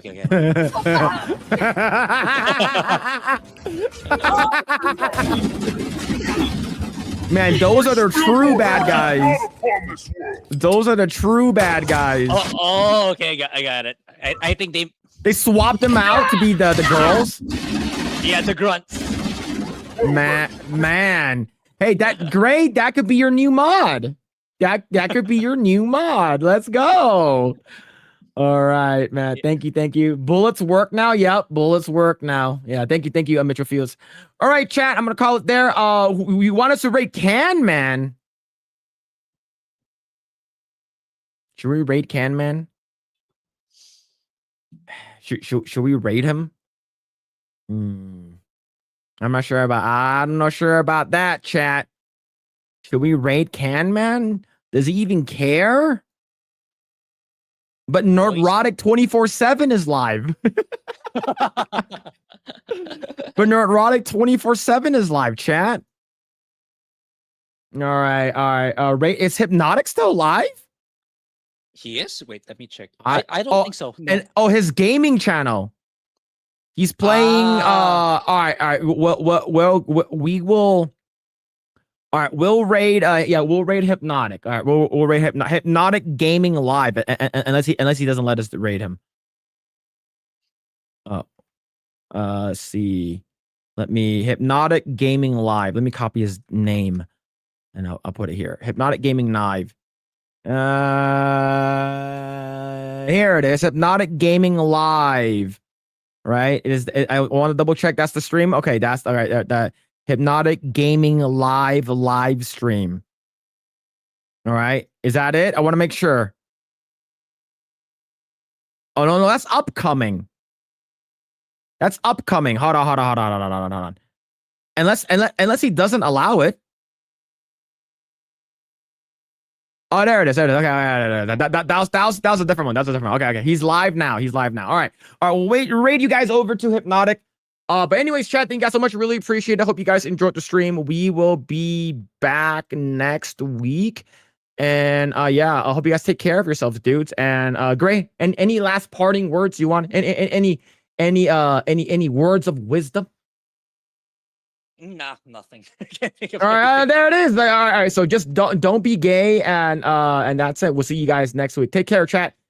If you guys are going to Vegas, take care of yourself, and drink a lot of water. All right, bye.